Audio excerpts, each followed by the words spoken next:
The Sutra Vatsyayana. Richard Francis Burton. Preface.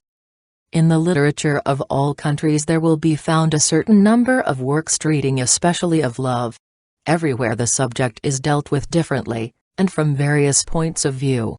In the present publication it is proposed to give a complete translation of what is considered the standard work on love in Sanskrit literature, and which is called the Vatsayana Kama Sutra, or Aphorisms on Love, by Vatsayana. While the introduction will bear with the evidence concerning the date of the writing, and the commentaries written upon it, the chapters following the introduction will give a translation of the work itself. It is, however, advisable to furnish here a brief analysis of works of the same nature, prepared by authors who lived and wrote years after Vatsya had passed away, but who still considered him as a great authority, and always quoted him as the chief guide to Hindu erotic literature. Besides the treatise of Vatsayana, the following works on the same subject are procurable in India. 1. The Rahasya, or Secrets of Love. 2. The Panchasakya, or the Five Arrows. 3. The Smara Pradipa, or the Light of Love. 4. The Ratimanjari, or the Garland of Love. 5. The Rasmanjari, or the Sprout of Love. 6. The Anangaranga, or the Stage of Love, also called Kamaladhiplava, or a boat in the ocean of love. The author of the Secrets of Love, number 1, was a poet named Kakoka. He composed his work to please one Venyadatta, who was perhaps a king. When writing his own name at the end of each chapter he calls himself Siddhapataya Pandita, that is, an ingenious man among learned men. The work was translated into Hindi years ago, and in this the author's name was written as Koka. And as the same name crept into all the translations into other languages in India, the book became generally known, and the subject was popularly called Koka Shastra, or Doctrines of Koka, which is identical with the Kama Shastra, or Doctrines of Love, and the words Koka Shastra and Kama Shastra are used indiscriminately. The work contains nearly 800 verses, and is divided into 10 chapters, which are called Bhaktividas. Some of the things treated of in this work are not to be found in the Vatsayana, such as the 4 classes of women, viz., the Padmini, Chitrini, Shankini and Hastini, as also the enumeration of the days and hours on which the women of the different classes become subject to love. The author adds that he wrote these things from the opinions of Ganikaputra and Nandikeshwara, both of whom are mentioned by Vatsayana, but their works are not now extant. It is difficult to give any approximate idea as to the year in which the work was composed. It is only to be presumed that it was written after that of Vatsayana, and previous to the other works on this subject that are still extant.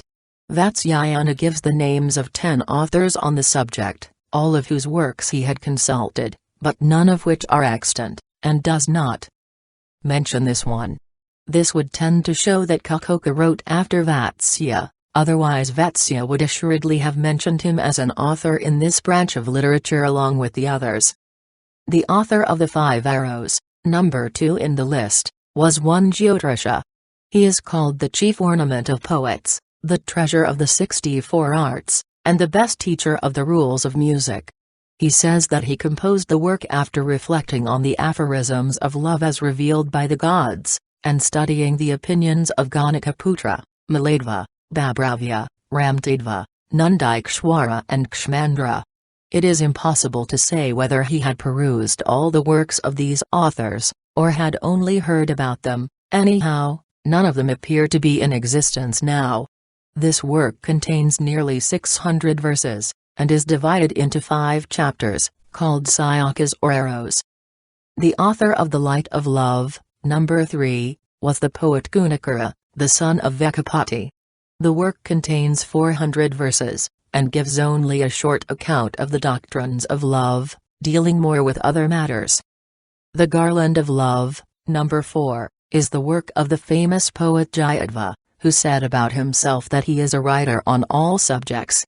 This treatise is, however, very short, containing only 125 verses. The author of The Sprout of Love, number 5, was a poet called Banyadatta. It appears from the last verse of the manuscript that he was a resident of the province of Turut, the son of Abraham named Ganeshwar, who was also a poet. The work, written in Sanskrit, gives the descriptions of different classes of men and women, their classes being made out from their age, description, conduct, etc. It contains 3 chapters, and its date is not known, and cannot be ascertained. The Stage of Love, number 6, was composed by the poet Kalyan Mool, for the amusement of Ladkan, the son of Ahmed Lodi, the same Ladkan being in some places spoken of as Ladanamal, and in others as Ladanabala. He is supposed to have been a relation or connection of the house of Lodi, which reigned in Hindustan from AD 1450 to 1526. The work would, therefore, have been written in the 15th or 16th century. It contains 10 chapters, and has been translated into English, but only 6 copies were printed for private circulation. This is supposed to be the latest of the Sanskrit works on the subject, and the ideas in it were evidently taken from previous writings of the same nature. The contents of these works are in themselves a literary curiosity. There are to be found both in Sanskrit poetry and in the Sanskrit drama a certain amount of poetical sentiment and romance, which have, in every country and in every language, thrown an immortal halo round the subject. But here it is treated in a plain, simple, matter-of-fact sort of way. Men and women are divided into classes and divisions in the same way that Buffon and other writers on natural history have classified and divided the animal world. As Venus was represented by the Greeks to stand forth as the type of the beauty of woman, so the Hindus describe the Padmini or lotus woman as the type of most perfect feminine excellence, as follows. She in whom the following signs and symptoms appear is called a Padmini. Her face is pleasing as the full moon, her body, well clothed with flesh, is soft as the shiras or mustard flower, her skin is fine, tender and fair as the yellow lotus, never dark-colored. Her eyes are bright and beautiful as the orbs of the fawn, well cut, and with reddish corners. Her bosom is hard, full and high, she has a good neck, her nose is straight and lovely, and 3 folds or wrinkles cross her middle, about the umbilical region. Her yoni resembles the opening lotus bud, and her love seed, Kama Sutra, is perfumed like the lily that has newly burst. She walks with swan-like gait, and her voice is low and musical as the note of the kokila bird. She delights in white raiments, in fine jewels, and in rich dresses. She eats little, sleeps lightly, and being as respectful and religious as she is clever and courteous, she is ever anxious to worship the gods, and to enjoy the conversation of Brahmins. Such, then, is the Padmini or lotus woman. Detailed descriptions then follow of the Chitrini or art woman, the Shaikini or conch woman, and the Hastini or elephant woman, their days of enjoyment, their various seats of passion, the manner in which they should be manipulated and treated in sexual intercourse, along with the characteristics of the men and women of the various countries in Hindustan. The details are so numerous, and the subjects so seriously dealt with, and at such length, that neither time nor space will permit of their being given here. One work in the English language is somewhat similar to these works of the Hindus. It is called Collagenomia, or the Laws of Female Beauty, being the elementary principles of that science, by T. Bell, M.D., with 24 plates, and printed in London in 1821. It treats of beauty, of love, of sexual intercourse, of the laws regulating that intercourse, of monogamy and polygamy, of prostitution, of infidelity, ending with a catalogue of the defects of female beauty. Other works in English also enter into great details of private and domestic life. The Elements of Social Science, or Physical, Sexual and Natural Religion, by a Doctor of Medicine, London, 1880, and Every Woman's Book, by Dr. Waters, 1826. To persons interested in the above subjects, these works will be found to contain such details as have been seldom before published, and which ought to be thoroughly understood by all philanthropists and benefactors of society. After a perusal of the Hindu work, and of the English books above mentioned, the reader will understand the subject, at all events from a materialistic, realistic and practical point of view. If all science is founded more or less on a stratum of facts, there can be no harm in making known to mankind generally certain matters intimately connected with their private, domestic, and social life. Alas! Complete ignorance of them has unfortunately wrecked many a man and many a woman, while a little knowledge of a subject generally ignored by the masses would have enabled numbers of people to have understood many things which they believed to be quite incomprehensible, or which were not thought worthy of their consideration. Introduction. It may be interesting to some persons to learn how it came about that Vatsayana was first brought to light and translated into the English language. It happened thus. While translating with the pundits the Anangaranga, or the stage of love, reference was frequently found to be made to one Vatsya. The sage Vatsya was of this opinion, or of that opinion. The sage Vatsya said this, and so on. Naturally questions were asked to the sage was, and the pundits replied that Vatsya was the author of the standard work on love in Sanskrit literature, that no Sanskrit library was complete without his work, and that it was most difficult now to obtain in its entire state. The copy of the manuscript obtained in Bombay was defective, and so the pundits wrote to Benares, Calcutta and Jaipur for copies of the manuscript from Sanskrit libraries in those places. Copies having been obtained, they were then compared with each other, and with the aid of a commentary called Jayamangla a revised copy of the entire manuscript was prepared, and from this copy the English translation was made. The following is the certificate of the chief pundit. The accompanying manuscript is corrected by me after comparing 4 different copies of the work. I had the assistance of a commentary called Jayamangla for correcting the portion in the first 5 parts, but found great difficulty in correcting the remaining portion, because, with the exception of one copy thereof which was tolerably correct, all the other copies I had were far too incorrect. However, I took that portion as correct in which the majority of the copies agreed with each other. The Aphorisms on Love, by Vatsayana, contains about 1,250 slokas or verses, and are divided into parts, parts into chapters, and chapters into paragraphs. The whole consists of 7 parts, 36 chapters, and 64 paragraphs. Hardly anything is known about the author. His real name is supposed to be Malindaga or Mrilana, Vatsayana being his family name. At the close of the work this is what he writes about himself. After reading and considering the works of Bhabravya and other ancient authors, and thinking over the meaning of the rules given by them, this treatise was composed, according to the precepts of the Holy Writ, for the benefit of the world, by Vatsayana, while leading the life of a religious student at Benares, and wholly engaged in the contemplation of the deity. This work is not to be used merely as an instrument for satisfying our desires. A person acquainted with the true principles of this science, who preserves his dharma, virtue or religious merit, his artha, worldly wealth, and his kama, pleasure or sensual gratification, and who has regard to the customs of the people, is sure to obtain the mastery over his senses.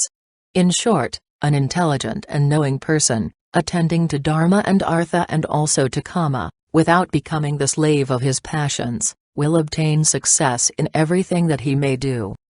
It is impossible to fix the exact date either of the life of Vatsayana or of his work. It is supposed that he must have lived between the 1st and the 6th centuries of the Christian era. On the following grounds: he mentions that Satkarnisratvahan, a king of Kundal, killed Milavati his wife with an instrument called Kartari by striking her in the passion of love, and Vatsya quotes this case to warn people of the danger arising from some old customs of striking women when under the influence of this passion. Now this king of Kundal is believed to have lived and reigned during the 1st century AC, and consequently Vatsya must have lived after him. On the other hand, Viramahara, in the 18th chapter of his Brihot-Samhita, treats of the science of love, and appears to have borrowed largely from Vatsayana on the subject. Now Viramahira is said to have lived during the 6th century AD, and as Vatsya must have written his works previously, therefore not earlier than the 1st century, AC, and not later than the 6th century AD, must be considered as the approximate date of his existence. On the text of the Aphorisms on Love, by Vatsayana, only 2 commentaries have been found. One called Jayamangala or Sutra Bhashya, and the other Sutra Vritti. The date of the Jayamangala is fixed between the 10th and 13th centuries AD, because while treating of the 64 arts an example is taken from the Kavya Prakasha, which was written about the 10th century AD again, the copy of the commentary procured was evidently a transcript of a manuscript which once had a place in the library of a Chalukyan king named Vishalidva, a fact elicited from the following sentence at the end of it. Here ends the part relating to the art of love in the commentary on the Vatsayana Kama Sutra, a copy from the library of the King of Kings, Vishalidva, who was a powerful hero, as it were a second Arjuna, and head jewel of the Chalukya family. Now it is well known that this king ruled in Gujarat from 1244 to 1262 AD, and founded a city called Vislanagar. The date, therefore, of the commentary is taken to be not earlier than the 10th and not later than the 13th century. The author of it is supposed to be one Yashodhara, the name given him by his preceptor being Indrapada. He seems to have written it during the time of affliction caused by his separation from a clever and shrewd woman, at least that is what he himself says at the end of each chapter. It is presumed that he called his work after the name of his absent mistress, or the word may have some connection with the meaning of her name. This commentary was most useful in explaining the true meaning of Vatsayana, for the commentator appears to have had a considerable knowledge of the times of the older author, and gives in some places very minute information. This cannot be said of the other commentary, called Sutra Vritti, which was written about AD, by Narsingh Shastri, a pupil of Sarveshwar Shastri. The latter was a descendant of Bhaskar, and so also was our author, for at the conclusion of every part he calls himself Bhaskar Narsingh Shastra. He was induced to write the work by order of the learned Rajavari Jalila, while he was residing in Benares, but as to the merits of this commentary it does not deserve much commendation. In many cases the writer does not appear to have understood the meaning of the original author, and has changed the text in many places to fit in with his own explanations. A complete translation of the original work now follows. It has been prepared in complete accordance with the text of the manuscript, and is given, without further comments, as made from it. Part 1. The Vatsayana Sutra. Introductory Preface. Salutation to Dharma, Artha and Kama.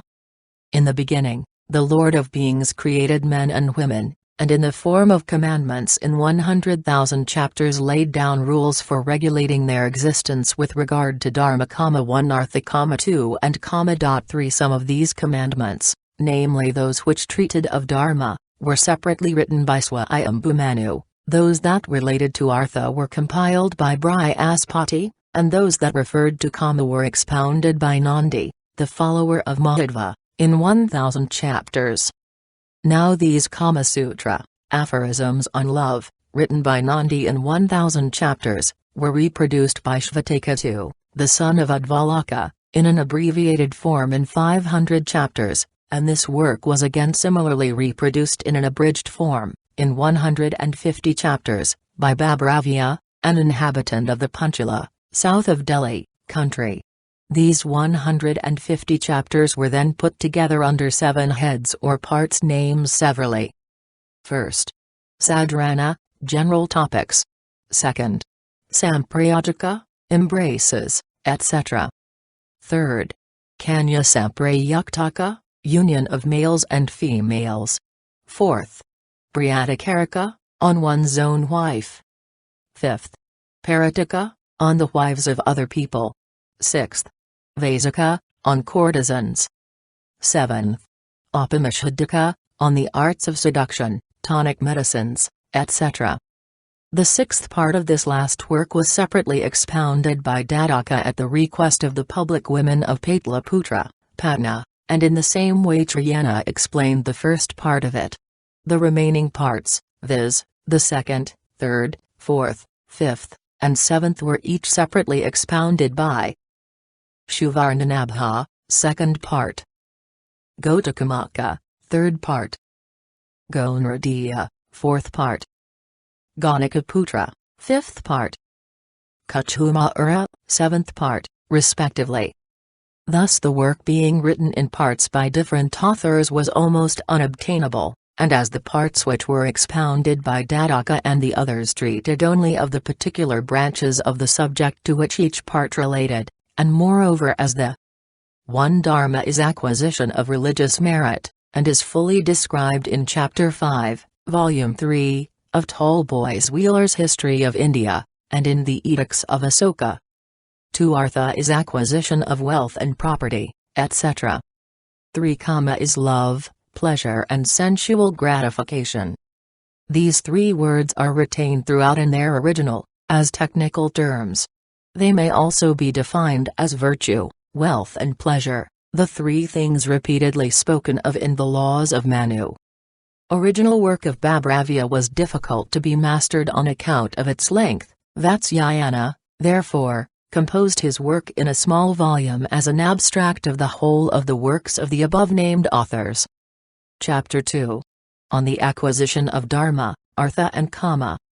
Man, the period of whose life is 100 years, should practice Dharma, Artha, and Kama at different times and in such a manner that they may harmonize together and not clash in any way. He should acquire learning in his childhood, in his youth and middle age he should attend to Artha and Kama, and in his old age he should perform Dharma, and thus seek to gain moksha, that is, release from further transmigration. Or, on account of the uncertainty of life, he may practice them at times when they are enjoined to be practiced. But one thing is to be noted, he should lead the life of a religious student until he finishes his education. Dharma is obedience to the command of the Shastra or holy writ of the Hindus to do certain things, such as the performance of sacrifices, which are not generally done because they do not belong to this world, and produce no visible effect, and not to do other things, such as eating meat, which is often done because it belongs to this world, and has visible effects. Dharma should be learnt from the Shruti, holy writ, and from those conversant with it. Artha is the acquisition of arts, land, gold, cattle, wealth, equipages and friends. It is, further, the protection of what is acquired, and the increase of what is protected. Artha should be learnt from the king's officers, and from merchants who may be versed in the ways of commerce. Kama is the enjoyment of appropriate objects by the 5 senses of hearing, feeling, seeing, tasting, and smelling, assisted by the mind together with the soul. The ingredient in this is a peculiar contact between the organ of sense and its object, and the consciousness of pleasure which arises from that contact is called Kama. Kama is to be learnt from the Kama Sutra, aphorisms on love, and from the practice of citizens.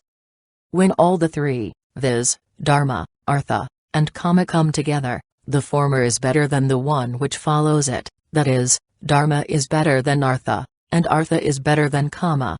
But Artha should be always first practiced by the king, for the livelihood of men is to be obtained from it only. Again, Kama being the occupation of public women, they should prefer it to the other 2, and these are exceptions to the general rule. Objection 1. Some learned say that as Dharma is connected with things not belonging to this world, it is appropriately treated of in a book, and so also is Artha, because it is practiced only by the application of proper means, and a knowledge of those means can only be obtained by study and from books. But Kama being a thing which is practiced even by the brute creation, and which is to be found everywhere, does not want any work on the subject. Answer. This is not so. Sexual intercourse being a thing dependent on man and woman requires the application of proper means by them, and those means are to be learnt from the Kama Shastra. The non-application of proper means, which we see in the brute creation, is caused by their being unrestrained, and by the females among them only being fit for sexual intercourse at certain seasons and no more, and by their intercourse not being preceded by thought of any kind. Objection 2. The Lokayatika's four religious ordinances should not be observed, for they bear a future fruit, and at the same time it is also doubtful whether they will bear any fruit at all. What foolish person will give away that which is in his own hands into the hands of another? Moreover, it is better to have a pigeon today than a peacock tomorrow, and a copper coin which we have the certainty of obtaining, is better than a gold coin, the possession of which is doubtful. Answer. It is not so. First, Holy Writ, which ordains the practice of Dharma, does not admit of a doubt. Second, sacrifices such as those made for the destruction of enemies, or for the fall of rain, are seen to bear fruit. Third, the sun, moon, stars, planets and other heavenly bodies appear to work intentionally for the good of the world. Fourth, the existence of this world is affected by the observance of the rules respecting the four classes 5 of men and their 4 stages of life. Fifth, we see that seed is thrown into the ground with the hope of future crops. Vatsayana is therefore of opinion that the ordinances of religion must be obeyed. Objection 3.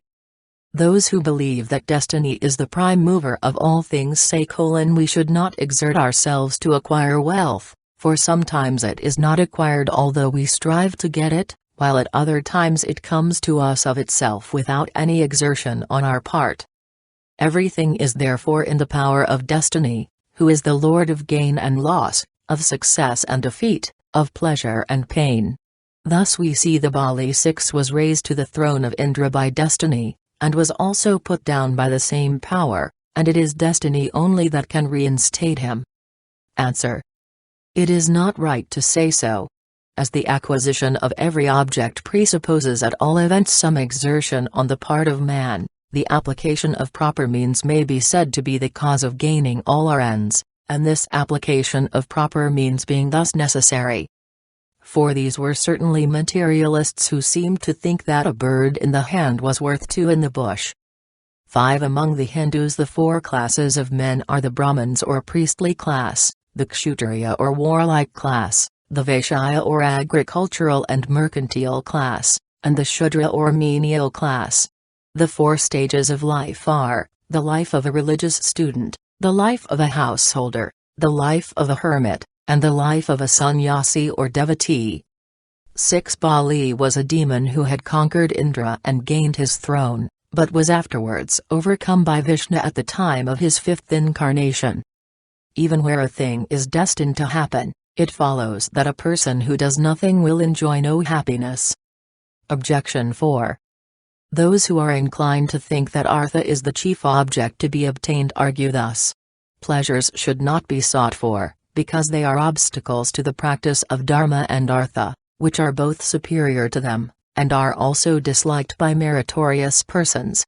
Pleasures also bring a man into distress, and into contact with low persons, they cause him to commit unrighteous deeds, and produce impurity in him, they make him regardless of the future, and encourage carelessness and levity.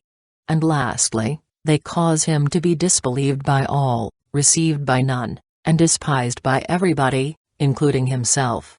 It is notorious, moreover, that many men who have given themselves up to pleasure alone, have been ruined along with their families and relations. Thus, King Dandaka Kama 7 of the Bhoja dynasty, carried off Abraham's daughter with evil intent, and was eventually ruined and lost his kingdom. Indra, too, having violated the chastity of Kama 8 was made to suffer for it. In a like manner the mighty Kikaka Kama 9 who tried to seduce Draupadi, and Ravana Kama 10 who attempted to gain over Sita, were punished for their crimes. These and many others fell by reason of their pleasures. Answer. This objection cannot be sustained, for pleasures, being as necessary for the existence and well-being of the body as food, are consequently equally required. They are, moreover, the results of dharma and artha. Pleasures are, therefore, to be followed with moderation and caution. No one refrains from cooking food because there are beggars to ask for it, or from sowing seed because there are deer to destroy the corn when it is grown up.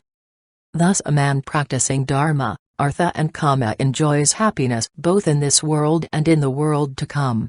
The good perform those actions in which there is no fear as to what is to result from them in the next world, and in which there is no danger to their welfare. Any action which conduces to the practice of Dharma, Artha and Kama together, or of any two, or even one of them, should be performed, but an action which conduces to the practice of one of them at the expense of the remaining two should not be performed. 7. Dandika is said to have abducted from the forest the daughter of a Braham, named Bhargava, and being cursed by the Braham, was buried with his kingdom under a shower of dust. The place was called after his name, the Dandaka forest, celebrated in the Ramayana, but now unknown. 8. Alya was the wife of the sage Gautama. Indra caused her to believe that he was Gautama, and thus enjoyed her. He was cursed by Gautama and subsequently afflicted with 1,000 ulcers on his body. 9. Kikaka was the brother-in-law of King Virata, with whom the Pandavas had taken refuge for 1 year. Kikaka was killed by Bhima, who assumed the disguise of Draupadi. For this story the Mahabharata should be referred to. 10. The story of Ravana is told in the Ramayana, which with the Mahabharata form the two great epic poems of the Hindus. The latter was written by Vyasa, and the former by Valmiki. Chapter 3. On the Arts and Sciences to be studied. Man should study the Kama Sutra and the arts and sciences subordinate thereto, in addition to the study of the arts and sciences contained in Dharma and Artha.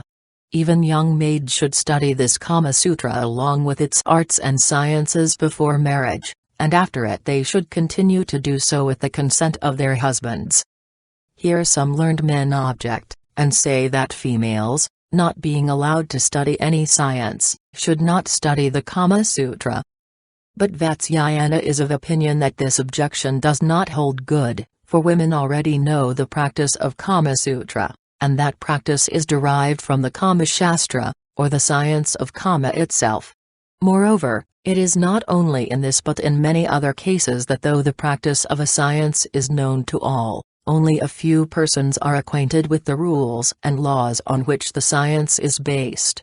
Thus the yajnakas or sacrificers, though ignorant of grammar, make use of appropriate words when addressing the different deities, and do not know how these words are framed. Again, persons do the duties required of them on auspicious days, which are fixed by astrology, though they are not acquainted with the science of astrology. In a like manner riders of horses and elephants train these animals without knowing the science of training animals, but from practice only.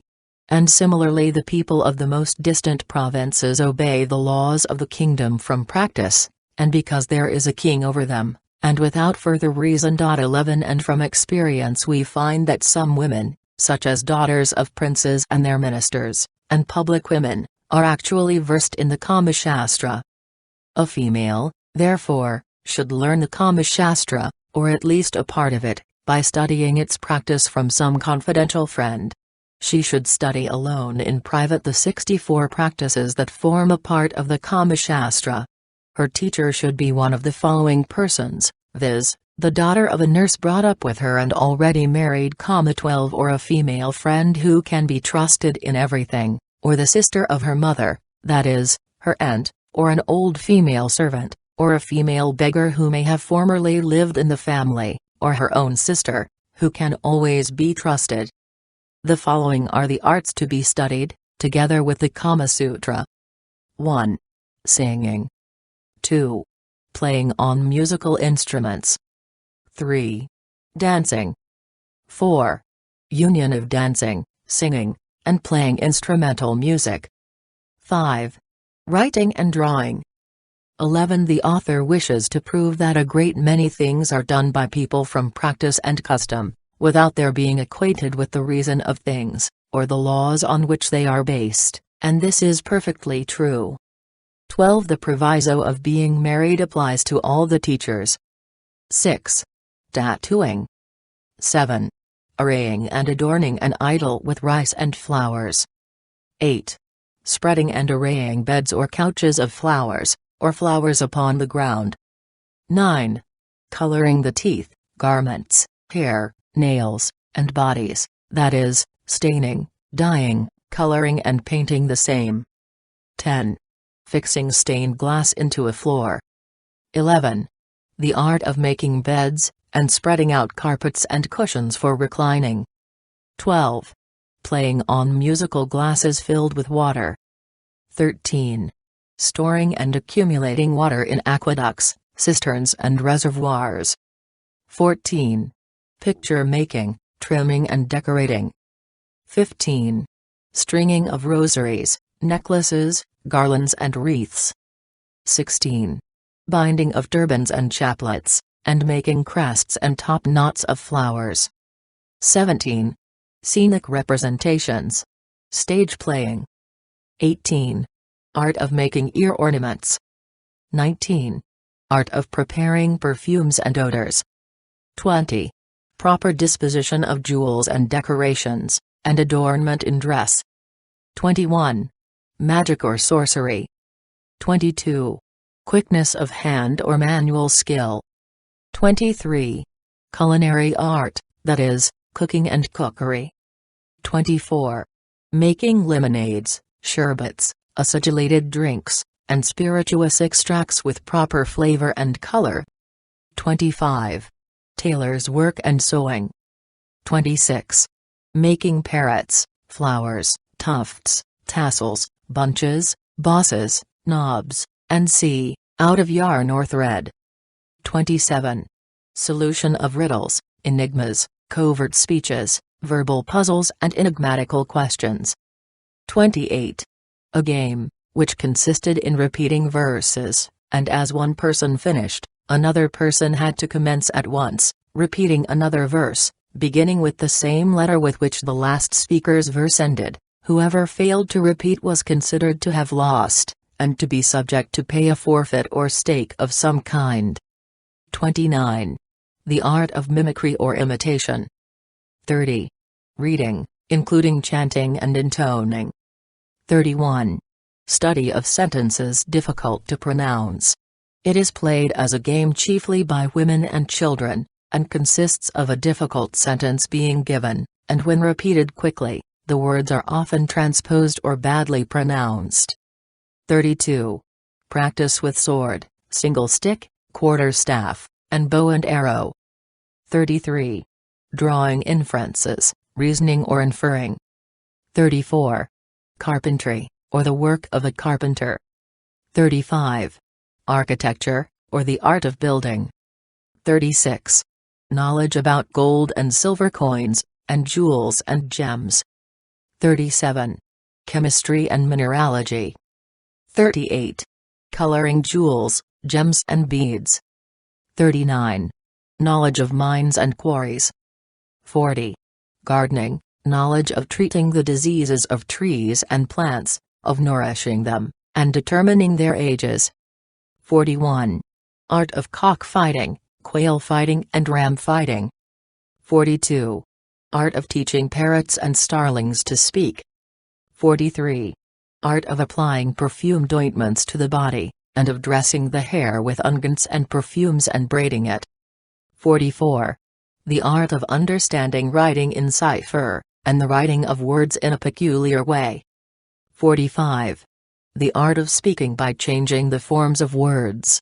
It is of various kinds. Some speak by changing the beginning and end of words, others by adding unnecessary letters between every syllable of a word, and so on. 46. Knowledge of language and of the vernacular dialects. 47. Art of making flower carriages. 48. Art of framing mystical diagrams, of addressing spells and charms, and binding armlets. 49. Mental exercises, such as completing stanzas or verses on receiving a part of them, or supplying 1, 2 or 3 lines when the remaining lines are given indiscriminately from different verses, so as to make the whole an entire verse with regard to its meaning, or arranging the words of a verse written irregularly by separating the vowels from the consonants, or leaving them out altogether, or putting into verse or prose sentences represented by signs or symbols. There are many other such exercises. 50. Composing poems. 51. Knowledge of dictionaries and vocabularies. 52. Knowledge of ways of changing and disguising the appearance of persons. 53. Knowledge of the art of changing the appearance of things, such as making cotton to appear as silk, coarse and common things to appear as fine and good. 54. Various ways of gambling. 55. Art of obtaining possession of the property of others by means of mantras or incantations. 56. Skill in youthful sports. 57. Knowledge of the rules of society, and of how to pay respects and compliments to others. 58. Knowledge of the art of war, of arms, of armies, and sea. 59. Knowledge of gymnastics. 60. Art of knowing the character of a man from his features. 61. Knowledge of scanning or constructing verses. 62. Arithmetical recreations. 63. Making artificial flowers. 64. Making figures and images in clay. A public woman, endowed with a good disposition, beauty and other winning qualities, and also versed in the above arts, obtains the name of a Ganika, or public woman of high quality, and receives a seat of honor in an assemblage of men. She is, moreover, always respected by the king, and praised by learned men, and her favor being sought for by all, she becomes an object of universal regard. The daughter of a king too, as well as the daughter of a minister, being learned in the above arts, can make their husbands favorable to them, even though these may have thousands of other wives besides themselves. And in the same manner, if a wife becomes separated from her husband, and falls into distress, she can support herself easily, even in a foreign country, by means of her knowledge of these arts. Even the bare knowledge of them gives attractiveness to a woman, though the practice of them may be only possible or otherwise according to the circumstances of each case. A man who is versed in these arts, who is loquacious and acquainted with the arts of gallantry, gains very soon the hearts of women, even though he is only acquainted with them for a short time. Chapter 4. The Life of a Citizen. This term would appear to apply generally to an inhabitant of Hindustan. It is not meant only for a dweller in a city, like the Latin urbanus as opposed to rusticus. Having thus acquired learning, a man, with the wealth that he may have gained by gift, conquest, purchase, deposit, 13 or inheritance from his ancestors, should become a householder, and pass the life of a citizen. He should take a house in a city, or large village, or in the vicinity of good men, or in a place which is the resort of many persons. This abode should be situated near some water, and divided into different compartments for different purposes. It should be surrounded by a garden, and also contain 2 rooms, an outer and an inner one. The inner room should be occupied by the females, while the outer room, balmy with rich perfumes, should contain a bed, soft, agreeable to the sight, covered with a clean white cloth, low in the middle part, having garlands and bunches of flowers 14 upon it, and a canopy above it, and 2 pillows, one at the top, another at the bottom. There should be also a sort of couch besides, and at the head of this a sort of stool, on which should be placed the fragrant ointments for the night, as well as flowers, pots containing collyrium and other fragrant substances, things used for perfuming the mouth, and the bark of the common citron tree. Near the couch, on the ground, there should be a pot for spitting, a box containing ornaments, and also a lute hanging from a peg made of the tooth of an elephant, a board for drawing, a pot containing perfume, some books, and some garlands of the yellow amaranth flowers. Not far from the couch, and on the ground, there should be a round seat, a toy cart, and a board for playing with dice. Outside the outer room there should be cages of birds, 15, and a separate place for spinning, carving, and such like diversions. In the garden there should be a whirling swing and a common swing, as also a bower of creepers covered with flowers, in which a raised parterre should be made for sitting. Now the householder, having got up in the morning and performed his necessary duties, 16 should wash his teeth, apply a limited quantity of ointments and perfumes to his body, put some ornaments on his person and collyrium on his eyelids and below his eyes, color his lips with a lactaka, 17 and look at himself in the glass. Having then eaten betel leaves, with other things that give fragrance to the mouth, he should perform his usual business. He should bathe daily, anoint his body with oil every other day, apply a lathering 18 substance to his body every 3 days, get his head, including face, shaved every 4 days, and the other parts of his body every 5 or 10 days. 19 All these things should be done without fail, and the sweat of the armpits should also be removed. Meals should be taken in the forenoon, in the afternoon, and again at night, according to Triyana. After breakfast, parrots and other birds should be taught to speak, and the 13 gift is peculiar to Abraham, conquest to a Kshatriya, while purchase, deposit, and other means of acquiring wealth belongs to the Vaishya. 14 Natural garden flowers. 15 Such as quails, partridges, parrots, starlings, and c. 16 The calls of nature always performed by the Hindus the first thing in the morning. 17 A color made from lac. 18 This would act instead of soap, which was not introduced until the rule of the Mohammedans. 19 10 days are allowed when the hair is taken out with a pair of pincers. Fighting of cocks, quails, and rams should follow. A limited time should be devoted to diversions with pithamritas, vidas, and vidushhakas, 20 and then should be taken the midday sleep. 21 After this the householder, having put on his clothes and ornaments, should, during the afternoon, converse with his friends. In the evening there should be singing, and after that the householder, along with his friend, should await in his room, previously decorated and perfumed, the arrival of the woman that may be attached to him, or he may send a female messenger for her, or go for her himself. After her arrival at his house, he and his friend should welcome her, and entertain her with a loving and agreeable conversation. Thus end the duties of the day. The following are the things to be done occasionally as diversions or amusements. 1. Holding festivals. 22 In honor of different deities. 2. Social gatherings of both sexes. 3. Drinking parties. 4. Picnics. 5. Other social diversions. Festivals.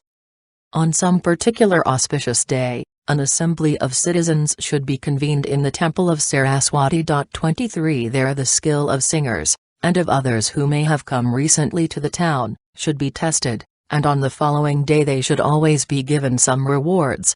After that they may either be retained or dismissed, according as their performances are liked or not by the assembly. The members of the assembly should act in concert, both in times of distress as well as in times of prosperity, and it is also the duty of these citizens to show hospitality to strangers who may have come to the assembly. What is said above should be understood to apply to all the other festivals which may be held in honor of the different deities, according to the present rules. Social gatherings. When men of the same age, disposition and talents, fond of the same diversions and with the same degree of education, sit together in company with public women, 24 or in 20 These are characters generally introduced in the Hindu drama, their characteristics will be explained further on. 21 Noonday sleep is only allowed in summer, when the nights are short. 22 These are very common in all parts of India. 23 In the Asiatic Miscellany, and in Sir W. Jones's works, will be found a spirited hymn addressed to this goddess, who is adored as the patroness of the fine arts, especially of music and rhetoric, as the inventress of the Sanskrit language, and c. She is the goddess of harmony, eloquence, and language, and is somewhat analogous to Minerva. For further information about her, see Edward Moore's Hindu Pantheon. 24 The public women, or courtesans, Vaisya, of the early Hindus have often been compared with the hetera of the Greeks. The subject is dealt with at some length in H. Wilson's Select Specimens of the Theatre of the Hindus, in 2 volumes, Trubner and Co., 1871. It may be fairly considered that the courtesan was one of the elements, and an important element too, of early Hindu society, and that her education and intellect were both superior to that of the women of the household. Wilson says, by the Vatsya or courtesan, however, we are not to understand a female who has disregarded the obligation of law or the precepts of virtue, but a character reared by a state of manners unfriendly to the admission of wedded females into society, and opening it only at the expense of reputation to women who were trained for association with men by personal and mental acquirements to which the matron was a stranger. An assembly of citizens, or at the abode of one among themselves, and engage in agreeable discourse with each other, such is called a sitting in company or a social gathering. The subjects of discourse are to be the completion of verses half composed by others, and the testing the knowledge of one another in the various arts. The women who may be the most beautiful, who may like the same things that the men like, and who may have power to attract the minds of others, are here done homage to. Drinking parties. Men and women should drink in one another's houses. And here the men should cause the public women to drink, and should then drink themselves, liquors such as the madhu, arya, sara, and asawa, which are of bitter and sour taste, also drinks concocted from the barks of various trees, wild fruits and leaves. Going to gardens or picnics. In the forenoon, men, having dressed themselves, should go to gardens on horseback, accompanied by public women and followed by servants. And having done there all the duties of the day, and passed the time in various agreeable diversions, such as the fighting of quails, cocks and rams, and other spectacles, they should return home in the afternoon in the same manner, bringing with them bunches of flowers, and see. The same also applies to bathing in summer in water from which wicked or dangerous animals have previously been taken out, and which has been built in on all sides. Other social diversions. Spending nights playing with dice. Going out on moonlight nights. Keeping the festive day in honor of spring. Plucking the sprouts and fruits of the mango trees. Eating the fibers of lotuses. Eating the tender ears of corn. Picnicking in the forests when the trees get their new foliage. The udakakashvidaka or sporting in the water. Decorating each other with the flowers of some trees. Pelting each other with the flowers of the kadamba tree, and many other sports which may either be known to the whole country, or may be peculiar to particular parts of it. These and similar other amusements should always be carried on by citizens. The above amusements should be followed by a person who diverts himself alone in company with a courtesan, as well as by a courtesan who can do the same in company with her maid-servants or with citizens.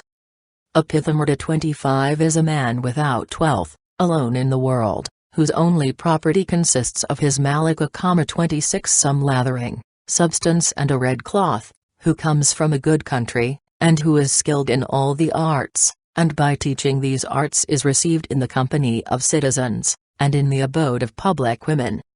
Avita 27 is a man who has enjoyed the pleasures of fortune, who is a compatriot of the citizens with whom he associates, who is possessed of the qualities of a householder.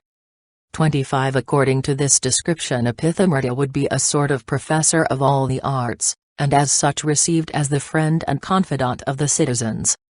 26 A seat in the form of the letter T. 27 The Vita is supposed to represent somewhat the character of the parasite of the Greek comedy. It is possible that he was retained about the person of the wealthy and dissipated as a kind of private instructor, as well as an entertaining companion, who has his wife with him, and who is honored in the assembly of citizens, and in the abodes of public women, and lives on their means and on them. Avidushaka 28, also called Avihasaka, that is, one who provokes laughter, is a person only acquainted with some of the arts who is a jester, and who is trusted by all.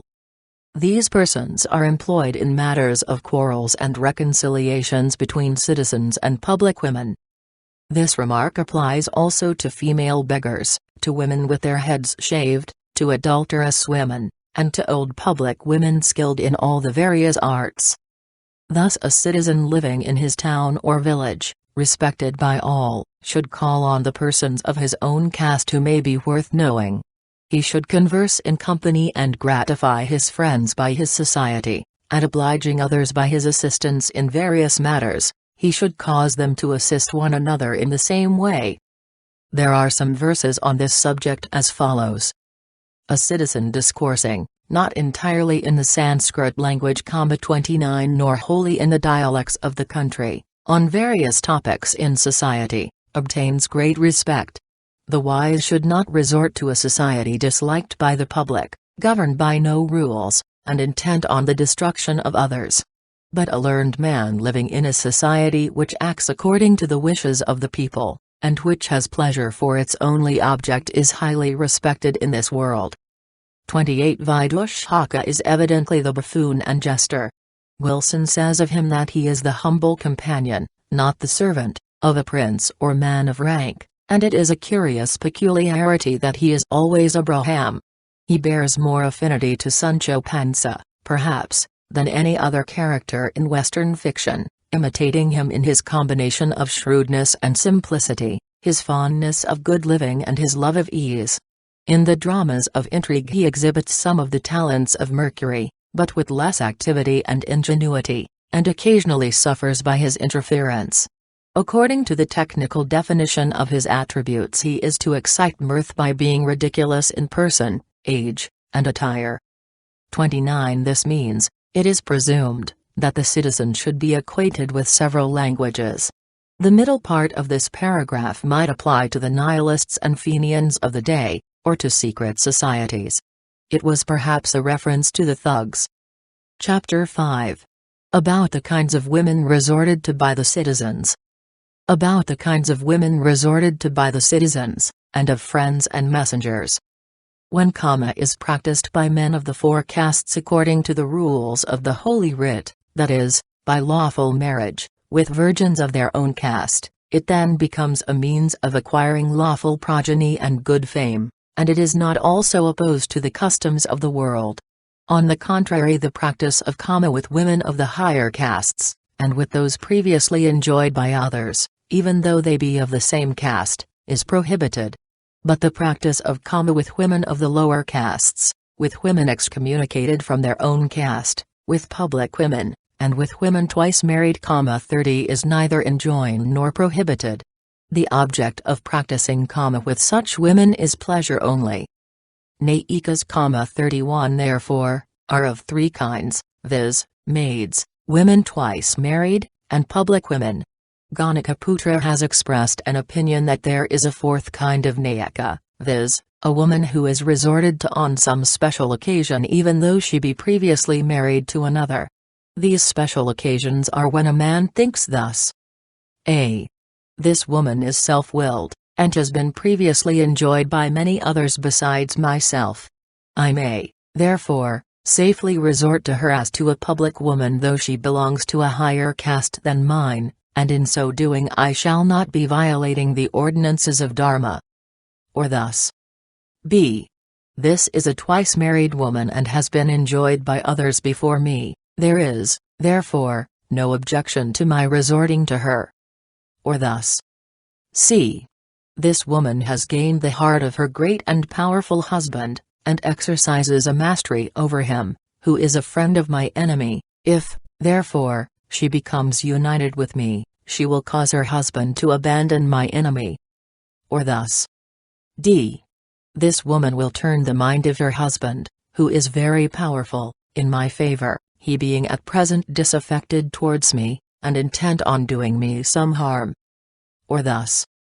30. This term does not apply to a widow, but to a woman who had probably left her husband, and is living with some other person as a married woman, maritalement, as they say in France.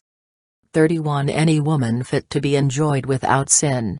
The object of the enjoyment of women is twofold, viz., pleasure and progeny. Any woman who can be enjoyed without sin for the purpose of accomplishing either the one or the other of these two objects is a Nayaka.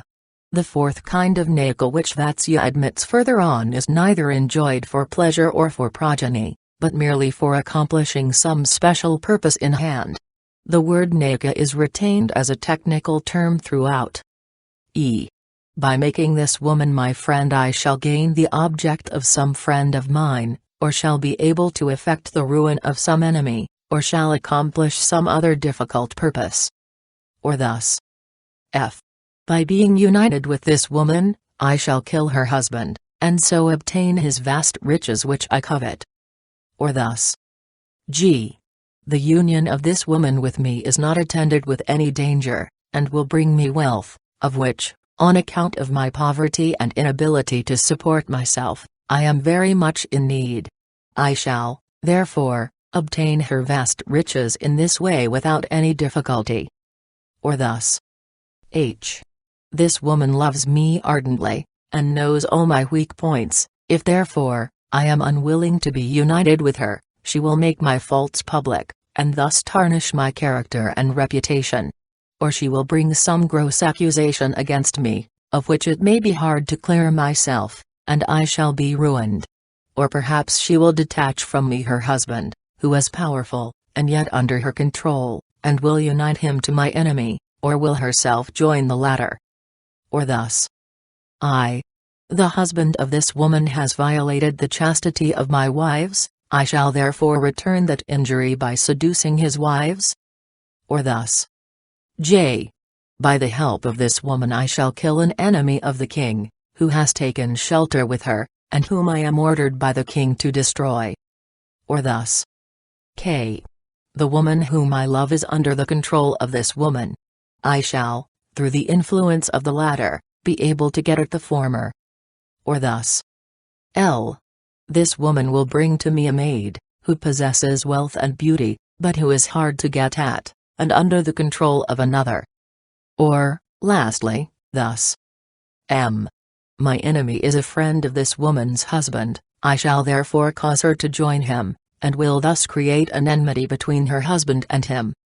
For these and similar other reasons the wives of other men may be resorted to, but it must be distinctly understood that is only allowed for special reasons, and not for mere carnal desire.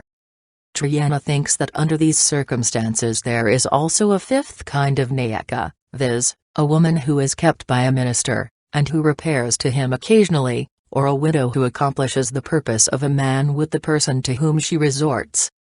Shuvarnanabha adds that a woman who passes the life of an ascetic and in the condition of a widow may be considered as a sixth kind of Nayaka. Gotakamaka says that the daughter of a public woman, and a female servant, who are still virgins, form a seventh kind of Nayaka. Gonradiya puts forth his doctrine that any woman born of good family, after she has come of age, is an eighth kind of Nayaka.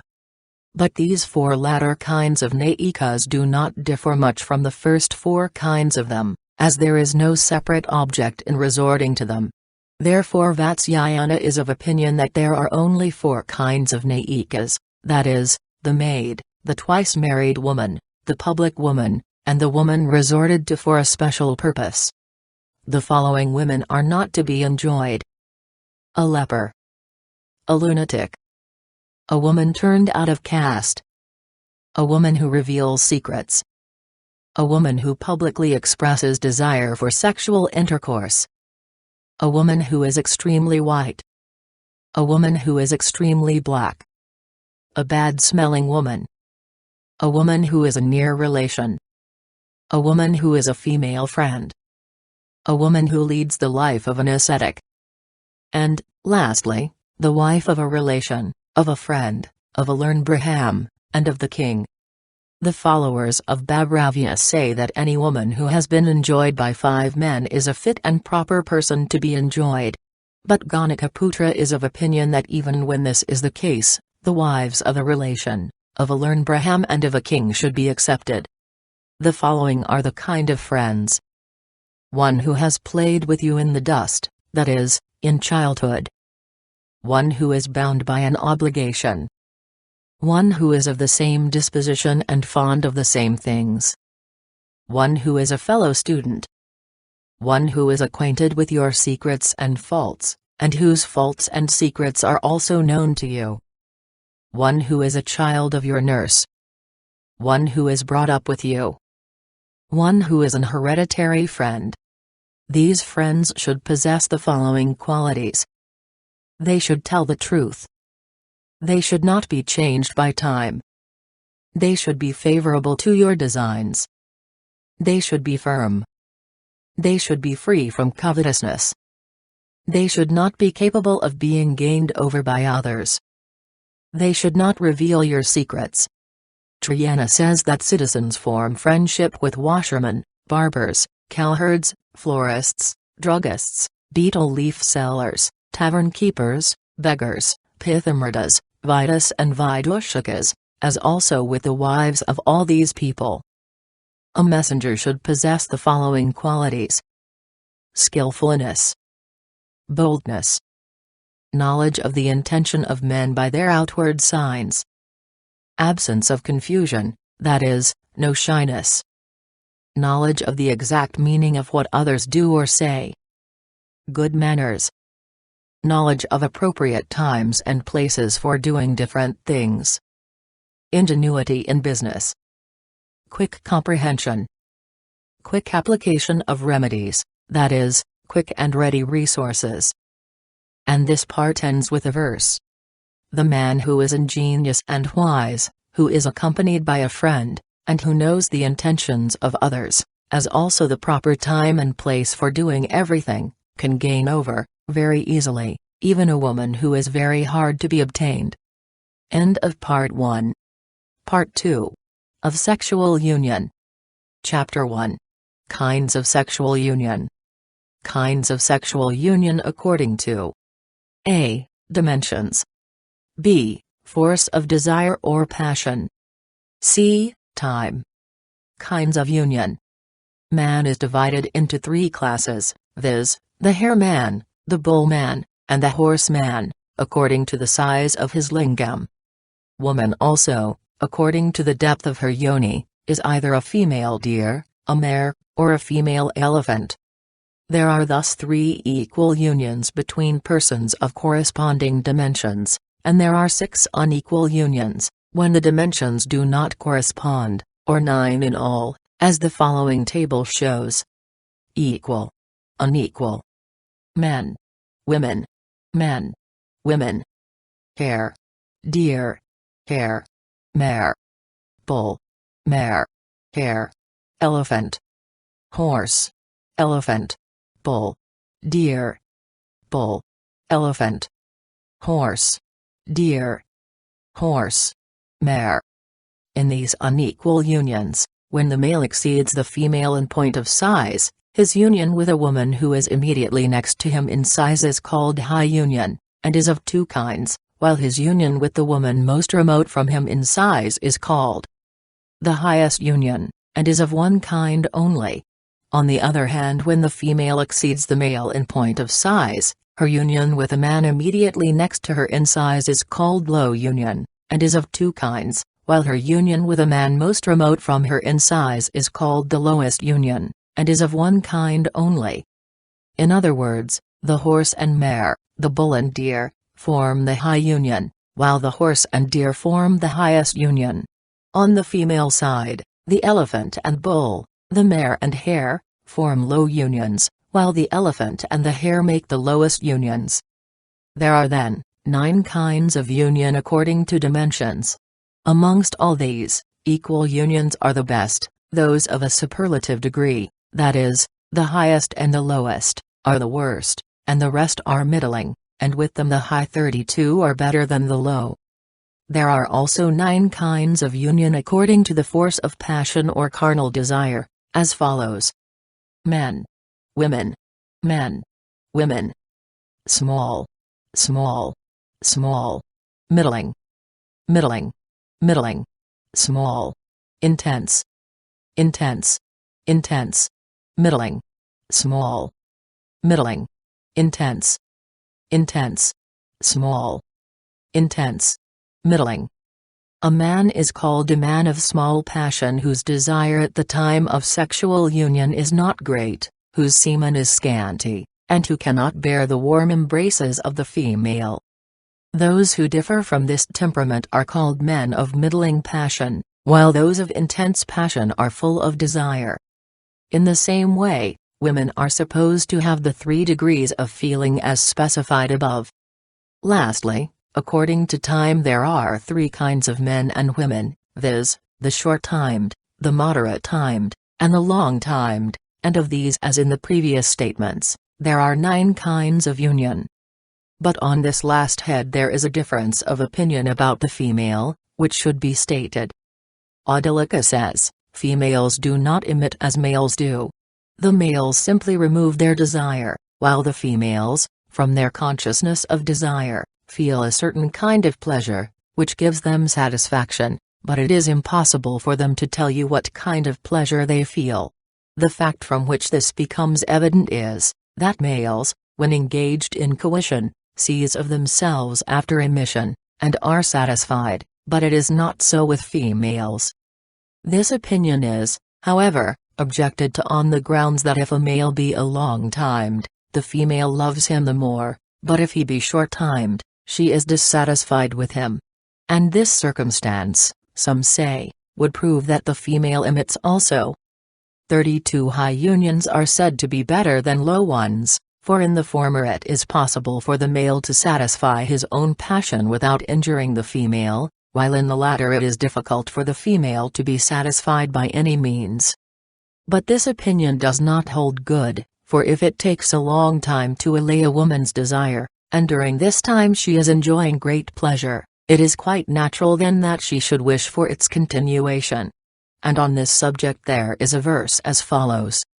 By union with men the lust, desire, or passion of women is satisfied, and the pleasure derived from the consciousness of it is called their satisfaction.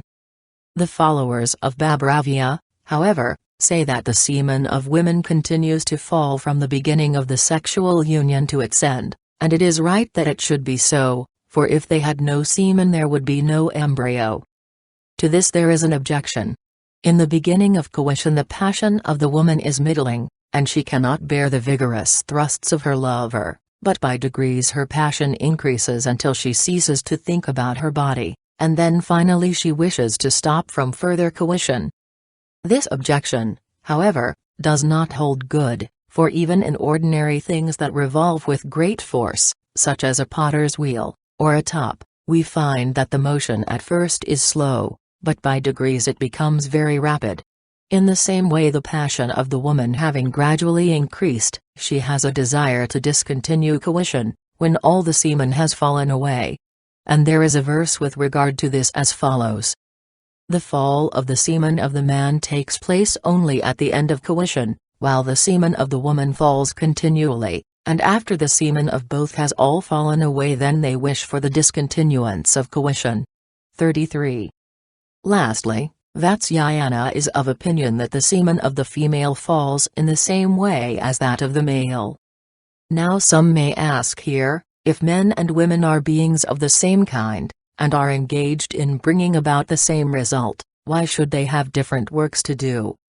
Vatsayana says that this is so, because the ways of working as well as the consciousness of pleasure in men and women are different. The difference in the ways of working, by which men are the actors, and women are the persons acted upon, is owing to the nature of the male and the female, otherwise the actor would be sometimes the person acted upon, and vice versa. And from this difference in the ways of working follows the difference in the consciousness of pleasure, for a man thinks, this woman is united with me, and a woman thinks, I am united with this man. It may be said that if the ways of working in men and women are different, why should not there be a difference, even in the pleasure they feel, and which is the result of those ways? But this objection is groundless, for the person acting and the person acted upon being of different kinds, there is a reason for the difference in their ways of working, but there is no reason for any difference in the pleasure they feel, because they both naturally derive pleasure from the act they perform. 34. 33. The strength of passion with women varies a great deal, some being easily satisfied, and others eager and willing to go on for a long time. To satisfy these last thoroughly a man must have recourse to art.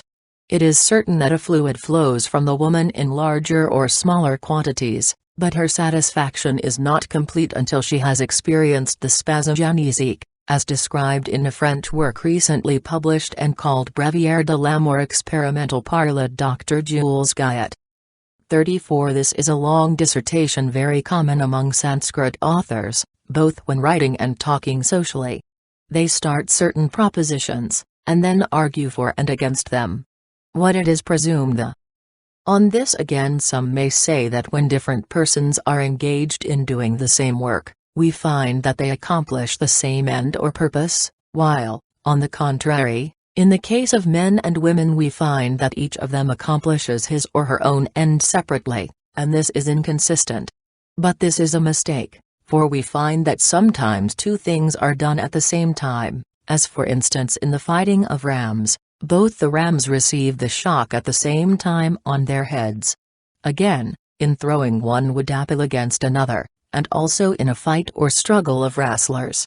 If it be said that in these cases the things employed are of the same kind, it is answered that even in the case of men and women, the nature of the two persons is the same.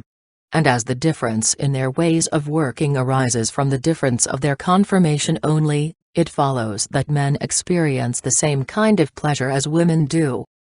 There is also a verse on this subject as follows: men and women being of the same nature, feel the same kind of pleasure, and therefore a man should marry such a woman as will love him ever afterwards. The pleasure of men and women being thus proved to be of the same kind, it follows that in regard to time, there are 9 kinds of sexual intercourse, in the same way as there are 9 kinds, according to the force of passion. There being thus 9 kinds of union with regard to dimensions, force of passion, and time, respectively, by making combinations of them, innumerable kinds of union would be produced. Therefore in each particular kind of sexual union, men should use such means as they may think suitable for the occasion. 35. At the first time of sexual union the passion of the male is intense, and his time is short, but in subsequent unions on the same day the reverse of this is the case. With the female, however, it is the contrary, for at the first time her passion is weak, and then her time long, but on subsequent occasions on the same day, her passion is intense and her time short, until her passion is satisfied. On the different kinds of love. Men learned in the humanities are of opinion that love is of 4 kinds, viz. 1. Love acquired by continual habit. 2. Love resulting from the imagination. 3. Love resulting from belief. 4. Love resulting from the perception of external objects. Author means, is, that though both men and women derive pleasure from the act of coition, the way it is produced is brought about by different means, each individual performing his own work in the matter, irrespective of the other, and each deriving individually their own consciousness of pleasure from the act they perform. There is a difference in the work that each does, and a difference in the consciousness of pleasure that each has, but no difference in the pleasure they feel, for each feels that pleasure to a greater or lesser degree. 35. This paragraph should be particularly noted, for it specially applies to married men and their wives. So many men utterly ignore the feelings of the women, and never pay the slightest attention to the passion of the latter. To understand the subject thoroughly, it is absolutely necessary to study it, and then a person will know that, as dough is prepared for baking, so must a woman be prepared for sexual intercourse, if she is to derive satisfaction from it. 1. Love resulting from the constant and continual performance and habit, as for instance the love of sexual intercourse, the love of hunting, the love of drinking, the love of gambling, etc., etc. 2.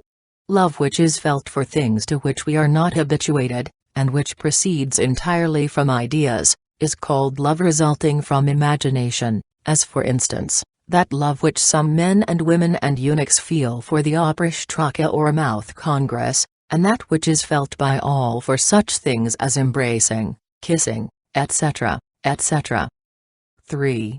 The love which is mutual on both sides, and proved to be true, when each looks upon the other as his or her very own, such is called love resulting from belief by the learned.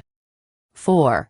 The love resulting from the perception of eternal objects is quite evident and well known to the world, because the pleasure which it affords is superior to the pleasure of the other kinds of love, which exists only for its sake. What has been said in this chapter upon the subject of sexual union is sufficient for the learned, but for the edification of the ignorant, the same will now be treated of at length and in detail. Chapter 2. Of the Embrace. This part of the Kama Sutra, which treats of sexual union, is also called 64, Chatushashti. Some old authors say that it is called so, because it contains 64 chapters. Others are of opinion that the author of this part being a person named Panchala, and the person who recited the part of the Rig Veda called Dasatapa, which contains 64 verses, being also called Panchala, the name 64 has been given to the part of the work in honor of the Rig Vedas. The followers of Bhairavya say on the other hand that this part contains 8 subjects, viz., the embrace, kissing, scratching with the nails or fingers, biting, lying down, making various sounds, playing the part of a man, and the Aparishtaka, or mouth congress. Each of these subjects being of 8 kinds, and 8 multiplied by 8 being 64, this part is therefore named 64. But Vatsayana affirms that as this part contains also the following subjects, viz., striking, crying, the acts of a man during congress, the various kinds of congress, and other subjects, the name 64 is given to it only accidentally. As, for instance, we say this tree is saptaparna, or 7-leaved, this offering of rice is panchavarna, or 5-colored, but the tree has not 7 leaves, neither has the rice 5 colors. However, the part 64 is now treated of, and the embrace, being the first subject, will now be considered. Now the embrace which indicates the mutual love of a man and woman who have come together is of 4 kinds, viz.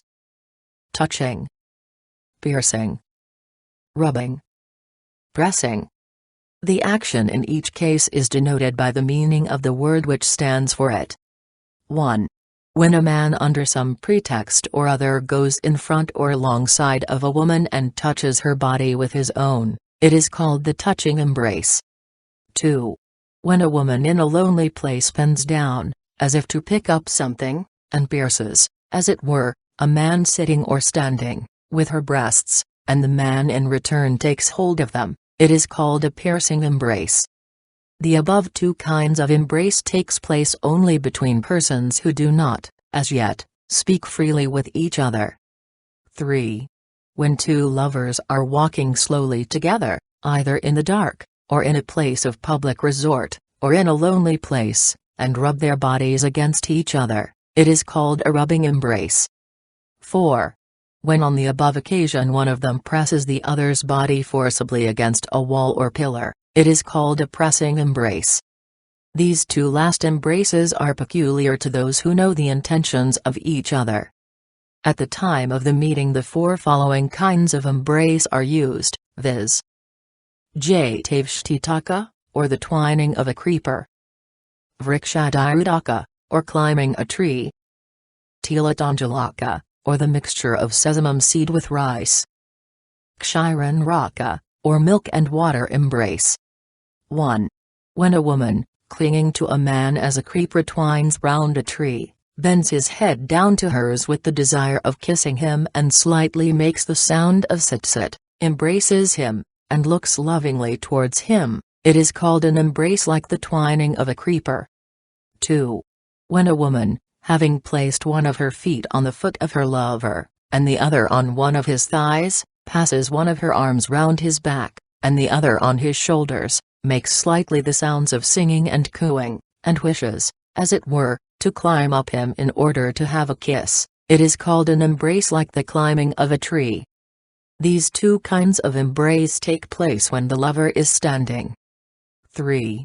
When lovers lie on a bed, and embrace each other so closely that the arms and thighs of the one are encircled by the arms and thighs of the other, and are, as it were, rubbing up against them, This is called an embrace like the mixture of sesame seed with rice. 4. When a man and a woman are very much in love with each other, and not thinking of any pain or hurt, embrace each other as if they were entering into each other's bodies, either while the woman is sitting on the lap of the man or in front of him, or on a bed, then it is called an embrace like a mixture of milk and water. These two kinds of embrace take place at the time of sexual union. Babravya has thus related to us the above 8 kinds of embraces. Shuvarnanabha, moreover, gives us 4 ways of embracing simple members of the body, which are: the embrace of the thighs, the embrace of the jhana, that is, the part of the body from the navel downwards to the thighs, the embrace of the breasts, the embrace of the forehead. 1. When one of 2 lovers presses forcibly one or both of the thighs of the other between his or her own, it is called the embrace of thighs. 2. When a man presses the jhana or middle part of the woman's body against his own, and mounts upon her to practice, either scratching with the nail or finger, or biting, or striking, or kissing, the hair of the woman being loose and flowing, it is called the embrace of the jhana. 3. When a man places his breast between the breasts of a woman, and presses her with it, it is called the embrace of the breasts. 4. When either of the lovers touches the mouth, the eyes and the forehead of the other with his or her own, it is called the embrace of the forehead. Some say that even shampooing is a kind of embrace, because there is a touching of bodies in it. But Vatsayana thinks that shampooing is performed at a different time, and for a different purpose, and it is also of a different character. It cannot be said to be included in the embrace. There are also some verses on the subject as follows: the whole subject of embracing is of such a nature that men who ask questions about it, or who hear about it, or who talk about it, acquire thereby a desire for enjoyment.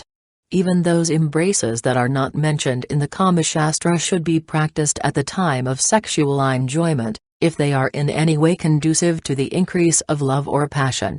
The rules of the Shastra apply so long as the passion of man is middling, but when the wheel of love is once set in motion, there is then no Shastra and no order. Chapter 3. On Kissing. It is said by some that there is no fixed time or order between the embrace, the kiss, and the pressing or scratching with the nails or fingers, but that all these things should be done generally before sexual union takes place, while striking and making the various sounds generally takes place at the time of the union. Vatsayana, however, thinks that anything may take place at any time, for love does not care for time or order. On the occasion of the first Congress, kissing and the other things mentioned above should be done moderately, they should not be continued for a long time, and should be done alternately.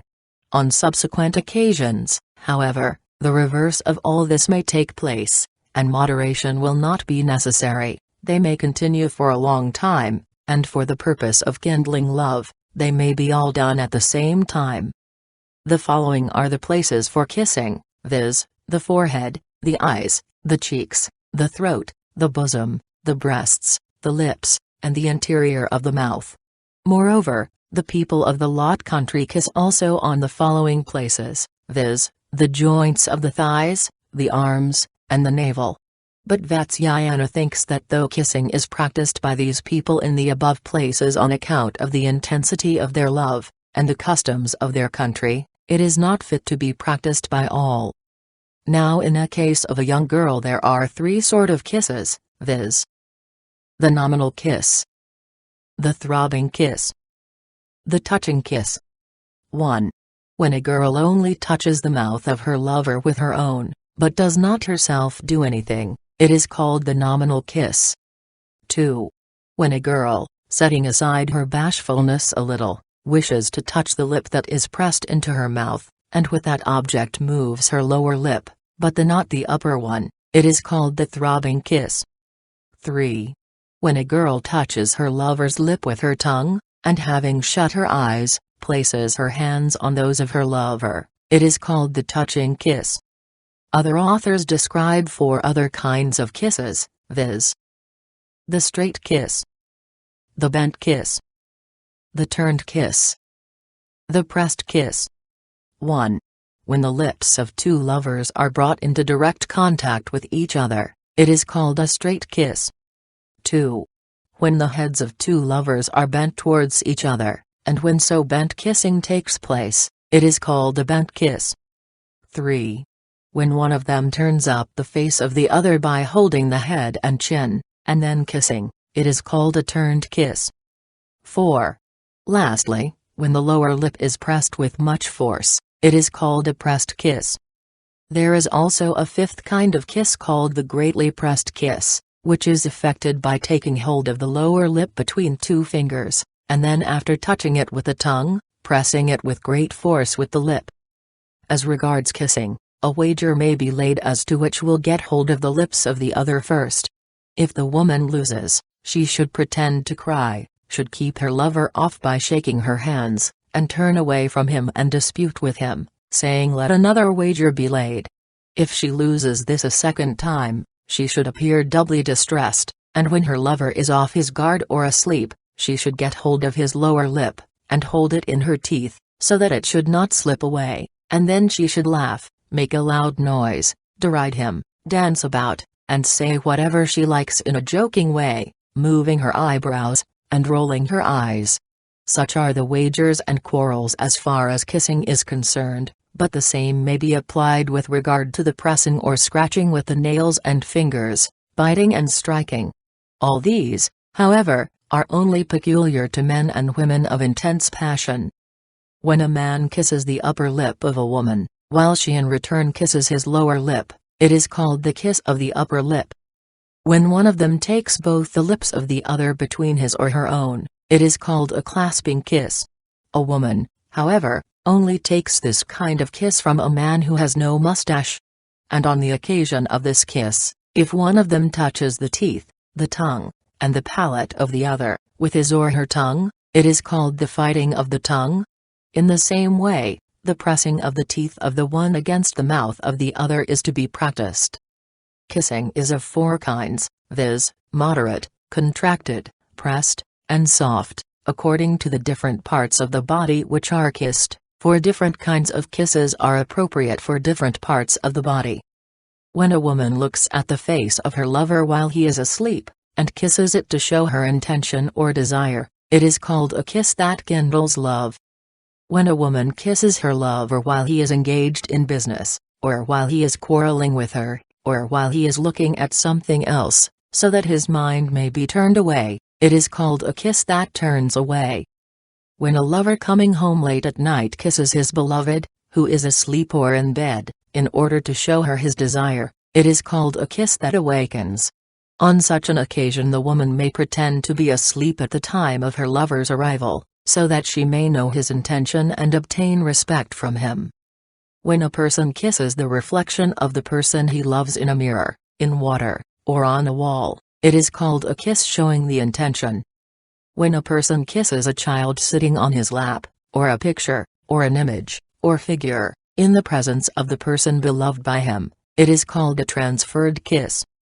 When at night at a theater, or in an assembly of caste men, a man coming up to a woman kisses a finger of her hand if she be standing, or a toe of her foot if she be sitting, or when a woman is shampooing her lover's body, places her face on his thigh, as if she was sleepy, so as to inflame his passion, and kisses his thigh or great toe, it is called a demonstrative kiss. There is also a verse on the subject as follows. Whatever things may be done by one of the lovers to the other, the same should be returned by the other, that is, if the woman kisses him he should kiss her in return, if she strikes him he should also strike her in return.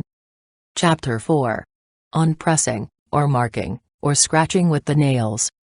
When love becomes intense, pressing with the nails or scratching the body with them is practiced, and it is done on the following occasions: on the first visit, at the time of setting out on a journey, on the return from a journey, at the time when an angry lover is reconciled, and lastly when the woman is intoxicated. But pressing with the nails is not an usual thing except with those who are intensely passionate, that is, full of passion.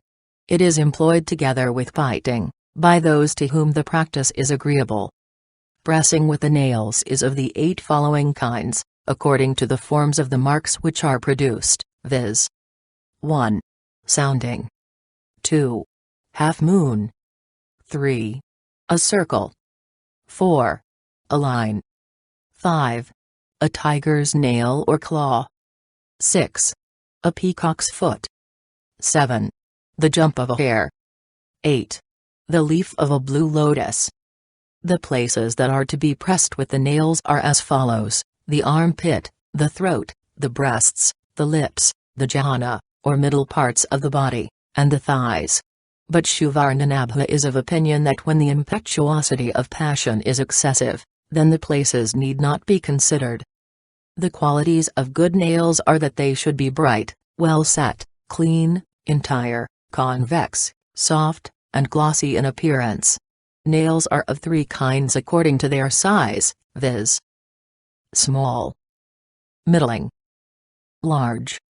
Large nails, which give grace to the hands, and attract the hearts of women from their appearance, are possessed by the Bengalis. Small nails, which can be used in various ways, and are to be applied only with the object of giving pleasure, are possessed by the people of the southern districts. Middling nails, which contain the properties of both the above kinds, belong to the people of the Maharashtra. 1. When a person presses the chin, the breasts, the lower lip, or the jhana of another so softly that no scratch or mark is left, but only the hair on the body becomes erect from the touch of the nails, and the nails themselves make a sound, it is called a sounding or pressing with the nails. This pressing is used in the case of a young girl when her lover shampoos her, scratches her head, and wants to trouble or frighten her. 2. The curved mark with the nails, which is impressed on the neck and the breasts, is called the half moon. 3. When the half moons are impressed opposite to each other, it is called a circle. This mark with the nails is generally made on the navel, the small cavities about the buttocks, and on the joints of the thigh. 4. A mark in the form of a small line, and which can be made on any part of the body, is called a line. 5. This same line, when it is curved, and made on the breast, is called a tiger's nail. 6. When a curved mark is made on the breast by means of the 5 nails, it is called a peacock's foot. This mark is made with the object of being praised, for it requires a great deal of skill to make it properly. 7. When 5 marks with the nails are made close to one another near the nipple of the breast, it is called the jump of a hare. 8. A mark made on the breast or on the hips in the form of a leaf of the blue lotus, is called the leaf of a blue lotus. When a person is going on a journey, and makes a mark on the thighs, or on the breast, it is called a token of remembrance. On such an occasion 3 or 4 lines are impressed close to one another with the nails. Here ends the marking with the nails. Marks of other kinds than the above may also be made with the nails, for the ancient authors say, that as there are innumerable degrees of skill among men, the practice of this art being known to all, so there are innumerable ways of making these marks. And as pressing or marking with the nails is independent of love, no one can say with certainty how many different kinds of marks with the nails do actually exist.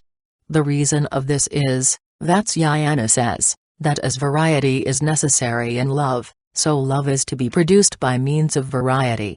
It is on this account that courtesans, who are well acquainted with various ways and means, become so desirable, for if variety is sought in all the arts and amusements, such as archery and others, how much more should it be sought after in the present case?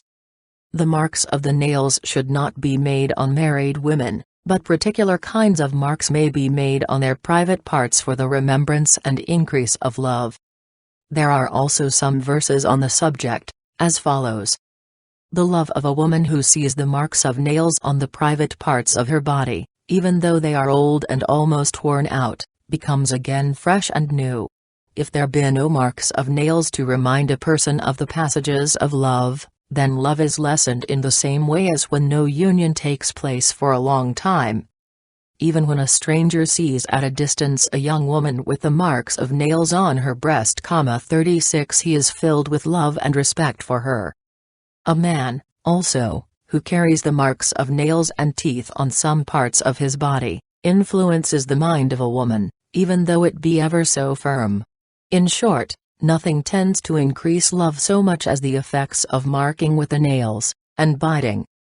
36 From this it would appear that in ancient times the breasts of women were not covered, and this is seen in the painting of the Ajunta and other caves, where we find that the breasts of even royal ladies and others are exposed. Chapter 5. On biting, and the means to be employed. On biting, and the means to be employed with regard to women of different countries. All the places that can be kissed, are also the places that can be bitten, except the upper lip, the interior of the mouth, and the eyes.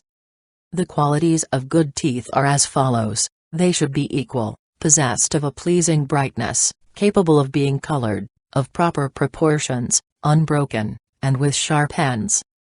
The defects of teeth on the other hand are, that they are blunt, protruding from the gums, rough, soft, large, and loosely set. The following are the different kinds of biting, viz. The hidden bite, the swollen bite, the point, the line of points, the coral and the jewel, the line of jewels, the broken cloud, the biting of the boar. 1. The biting which is shown only by the excessive redness of the skin that is bitten, is called the hidden bite. 2. When the skin is pressed down on both sides, it is called the swollen bite. 3. When a small portion of the skin is bitten with 2 teeth only, it is called the point. 4. When such small portions of the skin are bitten with all the teeth, it is called the line of points. 5. The biting which is done by bringing together the teeth and the lips, is called the coral and the jewel. The lip is the coral, and the teeth the jewel. 6. When biting is done with all the teeth, it is called the line of jewels. 7. The biting which consists of unequal risings in a circle, and which comes from the space between the teeth, is called the broken cloud. This is impressed on the breasts. 8. The biting which consists of many broad rows of marks near to one another, and with red intervals, is called the biting of a boar. This is impressed on the breasts and the shoulders, and these 2 last modes of biting are peculiar to persons of intense passion. The lower lip is the place on which the hidden bite, the swollen bite, and the point are made. Again the swollen bite, and the coral and the jewel bite are done on the cheek. Kissing, pressing with the nails, and biting are the ornaments of the left cheek, and when the word cheek is used it is to be understood as the left cheek. Both the line of points and the line of jewels are to be impressed on the throat, the armpit, and the joints of the thighs, but the line of points alone is to be impressed on the forehead and the thighs. The marking with the nails, and the biting of the following things, viz., an ornament of the forehead, an ear ornament, a bunch of flowers, a betel leaf, or a tamilo leaf, which are worn by, or belong to the woman that is beloved, are signs of the desire of enjoyment. Herein the different kinds of biting. In the affairs of love a man should do such things as are agreeable to the women of different countries. The women of the central countries, that is, between the Ganges and the Jumna, are noble in their character, not accustomed to disgraceful practices, and dislike pressing the nails and biting. The women of the Balika country are gained over by striking. The women of Avantika are fond of foul pleasures, and have not good manners. The women of the Maharashtra are fond of practicing the 64 arts, they utter low and harsh words, and like to be spoken to in the same way, and have an impetuous desire of enjoyment. The women of Patliputra, that is, the modern Patna, are of the same nature as the women of the Maharashtra, but show their likings only in secret. The women of the Dravida country, though they are rubbed and pressed about at the time of sexual enjoyment, have a slow fall of semen, that is they are very slow in the act of coition. The women of Vanavasi are moderately passionate, they go through every kind of enjoyment, cover their bodies, and abuse those who utter low, mean and harsh words. The women of Avanti hate kissing, marking with the nails, and biting, but they have a fondness for various kinds of sexual union. The women of Malwa like embracing and kissing, but not wounding, and they are gained over by striking. The women of Abira, and those of the country about the Indus and 5 rivers, that is, the Punjab, are gained over by the Aprishtraka or mouth congress. The women of Aparataka are full of passion, and make slowly the sound sit. The women of the Lot country have even more impetuous desire, and also make the sound sit. The women of the Strirajya, and of Kaushila, Aud, are full of impetuous desire, their semen falls in large quantities, and they are fond of taking medicine to make it do so. The women of the Otta country have tender bodies, they are fond of enjoyment, and have a liking for voluptuous pleasures. The women of Ganda have tender bodies, and speak sweetly. Now Shuvarnanabha is of opinion that that which is agreeable to the nature of a particular person, is of more consequence than that which is agreeable to a whole nation, and that therefore the peculiarities of the country should not be observed in such cases. The various pleasures, the dress, and the sports of one country are in time borrowed by another, and in such a case these things must be considered as belonging originally to that country. Among the things mentioned above, viz., embracing, kissing, etc., those which increase passion should be done first, and those which are only for amusement or variety should be done afterwards. There are also some verses on this subject as follows. When a man bites a woman forcibly, she should angrily do the same to him with double force. Thus a point should be returned with a line of points, and a line of points with a broken cloud, and if she be excessively chafed, she should at once begin a love quarrel with him. At such a time she should take hold of her lover by the hair, and bend his head down, and kiss his lower lip, and then, being intoxicated with love, she should shut her eyes and bite him in various places. Even by day, and in a place of public resort, when her lover shows her any mark that she may have inflicted on his body, she should smile at the sight of it, and turning her face as if she were going to chide him, she should show him with an angry look the marks on her own body that have been made by him. Thus if men and women act according to each other's liking, their love for each other will not be lessened even in 100 years. Chapter 6. Of the different ways of lying down, and various kinds of congress. On the occasion of a high congress the mrigi, deer, woman should lie down in such a way as to widen her yoni, while in a low congress the hastini, elephant, woman should lie down so as to contract hers. But in an equal congress they should lie down in the natural position. What is said above concerning the mrigi and the hastini applies also to the vatawa, mare, woman.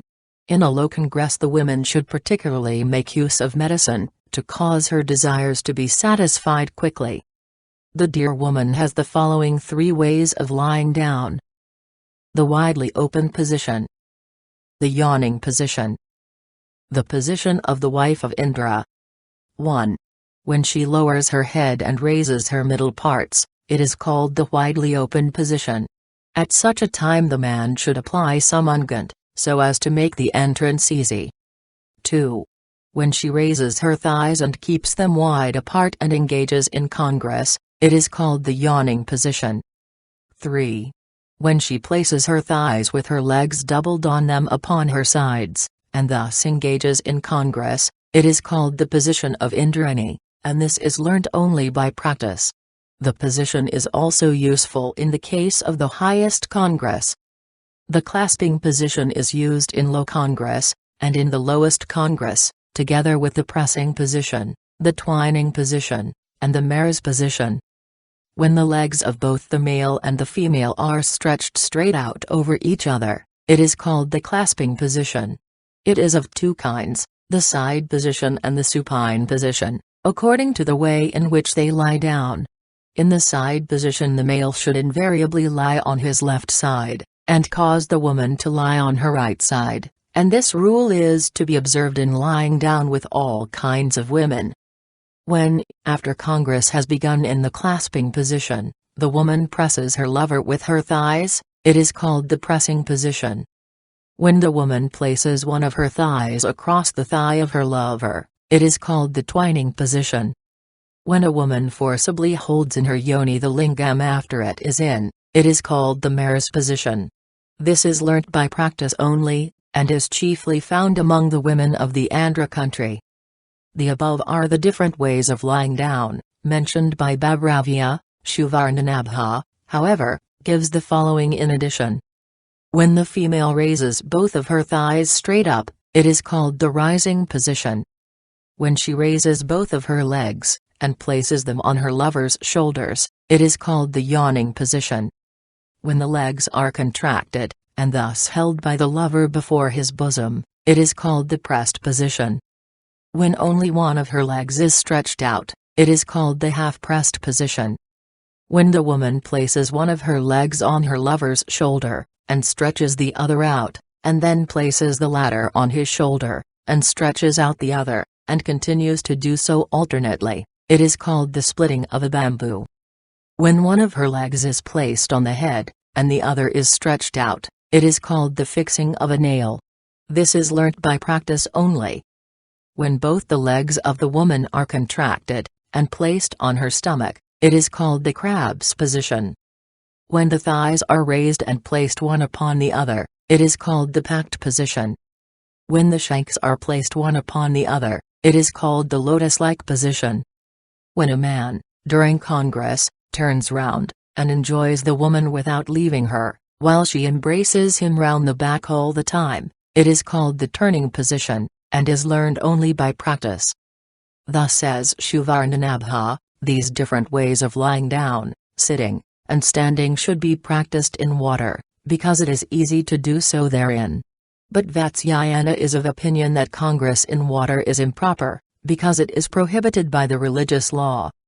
When a man and a woman support themselves on each other's bodies, or on a wall, or pillar, and thus while standing engage in congress, it is called the supported congress. When a man supports himself against a wall, and the woman, sitting on his hands joined together and held underneath her, throws her arms round his neck, and putting her thighs alongside his waist, moves herself by her feet, which are touching the wall against which the man is leaning, it is called the suspended congress. When a woman stands on her hands and feet like a quadruped, and her lover mounts her like a bull, it is called the congress of a cow. At this time everything that is ordinarily done on the bosom should be done on the back. In the same way can be carried on the congress of a dog, the congress of a goat, the congress of a deer, the forcible mounting of an ass, the congress of a cat, the jump of a tiger, the pressing of an elephant, the rubbing of a boar, and the mounting of a horse. And in all these cases the characteristics of these different animals should be manifested by acting like them. When a man enjoys two women at the same time, both of whom love him equally, it is called the united congress. When a man enjoys many women altogether, it is called the congress of a herd of cows. The following kinds of congress, viz., sporting in water, or the congress of an elephant with many female elephants, which is said to take place only in the water, the congress of a collection of goats, the congress of a collection of deer, take place in imitation of these animals. In Gramanerai many young men enjoy a woman that may be married to one of them, either one after the other, or at the same time. Thus one of them holds her, another enjoys her, a third uses her mouth, a fourth holds her middle part, and in this way they go on enjoying her several parts alternately. The same things can be done when several men are sitting in company with one courtesan, or when one courtesan is alone with many men. In the same way this can be done by the women of the king's harem when they accidentally get hold of a man. The people in the southern countries have also a congress in the anus, that is called the lower congress.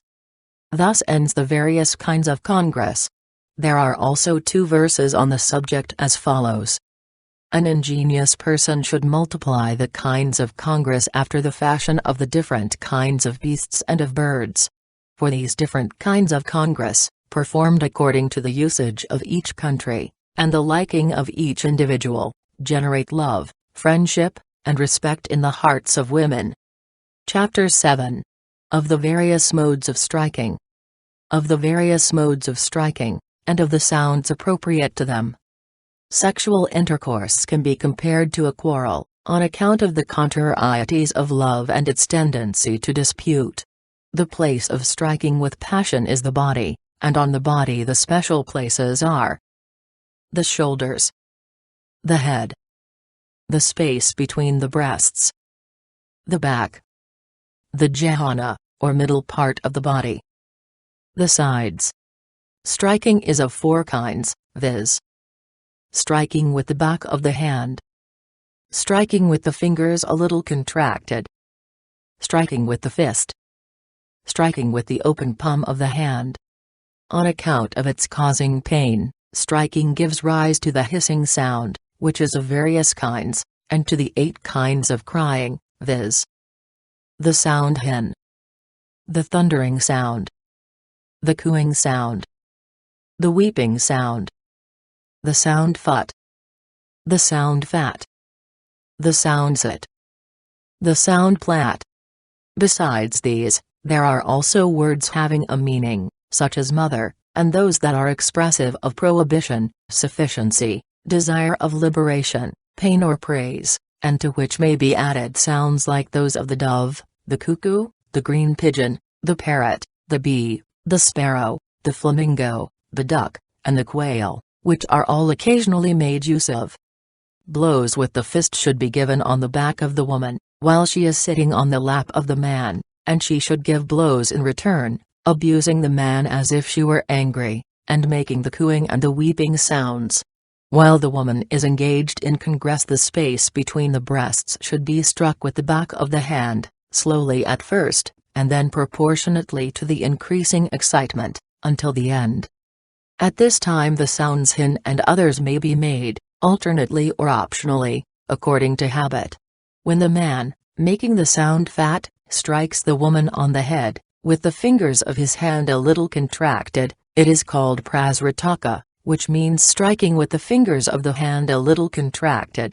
In this case the appropriate sounds are the cooing sound, the sound fat, and the sound phut in the interior of the mouth, and at the end of congress the sighing and weeping sounds. The sound fat is an imitation of the sound of a bamboo being split, while the sound phut is like the sound made by something falling into water. At all times when kissing and such like things are begun, the woman should give a reply with a hissing sound. During the excitement, when the woman is not accustomed to striking, she continually utters words expressive of prohibition, sufficiently, or desire of liberation, as well as the words father, mother, intermingled with a sighing, weeping and thundering sounds. 37 Towards the conclusion of the congress, the breasts, the jhana, and the sides of the woman should be pressed with the open palms of the hand, with some force, until the end of it, and then sounds like those of the quail, or the goose should be made. There are also 2 verses on the subject as follows. The characteristics of manhood are said to consist of roughness and impetuosity, while weakness, tenderness, sensibility, and an inclination to turn away from unpleasant things are the distinguishing marks of womanhood. The excitement of passion, and peculiarities of habit may sometimes cause contrary results to appear, but these do not last long, and in the end the natural state is resumed. The wedge on the bosom, the scissors on the head, the piercing instrument on the cheeks, and the pincers on the breasts and sides, may also be taken into consideration with the other 4 modes of striking, and thus give 8 ways altogether. But these 4 ways of striking with instruments are peculiar to the people of the southern countries, and the marks caused by them are seen on the breasts of their women. They are local peculiarities, but Vatsayana is of opinion that the practice of them is painful, barbarous, and base, and quite unworthy of imitation. In the same way, anything that is a local peculiarity should not always be adopted elsewhere, and even in the place where the practice is prevalent, excess of it should always be avoided. Instances of the dangerous use of them may be given as follows. The king of the Panchalas killed the courtesan Madhavasena by means of the wedge during congress. King Shatakarni of the Kuntalas deprived his great queen Malayavati of her life by a pair of scissors, and Naradva, whose hand was deformed, blinded a dancing girl by directing a piercing instrument in a wrong way. There are also 2 verses on the subject as follows. 37 Men who are well acquainted with the art of love are well aware how often one woman differs from another in her size and sounds during the time of congress. Some women like to be talked to in the most loving way, others in the most abusive way, and so on. Some women enjoy themselves with closed eyes in silence, others make a great noise over it, and some almost faint away. The great art is to ascertain what gives them the greatest pleasure, and what specialities they like best. About these things there cannot be either enumeration or any definite rule. Congress having once commenced, passion alone gives birth to all the acts of the parties. Such passionate actions and amorous gesticulations or movements, which arise on the spur of the moment, and during sexual intercourse, cannot be defined, and are as irregular as dreams.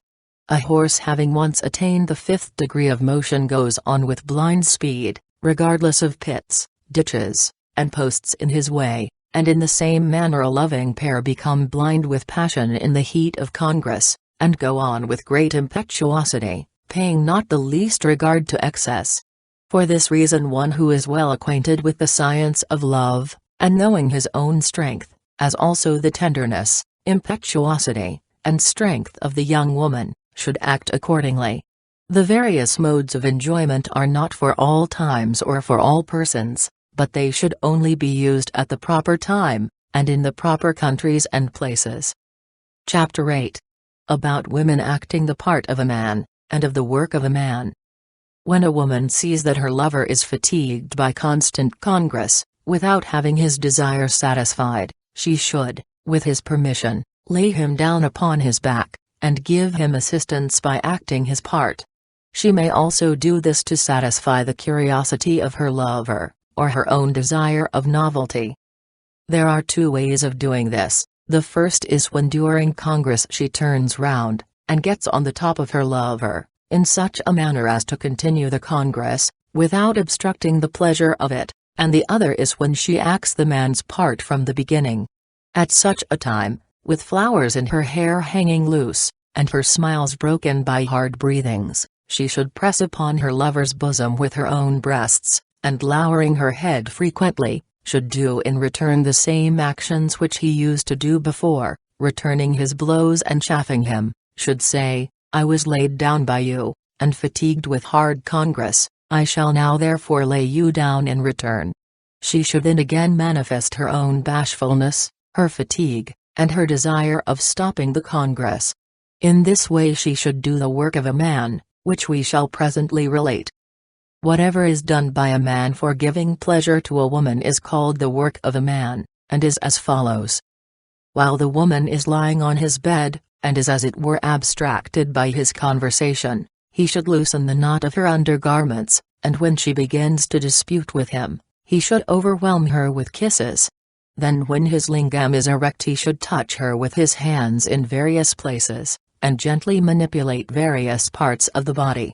If the woman is bashful, and if it is the first time that they have come together, the man should place his hands between her thighs, which she would probably keep close together, and if she is a very young girl, he should first get his hands upon her breasts, which she would probably cover with her own hands, and under her armpits and on her neck. If however she is a seasoned woman, he should do whatever is agreeable either to him or to her, and whatever is fitting for the occasion. After this he should take hold of her hair, and hold her chin in his fingers for the purpose of kissing her. On this, if she is a young girl, she will become bashful and close her eyes. Anyhow he should gather from the action of the woman what things would be pleasing to her during congress. Here Shuvarnanabhu says that while a man is doing to the woman what he likes best during congress, he should always make a point of pressing those parts of her body on which she turns her eyes. The signs of the enjoyment and satisfaction of the women are as follows: her body relaxes, she closes her eyes, she puts aside all bashfulness, and shows increased willingness to unite the two organs as closely together as possible. On the other hand, the signs of her want of enjoyment and of failing to be satisfied are as follows: she shakes her hands, she does not let the man get up, feels dejected, bites the man, kicks him, and continues to go on moving after the man has finished. In such cases the man should rub the yoni of the woman with his hand and fingers, as the elephant rubs anything with his trunk, before engaging in congress, until it is softened, and after that is done he should proceed to put his lingam into her. The acts to be done by the man are: moving forward, friction or churning, piercing, rubbing, pressing, giving a blow, the blow of a boar, the blow of a bull, the sporting of a sparrow. 1. When the organs are brought together properly and directly, it is called moving the organ forward. 2. When the lingam is held with the hand, and turned all round in the yoni, it is called churning. 3. When the yoni is lowered, and the upper part of it is struck with the lingam, it is called piercing. 4. When the same thing is done on the lower part of the yoni, it is called rubbing. 5. When the yoni is pressed by the lingam for a long time, it is called pressing. 6. When the lingam is removed to some distance from the yoni, and then forcibly strikes it, it is called giving a blow. 7. When only one part of the yoni is rubbed with the lingam, it is called the blow of a boar. 8. When both sides of the yoni are rubbed in this way, it is called the blow of a bull. 9. When the lingam is in the yoni, and moved up and down frequently, and without being taken out, it is called the sporting of a sparrow. This takes place at the end of congress. When a woman acts the part of a man, she has the following things to do in addition to the 9 given above, viz. the pair of tongs, the top, the swing. 1. When the woman holds the lingam in her yoni, draws it in, presses it, and keeps it thus in her for a long time, it is called the pair of tongs. 2. When, while engaged in congress, she turns round like a wheel, it is called the top. This is learnt by practice only. 3. When, on such an occasion, the man lifts up the middle part of his body, and the woman turns round her middle part, it is called the swing. When the woman is tired, she should place her forehead on that of her lover, and should thus take rest without disturbing the union of the organs, and when the woman has rested herself the man should turn round and begin the congress again. There are also some verses on the subject as follows. Though a woman is reserved, and keeps her feelings concealed, yet when she gets on the top of a man, she then shows all her love and desire. A man should gather from the actions of the woman of what disposition she is, and in what way she likes to be enjoyed. A woman during her monthly courses, a woman who has been lately confined, and a fat woman should not be made to act the part of a man. Chapter 9. Of the Aparishtaka or Mouth Congress. Aparishtaka, this practice appears to have been prevalent in some parts of India from a very ancient time. The Sushruta, a work on medicine some 2000 years old, describes the wounding of the lingam with the teeth as one of the causes of a disease treated upon in that work. Traces of the practice are found as far back as the 8th century, for various kinds of the Aparishtaka are represented in the sculptures of many Shaiva temples at Bhuvaneshwara, near Cuttack, in Orissa, and which were built about that period. From these sculptures being found in such places, it would seem that this practice was popular in that part of the country at that time. It does not seem to be so prevalent now in Hindustan. Its place perhaps is filled up by the practice of sodomy, introduced since the Mohammedan period.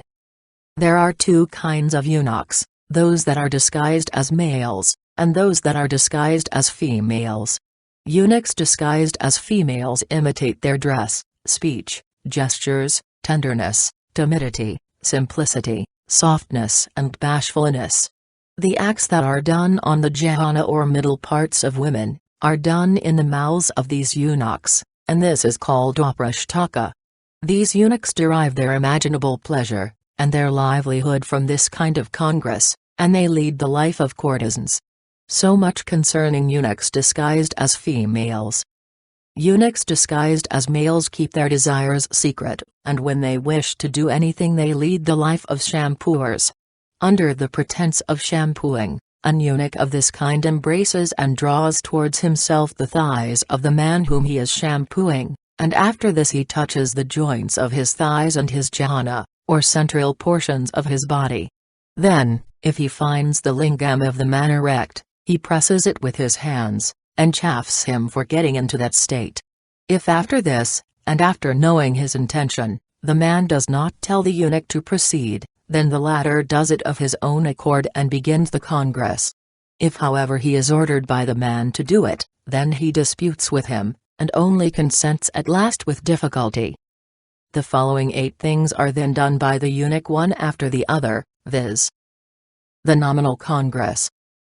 Biting the sides. Pressing outside. Pressing inside. Kissing. Rubbing. Sucking a mango fruit. Swallowing up. At the end of each of these the eunuch expresses his wish to stop, but when one of them is finished, the man desires him to do another, and after that is done, then the one that follows it, and so on. 1. When, holding the man's lingam with his hand, and placing it between his lips, the eunuch moves about his mouth, it is called the nominal congress. 2. When, covering the end of the lingam with his fingers collected together like the bud of a plant or flower, the eunuch presses the sides of it with his lips, using his teeth also, it is called biting the sides. 3. When, being desired to proceed, the eunuch presses the end of the lingam with his lips closed together, and kisses it as if he were drawing it out, it is called the outside pressing. 4. When, being asked to go on, he put the lingam further into his mouth, and presses it with his lips and then takes it out, it is called the inside pressing. 5. When, holding the lingam in his hand, the eunuch kisses it as if he were kissing the lower lip, it is called kissing. 6. When, after kissing it, he touches it with his tongue everywhere, and passes the tongue over the end of it, it is called rubbing. 7. When, in the same way, he puts the half of it into his mouth, and forcibly kisses and sucks it, this is called sucking a mango fruit. 8. And lastly, when, with the consent of the man, the eunuch puts the whole lingam into his mouth, and presses it to the very end, as if he were going to swallow it up, it is called swallowing up. Striking, scratching, and other things may also be done during this kind of congress. The Auparishtaka is practiced only by unchaste and wanton women, female attendants and serving maids, that is, those who are not married to anybody, but who live by shampooing. The Akriyas, that is, ancient and venerable authors, are of opinion that this Auparishtaka is the work of a dog and not of a man, because it is a low practice, and opposed to the orders of the Holy Writ, and because the man himself suffers by bringing his lingam into contact with the mouths of eunuchs and women. But Vatsayana says that the orders of the Holy Writ do not affect those who resort to courtesans, and the law prohibits the practice of the Auparishtaka with married women only. As regards the injury to the male, that can be easily remedied. The people of eastern India do not resort to women who practice the Auparishtaka. The people of Ahikatra resort to such women, but do nothing with them, so far as the mouth is concerned. The people of Sakta do with these women every kind of mouth congress, while the people of Nagra do not practice this, but do every other thing. The people of the Shurasena country, on the southern bank of the Jammu, do everything without any hesitation, for they say that women being naturally unclean, no one can be certain about their character, their purity, their conduct, their practices, their confidences, or their speech. They are not however on this account to be abandoned, because religious law, on the authority of which they are reckoned pure, lays down that the udder of a cow is clean at the time of milking, though the mouth of a cow, and also the mouth of her calf, are considered unclean by the Hindus. Again, a dog is clean when he seizes a deer in hunting, though food touched by a dog is otherwise considered very unclean. A bird is clean when it causes a fruit to fall from a tree by pecking at it, though things eaten by crows and other birds are considered unclean. And the mouth of a woman is clean for kissing and such like things at the time of sexual intercourse. Vatsayana moreover thinks that in all these things connected with love, everybody should act according to the custom of his country, and his own inclination. There are also the following verses on the subject. The male servants of some men carry on the mouth congress with their masters. It is also practiced by some citizens, who know each other well, among themselves. Some women of the harem, when they are amorous, do the acts of the mouth on the yonis of one another, and some men do the same thing with women. The way of doing this, that is, of kissing the yoni, should be known from kissing the mouth. When a man and woman lie down in an inverted order, that is, with the head of the one towards the feet of the other and carry on this congress, it is called the congress of a crow. For the sake of such things courtesans abandon men possessed of good qualities, liberal and clever, and become attached to low persons, such as slaves and elephant drivers. The aparishtaka, or mouth congress, should never be done by a learned Brahman, by a minister that carries on the business of a state, or by a man of good reputation, because though the practice is allowed by the Shastras, there is no reason why it should be carried on, and need only be practiced in particular cases. As for instance, the taste, and the strength, and the digestive qualities of the flesh of dogs are mentioned in works on medicine, but it does not therefore follow that it should be eaten by the wise.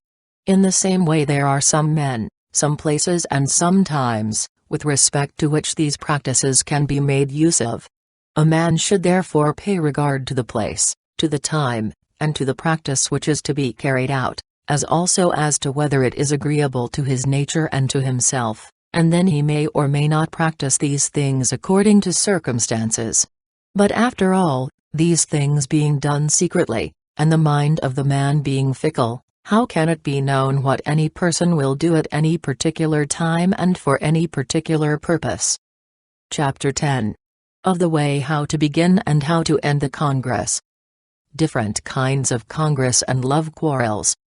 In the pleasure room, decorated with flowers, and fragrant with perfumes, attended by his friends and servants, the citizen should receive the woman, who will come bathed and dressed, and will invite her to take refreshment and to drink freely. He should then seat her on his left side, and holding her hair, and touching also the end and knot of her garment, he should gently embrace her with his right arm. They should then carry on an amusing conversation on various subjects, and may also talk suggestively of things which would be considered as coarse, or not to be mentioned generally in society. They may then sing, either with or without gesticulations, and play on musical instruments, talk about the arts, and persuade each other to drink.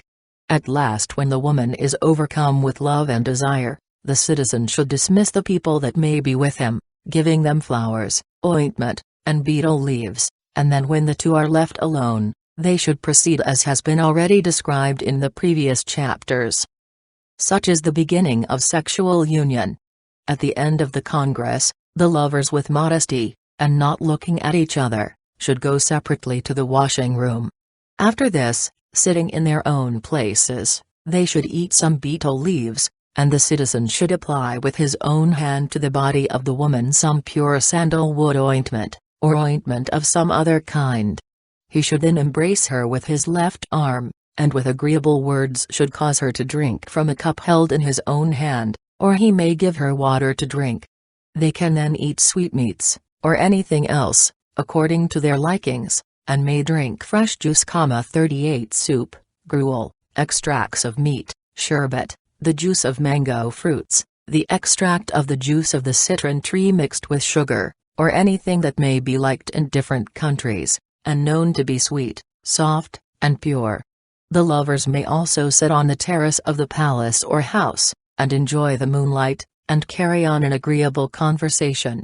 At this time, too, while the woman lies in his lap, with her face towards the moon, the citizen should show her the different planets, the morning star, the polar star, and the 7 rishis, or Great Bear. This is the end of sexual union. Congress is of the following kinds, viz. Loving Congress, Congress of subsequent love, Congress of artificial love, Congress of transferred love, Congress like that of eunuchs, deceitful Congress. 38. The fresh juice of the coconut tree, the date tree, and other kinds of palm trees are drunk in India. It will not keep fresh very long, but ferments rapidly, and is then distilled into liquor. Congress of spontaneous love. 1. When a man and a woman, who have been in love with each other for some time, come together with great difficulty, or when one of the two returns from a journey, or is reconciled after having been separated on account of a quarrel, then Congress is called the loving Congress. It is carried on according to the liking of the lovers, and as long as they choose. 2. When two persons come together, while their love for each other is still in its infancy, their Congress is called the Congress of subsequent love. 3. When a man carries on the Congress by exciting himself by means of the 64 ways, such as kissing, etc., etc., or when a man and a woman come together, though in reality they are both attached to different persons, their Congress is then called Congress of artificial love. At this time all the ways and means mentioned in the Kama Sutra should be used. 4. When a man, from the beginning to the end of the Congress, though having connection with the women, thinks all the time that he is enjoying another one whom he loves, it is called the Congress of transferred love. 5. Congress between a man and a female water carrier, or a female servant of a caste lower than his own, lasting only until the desire is satisfied, is called Congress like that of eunuchs. Here external touches, kisses, and manipulations are not to be employed. 6. The Congress between a courtesan and a rustic, and that between citizens and the women of villages, and bordering countries, is called deceitful Congress. 7. The Congress that takes place between two persons who are attached to one another, and which is done according to their own liking is called spontaneous Congress. Thus ends the kinds of Congress. We shall now speak of love quarrels. A woman who is very much in love with a man cannot bear to hear the name of her rival mentioned, or to have any conversation regarding her, or to be addressed by her name through mistake. If such takes place, a great quarrel arises, and the woman cries, becomes angry, tosses her hair about, strikes her lover, falls from her bed or seat, and, casting aside her garlands and ornaments, throws herself down on the ground. At this time, the lover should attempt to reconcile her with conciliatory words, and should take her up carefully and place her on her bed. But she, not replying to his questions, and with increased anger, should bend down his head by pulling his hair, and having kicked him once, twice, or thrice on his arms, head, bosom or back, should then proceed to the door of the room. Dattaka says that she should then sit angrily near the door and shed tears, but should not go out, because she would be found fault with for going away. After a time, when she thinks that the conciliatory words and actions of her lover have reached their utmost, she should then embrace him, talking to him with harsh and reproachful words, but at the same time showing a loving desire for congress. When the woman is in her own house, and has quarreled with her lover, she should go to him and show how angry she is, and leave him. Afterwards the citizen having sent the Veda Kama 39, the Vidushaka 40 or the Pithamurta 41 to pacify her, she should accompany them back to the house, and spend the night with her lover. Thus end the love quarrels. In conclusion, a man, employing the 64 means mentioned by Bhairava, obtains his object, and enjoys the woman of the first quality. Though he may speak well on other subjects, if he does not know the 64 divisions, no great respect is paid to him in the assembly of the learned. A man, devoid of other knowledge, but well acquainted with the 64 divisions, becomes a leader in any society of men and women. What man will not respect the 64 parts, 42, considering they are respected by the learned, by the cunning, and by the courtesans. As the 64 parts are respected, are charming, and add to the talent of women, they are called by the Akriyas dear to women. A man skilled in the 64 parts is looked upon with love by his own wife, by the wives of others, and by courtesans. End of Part 2. 39. The characteristics of these three individuals have been given in Part 140. The characteristics of these three individuals have been given in Part 141. The characteristics of these three individuals have been given in Part 142. A definition of the 64 parts, or divisions, is given in Chapter 2. Part 3. About the acquisition of a wife. Chapter 1. On marriage. When a girl of the same caste, and a virgin, is married in accordance with the precepts of Holy Writ, the results of such an union are, the acquisition of dharma and artha, offspring, affinity, increase of friends, and untarnished love. For this reason a man should fix his affections upon a girl who is of good family, whose parents are alive, and who is 3 years or more younger than himself. She should be born of a highly respectable family, possessed of wealth, well-connected, and with many relations and friends. She should also be beautiful, of a good disposition, with lucky marks on her body, and with good hair, nails, teeth, ears, eyes, and breasts, neither more nor less than they ought to be, and no one of them entirely wanting, and not troubled with a sickly body. The man should, of course, also possess these qualities himself. But at all events, says Gautamaka, a girl who has been already joined with others, that is, no longer a maiden, should never be loved, for it would be reproachable to do such a thing. Now in order to bring about a marriage with such a girl as described above, the parents and relations of the man should exert themselves, as also such friends on both sides as may be desired to assist in the matter. These friends should bring to the notice of the girl's parents, the faults, both present and future, of all the other men that may wish to marry her, and should at the same time extol even to exaggeration all the excellencies, ancestral, and paternal, of their friend, so as to endear him to them, and particularly to those that may be liked by the girl's mother. One of the friends should also disguise himself as an astrologer and declare the future good fortune and wealth of his friend by showing the existence of all the lucky omens 43 and signs, 44, the good influence of planets, the auspicious entrance of the sun into a sign of the zodiac, propitious stars and fortunate marks on his body. Others again should rouse the jealousy of the girl's mother by telling her that their friend has a chance of getting from some other quarter even a better girl than hers.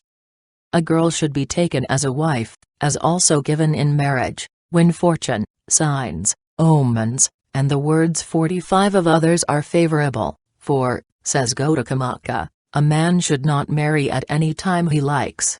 A girl who is asleep, crying, or gone out of the house when sought in marriage, or who is betrothed to another, should not be married. The following also should be avoided. One who is kept concealed. One who has an ill-sounding name. One who has her nose depressed. One who has her nostril turned up. 43. The flight of a blue jay on a person's left side is considered a lucky omen when one starts on any business. The appearance of a cat before anyone at such a time is looked on as a bad omen. There are many omens of the same kind. 44. Such as the throbbing of the right eye of men and the left eye of women, etc. 45. Before anything is begun it is a custom to go early in the morning to a neighbor's house, and overhear the first words that may be spoken in his family, and according as the words heard are of good or bad import, so draw an inference as to the success or failure of the undertaking. One who is formed like a male. One who is bent down. One who has crooked thighs. One who has a projecting forehead. One who has a bald head. One who does not like purity. One who has been polluted by another. One who is afflicted with the gulma. 46. One who is disfigured in any way. One who has fully arrived at puberty. One who is a friend. One who is a younger sister. one who is a Varshakari. 47. In the same way, a girl who is called by the name of one of the 27 stars, or by the name of a tree, or of a river, is considered worthless, as also a girl whose name ends in R or L. But some authors say that prosperity is gained only by marrying that girl to whom one becomes attached, and that therefore no other girl but the one who is loved should be married by anyone. When a girl becomes marriageable, her parents should dress her smartly, and should place her where she can be easily seen by all. Every afternoon, having dressed her and decorated her in a becoming manner, they should send her with her female companions to sports, sacrifices, and marriage ceremonies, and thus show her to advantage in society, because she is a kind of merchandise. They should also receive with kind words and signs of friendliness those of an auspicious appearance who may come accompanied by their friends and relations for the purpose of marrying their daughter, and under some pretext or other, having first dressed her becomingly, should then present her to them. After this they should await the pleasure of fortune, and with this object should appoint a future day on which a determination could be come to with regard to their daughter's marriage. On this occasion, when the persons have come, the parents of the girl should ask them to bathe and dine, and should say, "Everything will take place at the proper time," and should not then comply with the request, but should settle the matter later. When a girl is thus acquired, either according to the custom of the country, or according to his own desire, the man should marry her in accordance with the precepts of the Holy Writ, according to one of the 4 kinds of marriage. Thus ends marriage. There are also some verses on the subject as follows. Amusement in society, such as completing verses begun by others, marriages, and auspicious ceremonies should be carried on neither with superiors, nor inferiors, but 46. A disease consisting of any glandular enlargement in any part of the body. 47. A woman, the palms of whose hands and the soles of whose feet are always perspiring with our equals. That should be known as a high connection when a man, after marrying a girl, has to serve her and her relations afterwards like a servant, and such a connection is censured by the good. On the other hand, that reproachable connection, where a man, together with his relations, lords it over his wife, is called a low connection by the wise. But when both the man and the woman afford mutual pleasure to each other, and when the relatives on both sides pay respect to one another, such is called a connection in the proper sense of the word. Therefore a man should contract neither a high connection by which he is obliged to bow down afterwards to his kinsman, nor a low connection, which is universally reprehended by all. Chapter 2. Of creating confidence in the girl.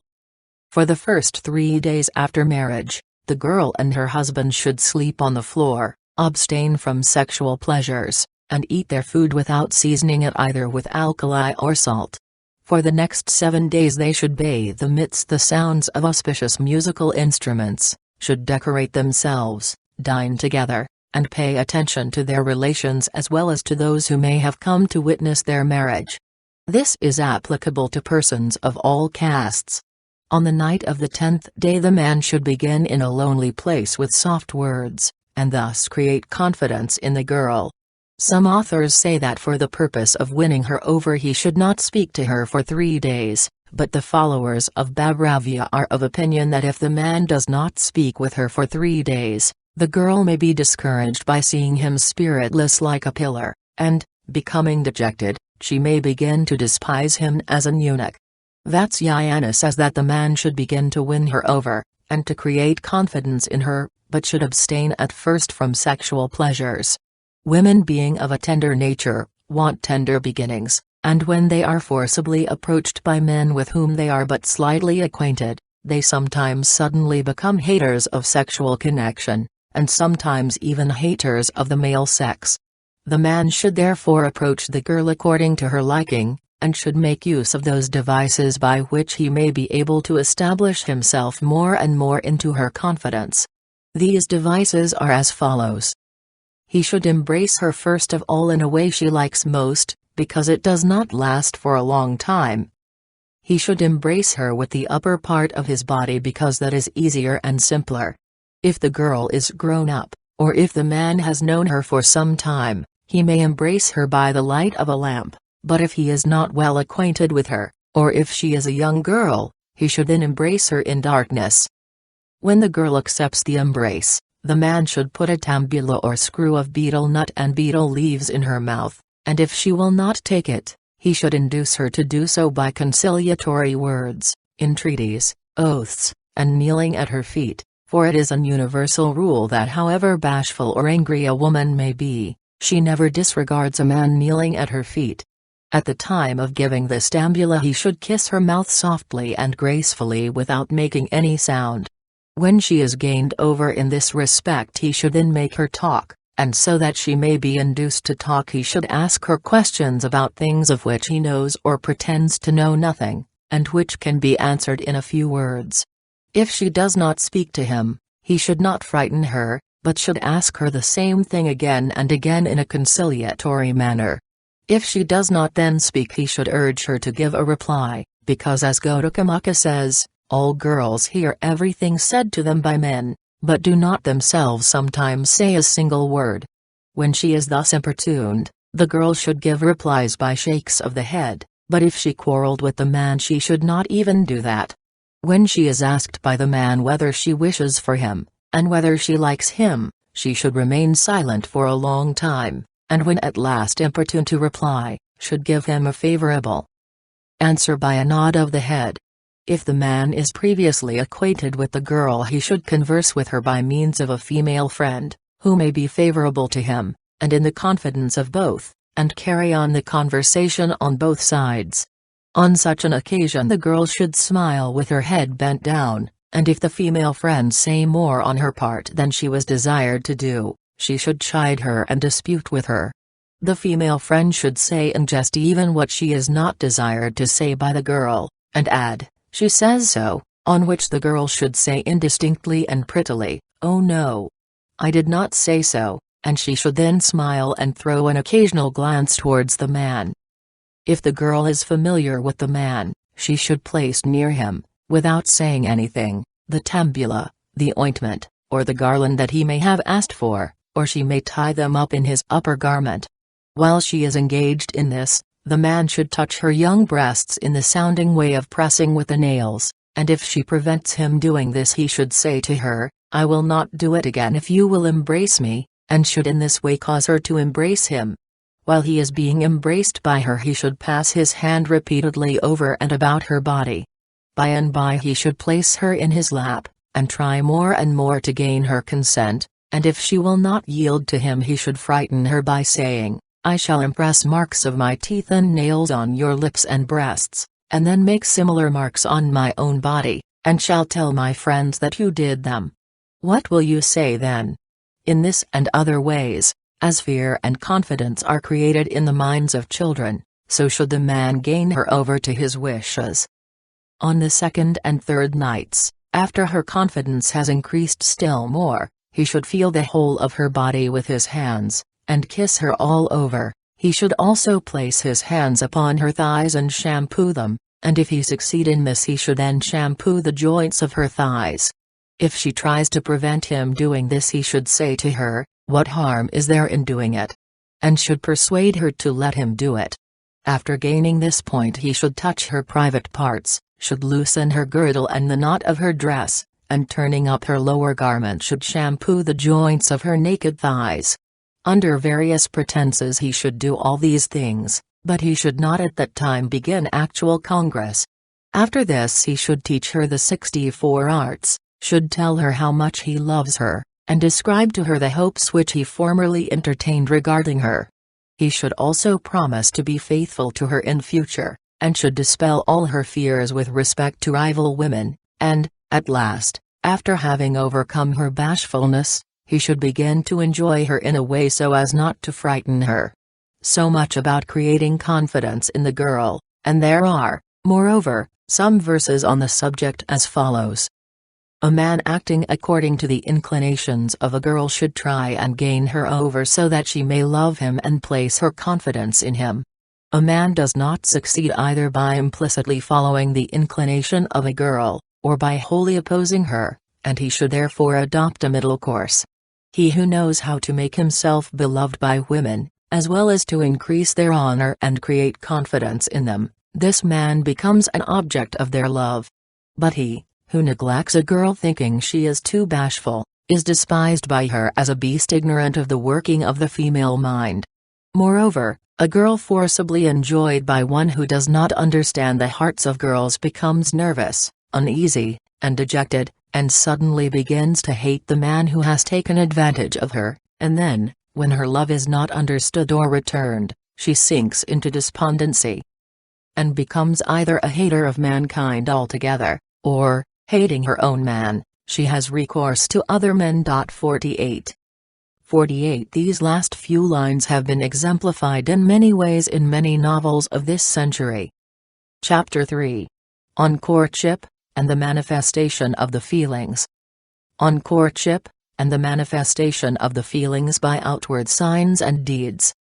A poor man possessed of good qualities, a man born of a low family possessed of mediocre qualities, a neighbor possessed of wealth, and one under the control of his father, mother or brothers, should not marry without endeavoring to gain over the girl from her childhood to love and esteem them. Thus a boy separated from his parents, and living in the house of his uncle, should try to gain over the daughter of his uncle, or some other girl, even though she be previously betrothed to another.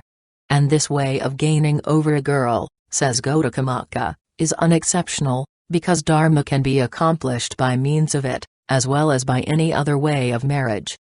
When a boy has thus begun to woo the girl he loves, he should spend his time with her and amuse her with various games and diversions fitted for their age and acquaintanceship, such as picking and collecting flowers, making garlands of flowers, playing the parts of members of a fictitious family, cooking food, playing with dice, playing with cards, the game of odd and even, the game of finding out the middle finger, the game of 6 pebbles, and such other games as may be prevalent in the country, and agreeable to the disposition of the girl.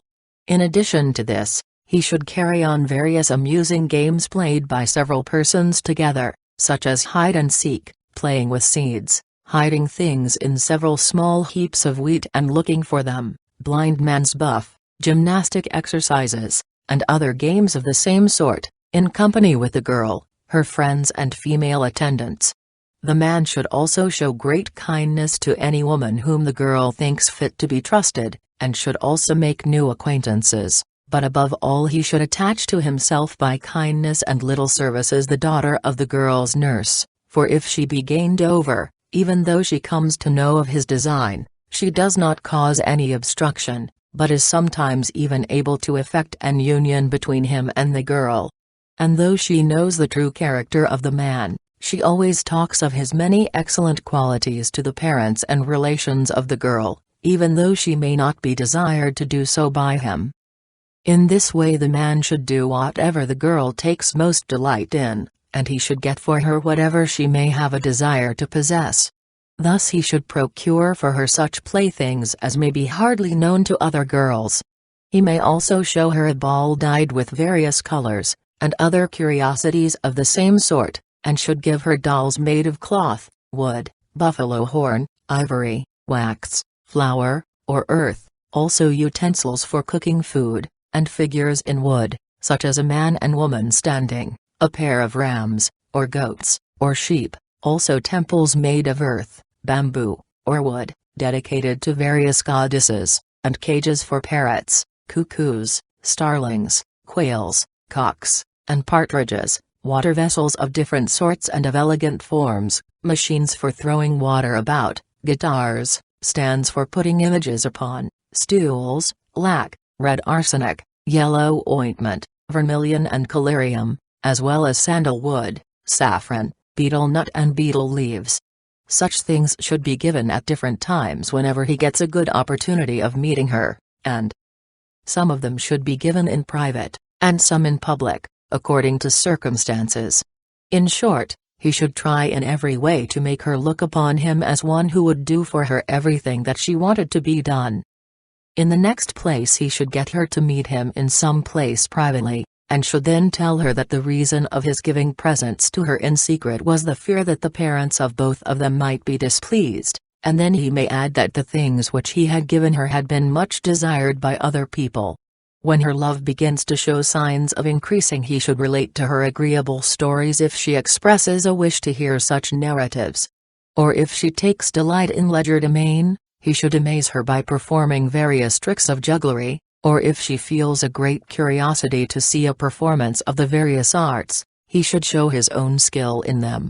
When she is delighted with singing, he should entertain her with music, and on certain days, and at the time of going together to moonlight fairs and festivals, and at the time of her return after being absent from home, he should present her with bouquets of flowers, and with chaplets for the head, and with ear ornaments and rings, for these are the proper occasions on which such things should be presented. He should also teach the daughter of the girl's nurse all the 64 means of pleasure practiced by men, and under this pretext should also inform her of his great skill in the art of sexual enjoyment. All this time he should wear a fine dress, and make as good an appearance as possible, for young women love men who live with them, and who are handsome, good-looking and well-dressed.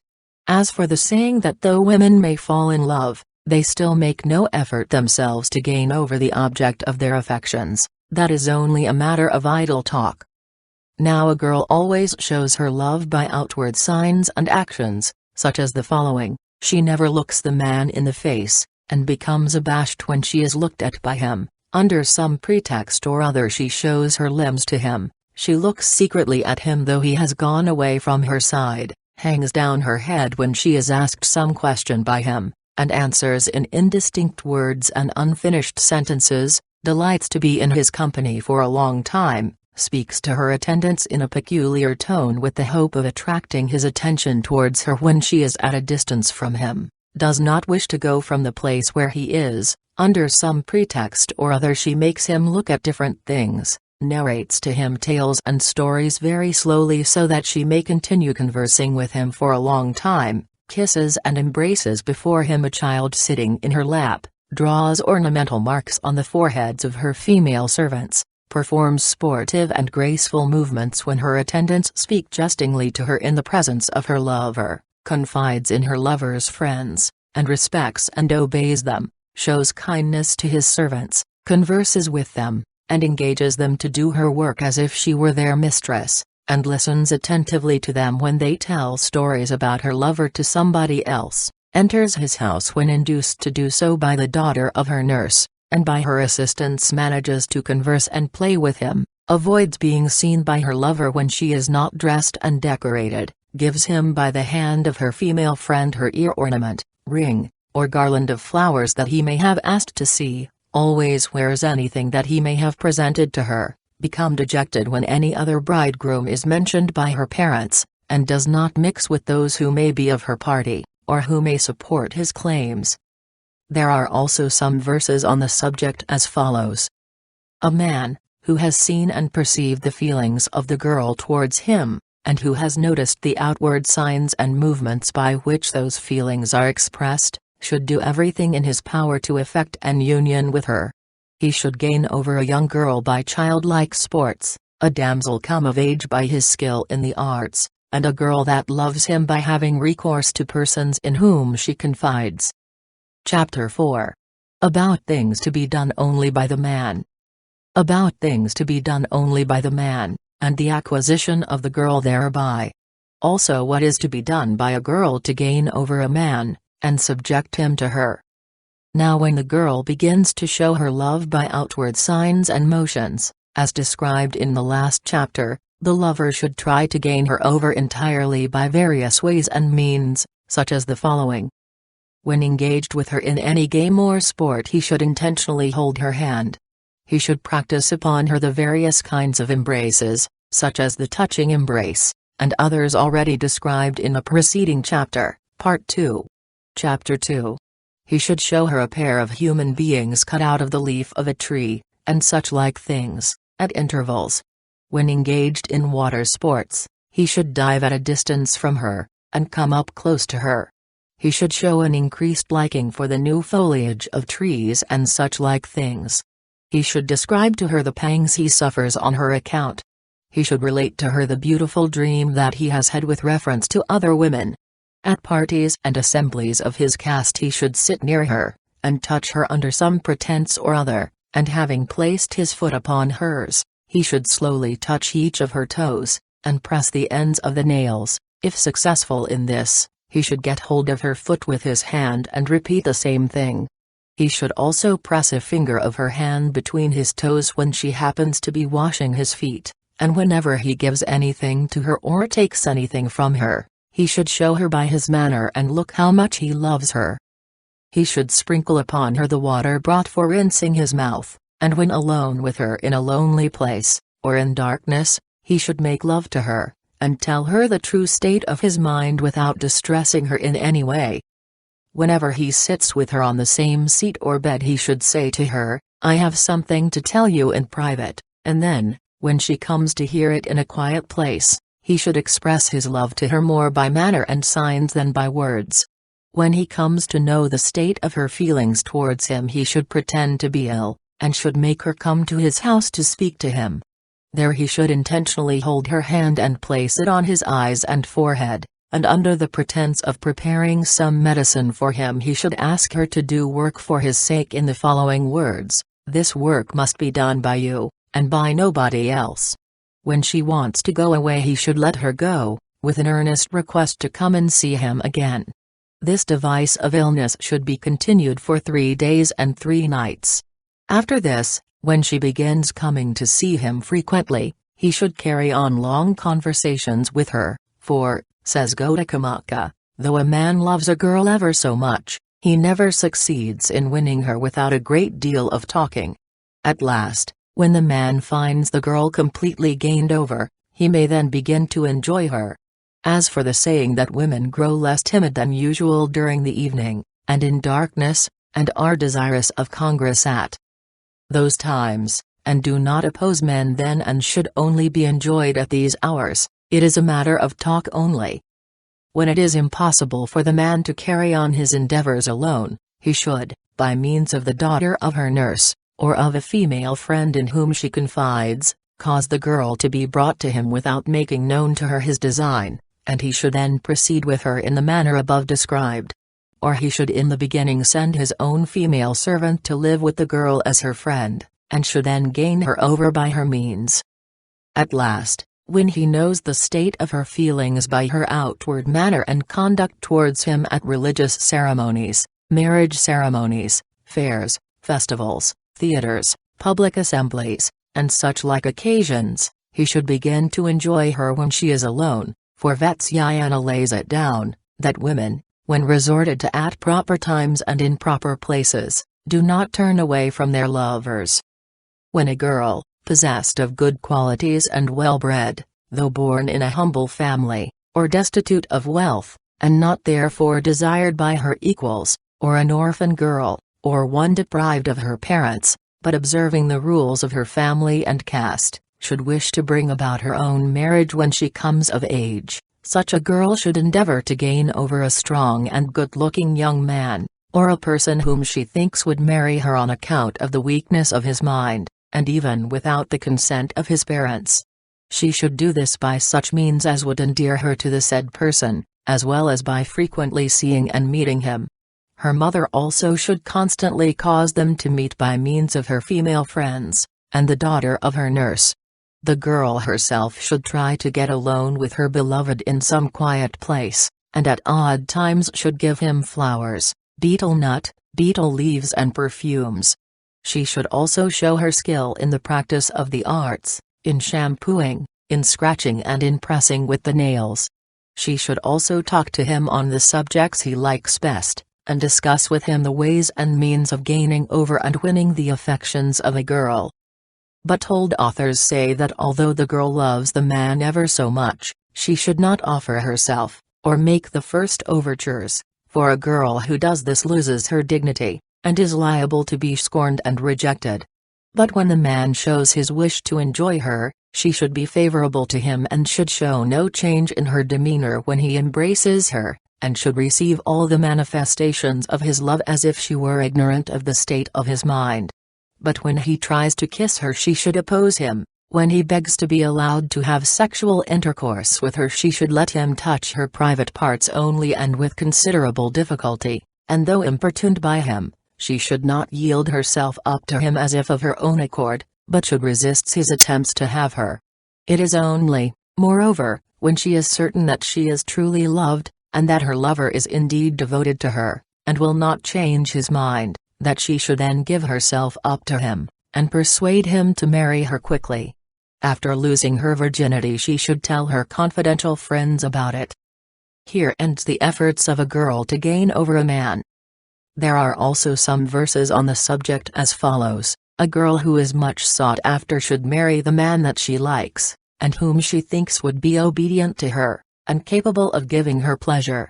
But when from the desire of wealth a girl is married by her parents to a rich man without taking into consideration the character or looks of the bridegroom, or when given to a man who has several wives, she never becomes attached to the man, even though he be endowed with good qualities, obedient to her will, active, strong, and healthy, and anxious to please her in every way. 49 A husband who is obedient but yet master of himself, though he be poor and not good-looking, is better than one who is common to many women, even though he be handsome and attractive.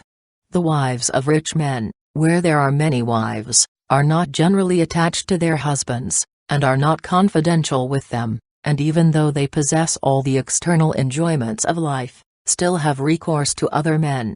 A man who is of a low mind, who has fallen from his social position, and who is much given to traveling, does this not deserve to be married, neither does one who has many wives and children, or one who is devoted to sport and gambling, and who comes to his wife only when he likes.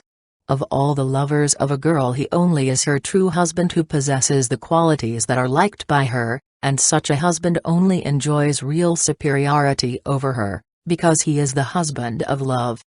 49 There is a good deal of truth in the last few observations.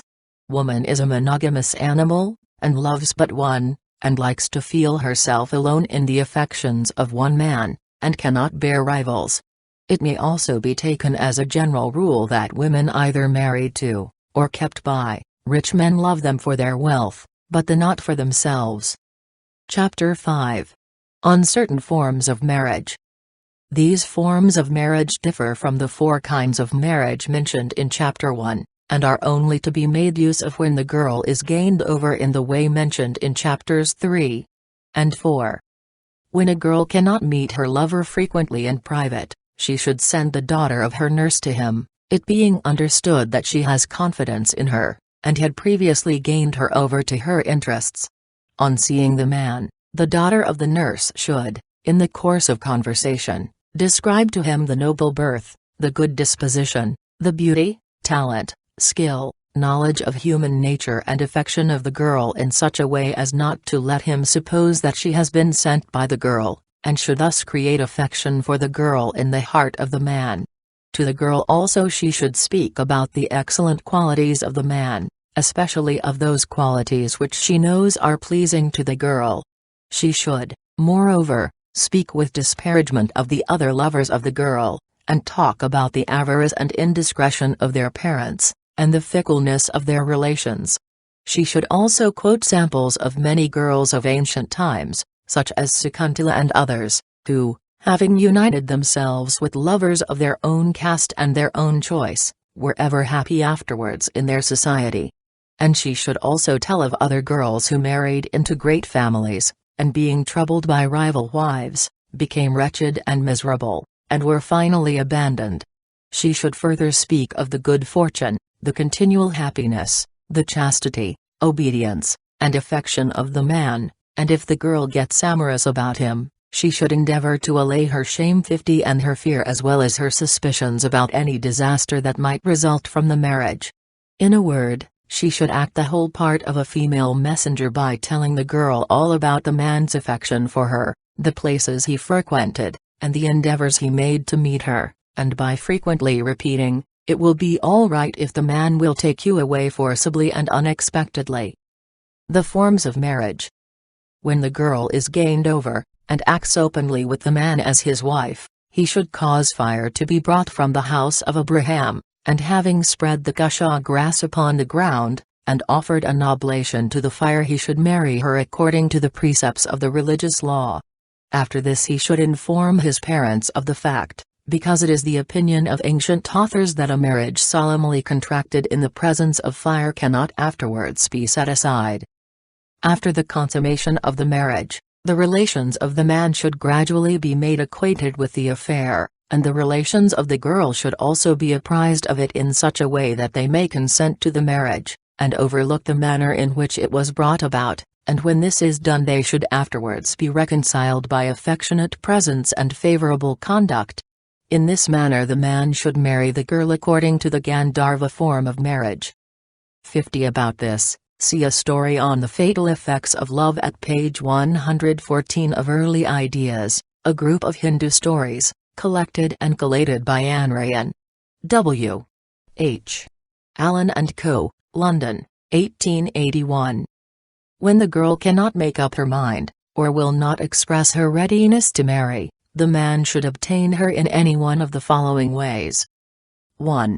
On a fitting occasion, and under some excuse, he should by means of a female friend with whom he is well acquainted, and whom he can trust, and who also is well known to the girl's family, get the girl brought unexpectedly to his house, and he should then bring fire from the house of Abraham, and proceed as before described. 2. When the marriage of the girl with some other person draws near, the man should disparage the future husband to the utmost in the mind of the mother of the girl, and then having got the girl to come with her mother's consent to a neighboring house, he should bring fire from the house of Abraham, and proceed as above. 3. The man should become a great friend of the brother of the girl, the said brother being of the same age as himself, and addicted to courtesans, and to intrigues with the wives of other people, and should give him assistance in such matters, and also give him occasional presents. He should then tell him about his great love for his sister, as young men will sacrifice even their lives for the sake of those who may be of the same age, habits, and dispositions as themselves. After this the man should get the girl brought by means of her brother to some secure place, and having brought fire from the house of Abraham, should proceed as before. 4. The man should on the occasion of festivals get the daughter of the nurse to give the girl some intoxicating substance, and then cause her to be brought to some secure place under the pretense of some business, and there having enjoyed her before she recovers from her intoxication, should bring fire from the house of Abraham, and proceed as before. 5. The man should, with the connivance of the daughter of the nurse, carry off the girl from her house while she is asleep, and then, having enjoyed her before she recovers from her sleep, should bring fire from the house of Abraham, and proceed as before.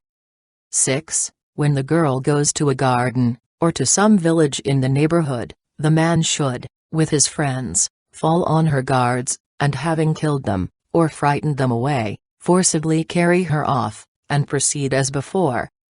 There are verses on the subject as follows: in all the forms of marriage given in this chapter of this work, the one that precedes is better than the one that follows it, on account of its being more in accordance with the commands of religion, and therefore it is only when it is impossible to carry the former into practice that the latter should be resorted to.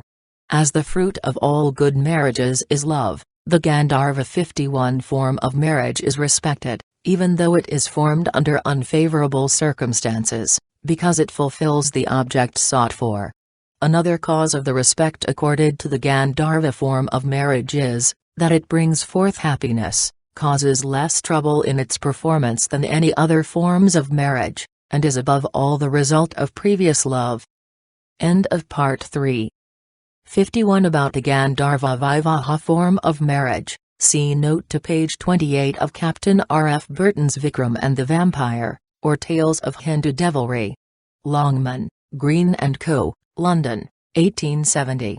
This form of matrimony was recognized by the ancient Hindus, and is frequent in books. It is a kind of Scotch wedding, ultra-Caledonian, taking place by mutual consent without any form or ceremony.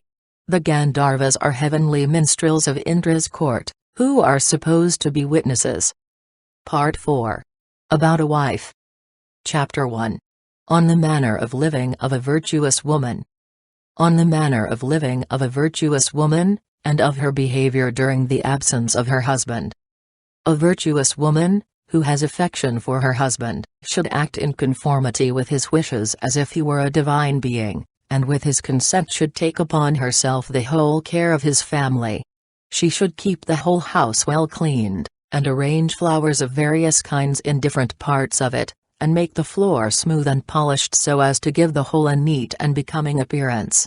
She should surround the house with a garden, and place ready in it all the materials required for the morning, noon and even sacrifices.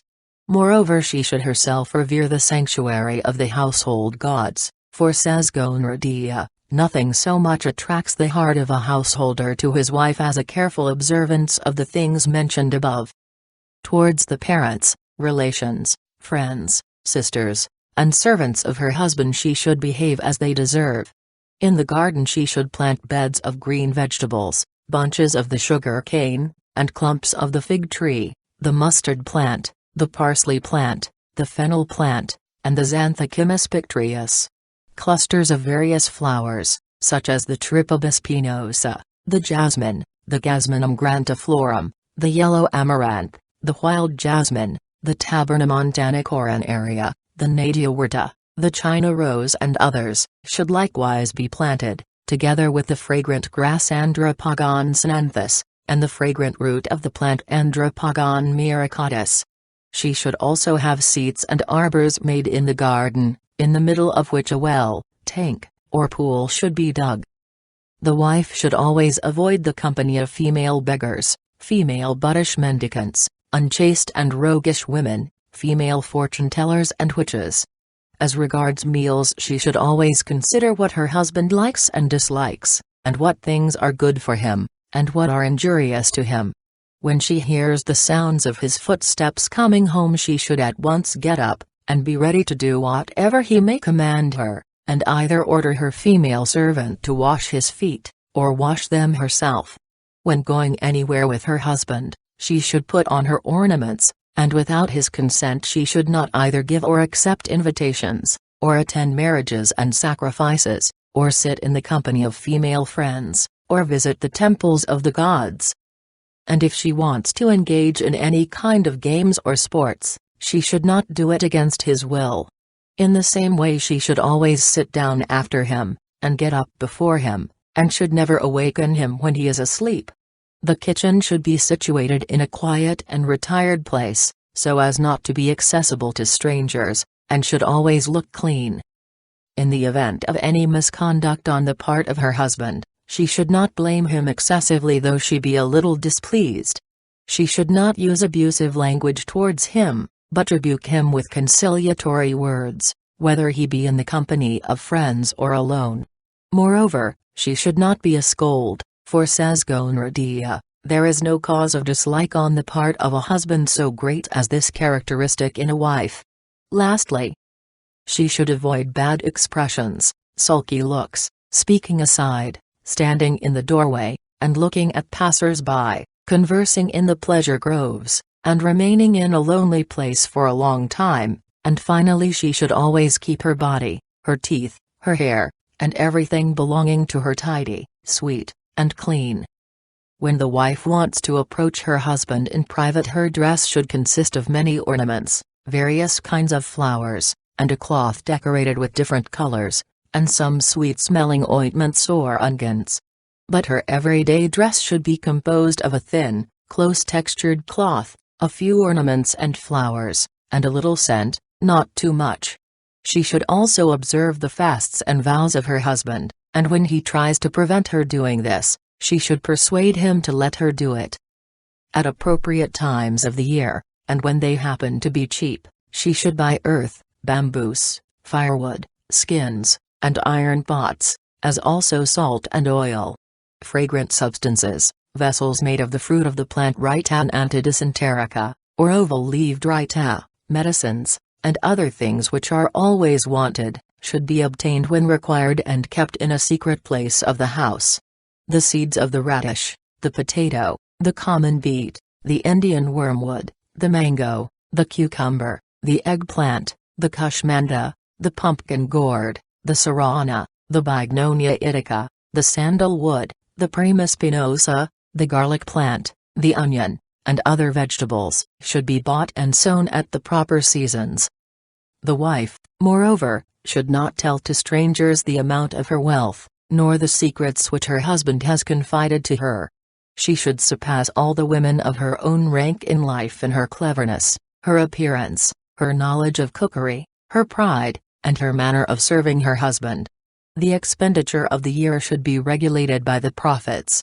The milk that remains after the meals should be turned into ghee or clarified butter. Oil and sugar should be prepared at home, spinning and weaving should also be done there, and a store of ropes and cords, and barks of trees for twisting into ropes should be kept. She should also attend to the pounding and cleaning of rice, using its small grain and chaff in some way or other.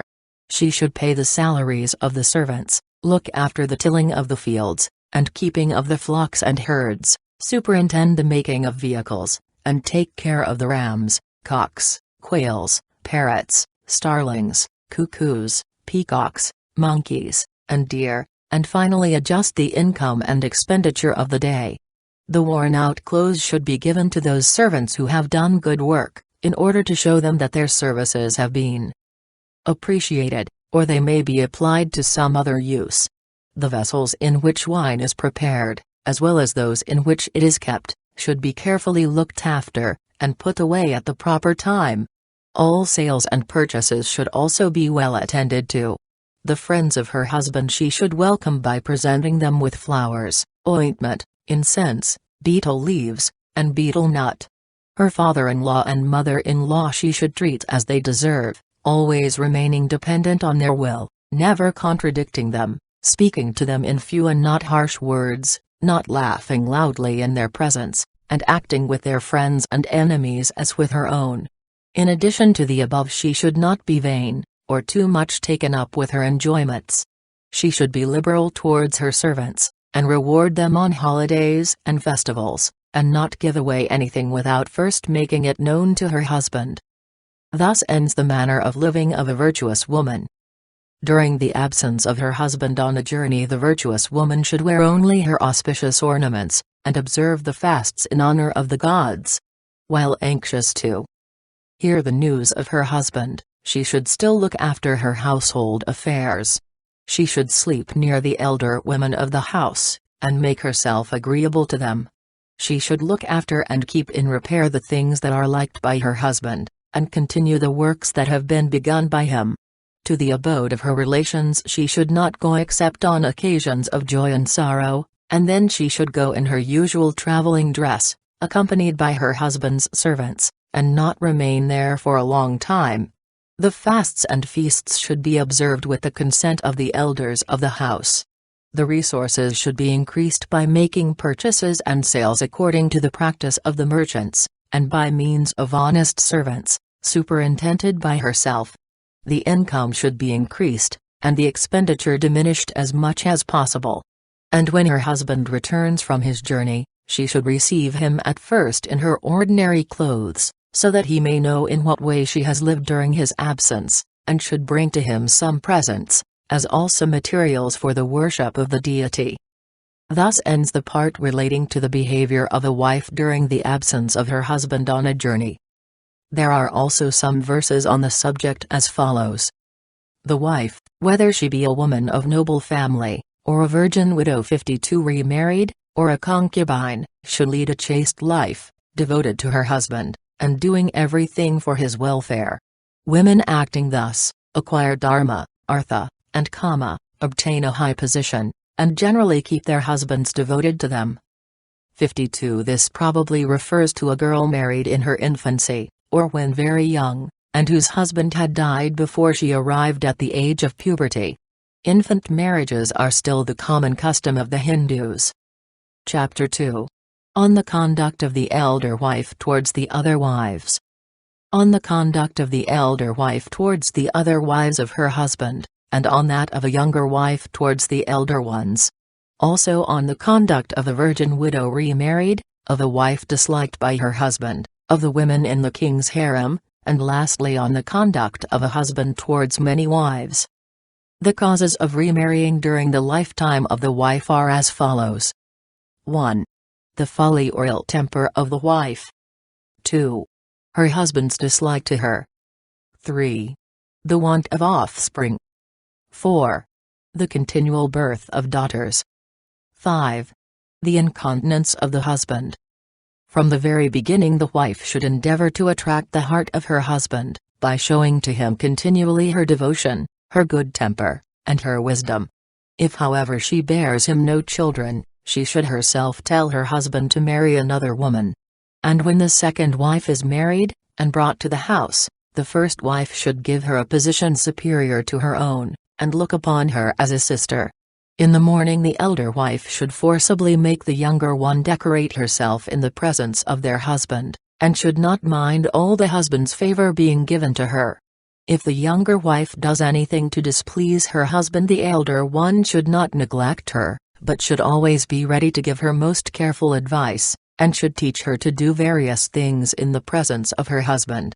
Her children she should treat as her own, her attendants she should look upon with more regard, even than on her own servants, her friends she should cherish with love and kindness, and her relations with great honor. When there are many other wives besides herself, the elder wife should associate with the one who is immediately next to her in rank and age, and should instigate the wife who has recently enjoyed her husband's favor to quarrel with the present favorite. After this she should sympathize with the former, and having collected all the other wives together, should get them to denounce the favorite as a scheming and wicked woman, without however committing herself in any way. If the favorite wife happens to quarrel with the husband, then the elder wife should take her part and give her false encouragement, and thus cause the quarrel to be increased. If there be only a little quarrel between the two, the elder wife should do all she can to work it up into a large quarrel. But if after all this she finds the husband still continues to love his favorite wife, she should then change her tactics, and endeavor to bring about a conciliation between them, so as to avoid her husband's displeasure. Thus ends the conduct of the elder wife. The younger wife should regard the elder wife of her husband as her mother, and should not give anything away, even to her own relations, without her knowledge. She should tell her everything about herself, and not approach her husband without her permission. Whatever is told to her by the elder wife she should not reveal to others, and she should take care of the children of the senior even more than of her own. When alone with her husband she should serve him well, but should not tell him of the pain she suffers from the existence of a rival wife. She may also obtain secretly from her husband some marks of his particular regard for her, and may tell him that she lives only for him, and for the regard that he has for her. She should never reveal her love for her husband, nor her husband's love for her to any person, either in pride or in anger, for a wife that reveals the secrets of her husband is despised by him. As for seeking to obtain the regard of her husband, Gonradiya says, that it should always be done in private, for fear of the elder wife. If the elder wife be disliked by her husband, or be childless, she should sympathize with her, and should ask her husband to do the same, but should surpass her in leading the life of a chaste woman. Thus ends the conduct of the younger wife towards the elder. A widow in poor circumstances, or of a weak nature, and who allies herself again to a man, is called a widow remarried. The followers of Bhagwan say that a virgin widow should not marry a person whom she may be obliged to leave on account of his bad character, or of his being destitute of the excellent qualities of a man, she thus being obliged to have recourse to another person. Gonradiya is of opinion that as the cause of a widow's marrying again is her desire for happiness, and as happiness is secured by the possession of excellent qualities in her husband, joined to love of enjoyment, it is better therefore to secure a person endowed with such qualities in the first instance. Vatsayana however thinks that a widow may marry any person that she likes, and that she thinks will suit her. At the time of her marriage the widow should obtain from her husband the money to pay the cost of drinking parties, and picnics with her relations, and of giving them and her friends kindly gifts and presents, or she may do these things at her own cost if she likes. In the same way she may wear either her husband's ornaments or her own. As to the presents of affection mutually exchanged between the husband and herself, there is no fixed rule about them. If she leaves her husband after marriage of her own accord, she should restore to him whatever he may have given her, with the exception of the mutual presents. If however she is driven out of the house by her husband, she should not return anything to him. After her marriage she should live in the house of her husband like one of the chief members of the family, but should treat the other ladies of the family with kindness, the servants with generosity, and all the friends of the house with familiarity and good temper. She should show that she is better acquainted with the 64 arts than the other ladies of the house, and in any quarrels with her husband she should not rebuke him severely, but in private do everything that he wishes, and make use of the 64 ways of enjoyment. She should be obliging to the other wives of her husband, and to their children she should give presents, behave as their mistress, and make ornaments and playthings for their use. In the friends and servants of her husband she should confide more than in his other wives, and finally she should have a liking for drinking parties, going to picnics, attending fairs and festivals, and for carrying out all kinds of games and amusements. Thus ends the conduct of a virgin widow remarried. A woman who is disliked by her husband, and annoyed and distressed by his other wives, should associate with the wife who is liked most by her husband, and who serves him more than the others, and should teach her all the arts with which she is acquainted. She should act as the nurse of her husband's children, and having gained over his friends to her side, should through them make him acquainted of her devotion to him.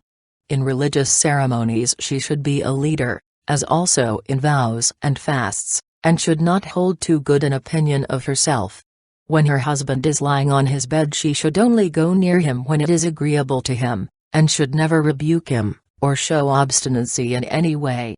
If her husband happens to quarrel with any of his other wives, she should reconcile them to each other, and if he desires to see any woman secretly, she should manage to bring about the meeting between them. She should moreover make herself acquainted with the weak points of her husband's character, but always keep them secret, and on the whole behave herself in such an way as may lead him to look upon her as a good and devoted wife. Here ends the conduct of a wife disliked by her husband. The above sections will show how all the women of the king's seraglio are to behave, and therefore we shall now speak separately only about the king.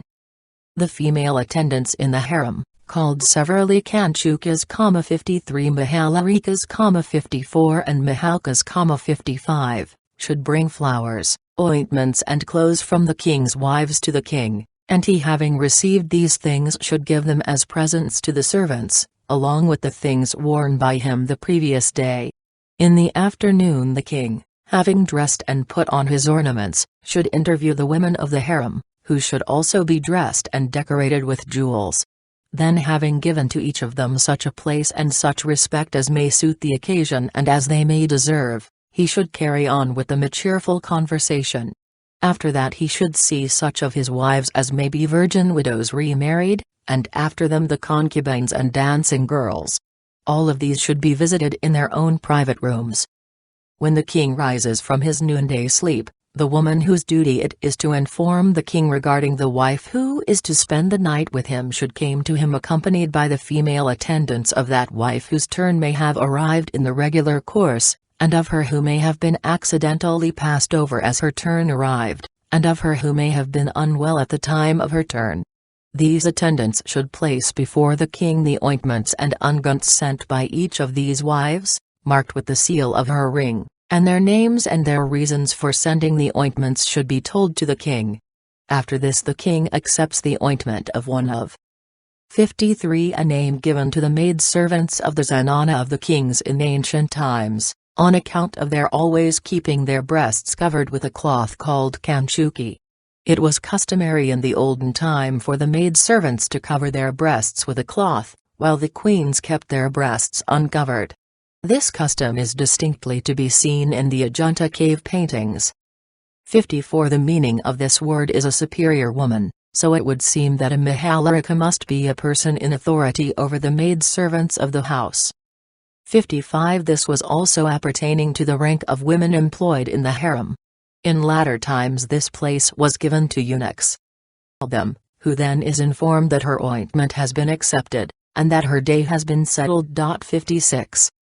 At festivals, singing parties and exhibitions, all the wives of the king should be treated with respect and served with drinks.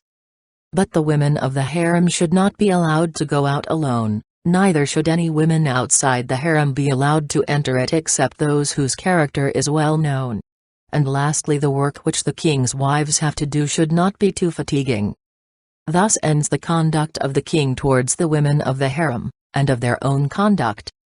A man marrying many wives should act fairly towards them all. He should neither disregard nor pass over their faults, and should not reveal to one wife the love, passion, bodily blemishes, and confidential reproaches of the other. No opportunity should be given to any one of them of speaking to him about their rivals, and if one of them should begin to speak ill of another, he should chide her and tell her that she has exactly the same blemishes in her character. One of them he should please by secret confidence, another by secret respect, and another by secret flattery, and he should please them all by going to gardens, by amusements, by presents, by honoring their relations, by telling them secrets, and lastly by loving unions. A young woman who is of a good temper, and who conducts herself according to the precepts of the Holy Writ, wins her husband's attachment, and obtains a superiority over her rivals. Thus ends the conduct of a husband towards many wives. End of Part 4. 56. As kings generally had many wives, it was usual for them to enjoy their wives by turns. But as it happened sometimes that some of them lost their turns owing to the king's absence, or to their being unwell, then in such cases the women whose turns had been passed over, and those whose turns had come, used to have a sort of lottery, and the ointment of all the claimants were sent to the king, who accepted the ointment of one of them, and thus settled the question. Part 5. About the wives of other men. Chapter 1. Of the characteristics of men and women. Of the characteristics of men and women. The reasons why women reject the addresses of men. About men who have success with women, and about women who are easily gained over. The wives of other people may be resorted to on the occasions already described in Part 1, Chapter 5, of this work, but the possibility of their acquisition, their fitness for cohabitation, the danger to oneself in uniting with them, and the future effect of these unions, should first of all be examined. A man may resort to the wife of another, for the purpose of saving his own life, when he perceives that his love for her proceeds from one degree of intensity to another. These degrees are 10 in number, and are distinguished by the following marks. 1. Love of the eye. 2. Attachment of the mind. 3. Constant reflection. 4. Destruction of sleep. 5. Emaciation of the body. 6. Turning away from objects of enjoyment. 7. Removal of shame. 8. Madness. 9. Fainting. 10. Death. Ancient authors say that a man should know the disposition, truthfulness, purity, and will of a young woman, as also the intensity, or weakness of her passions, from the form of her body, and from her characteristic marks and signs. But Vatsayana is of opinion that the forms of bodies, and the characteristic marks or signs are but Turing tests of character, and that women should be judged by their conduct, by the outward expression of their thoughts, and by the movements of their bodies.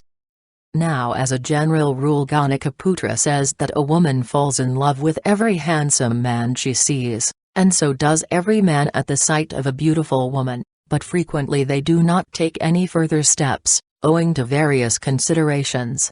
In love the following circumstances are peculiar to the woman. She loves without regard to right or wrong, 57, and does not try to gain over a man simply for the attainment of some particular purpose. Moreover, when a man first makes up to her she naturally shrinks from him, even though she may be willing to unite herself with him. But when the attempts to gain her are repeated and renewed, she at last consents. But with a man 57 On put tout attendret tout supposer d'une femme amoureuse. Balzac. Even though he may have begun to love, he conquers his feelings from a regard for morality and wisdom, and although his thoughts are often on the woman, he does not yield, even though an attempt be made to gain him over. He sometimes makes an attempt or effort to win the object of his affections, and having failed, he leaves her alone for the future. In the same way, when a woman is once gained, he often becomes indifferent about her. As for the saying that a man does not care for what is easily gained, and only desires a thing which cannot be obtained without difficulty, it is only a matter of talk. The causes of a woman rejecting the addresses of a man are as follows. 1. Affection for her husband. 2. Desire of lawful progeny. 3. Want of opportunity. 4. Anger at being addressed by the man too familiarly. 5. Difference in rank of life. 6. Want of certainty on account of the man being devoted to traveling. 7. Thinking that the man may be attached to some other person. 8. Fear of the man's not keeping his intentions secret. 9. Thinking that the man is too devoted to his friends, and has too great a regard for them. 10. The apprehension that he is not in earnest. 11. Bashfulness on account of his being an illustrious man. 12. Fear on account of his being powerful, or possessed of too impetuous passion, in the case of the dear woman. 13. Bashfulness on account of his being too clever. 14. The thought of having once lived with him on friendly terms only. 15. Contempt of his want of knowledge of the world. 16. Distrust of his low character. 17. Disgust at his want of perception of her love for him. 18. In the case of an elephant woman, the thought that he is a hare man, or a man of weak passion. 19. Compassion lest anything should befall him on account of his passion. 20. Despair at her own imperfections. 21. Fear of discovery. 22. Disillusion at seeing his gray hair or shabby appearance. 23. Fear that he may be employed by her husband to test her chastity. 24. The thought that he has too much regard for morality. Whichever of the above causes a man may detect, he should endeavor to remove it from the very beginning. Thus, the bashfulness that may arise from his greatness or his ability, he should remove by showing his great love and affection for her.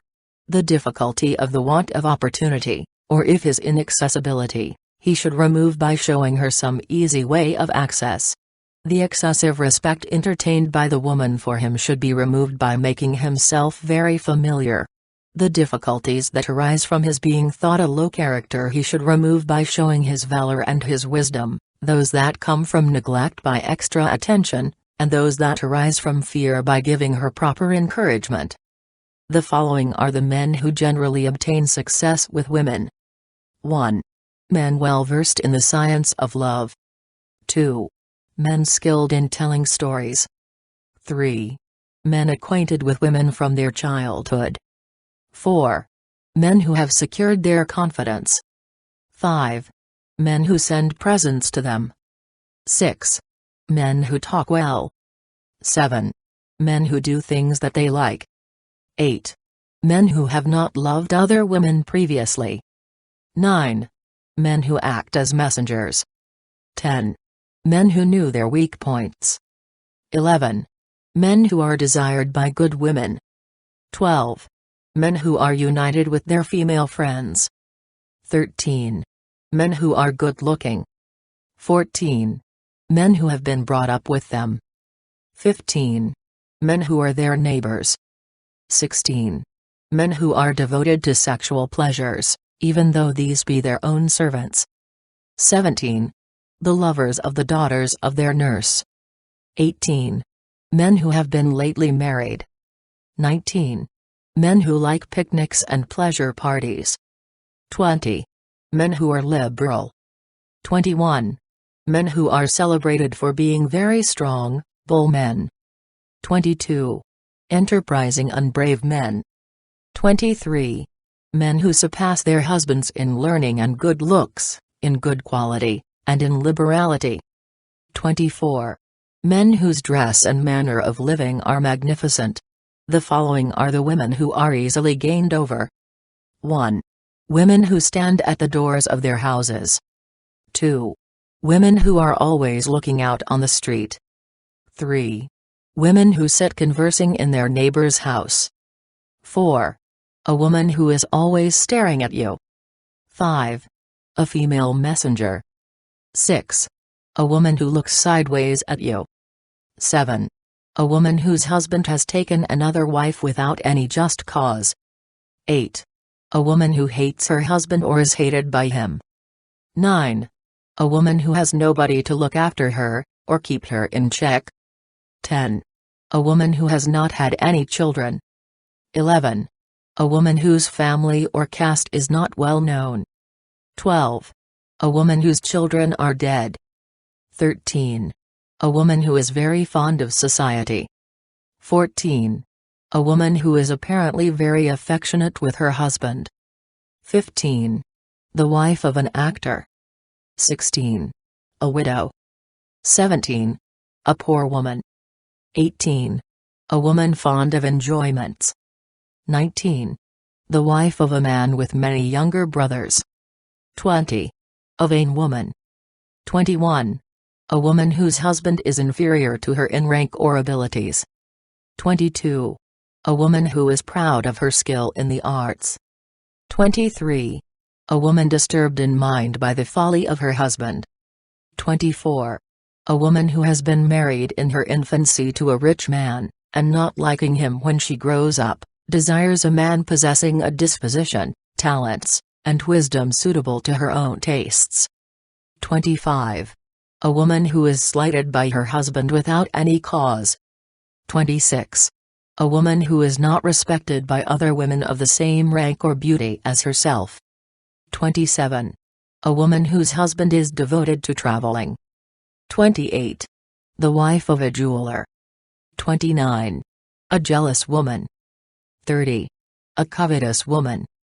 31. An immoral woman. 32. A barren woman. 33. A lazy woman. 34. A cowardly woman. 35. A humpbacked woman.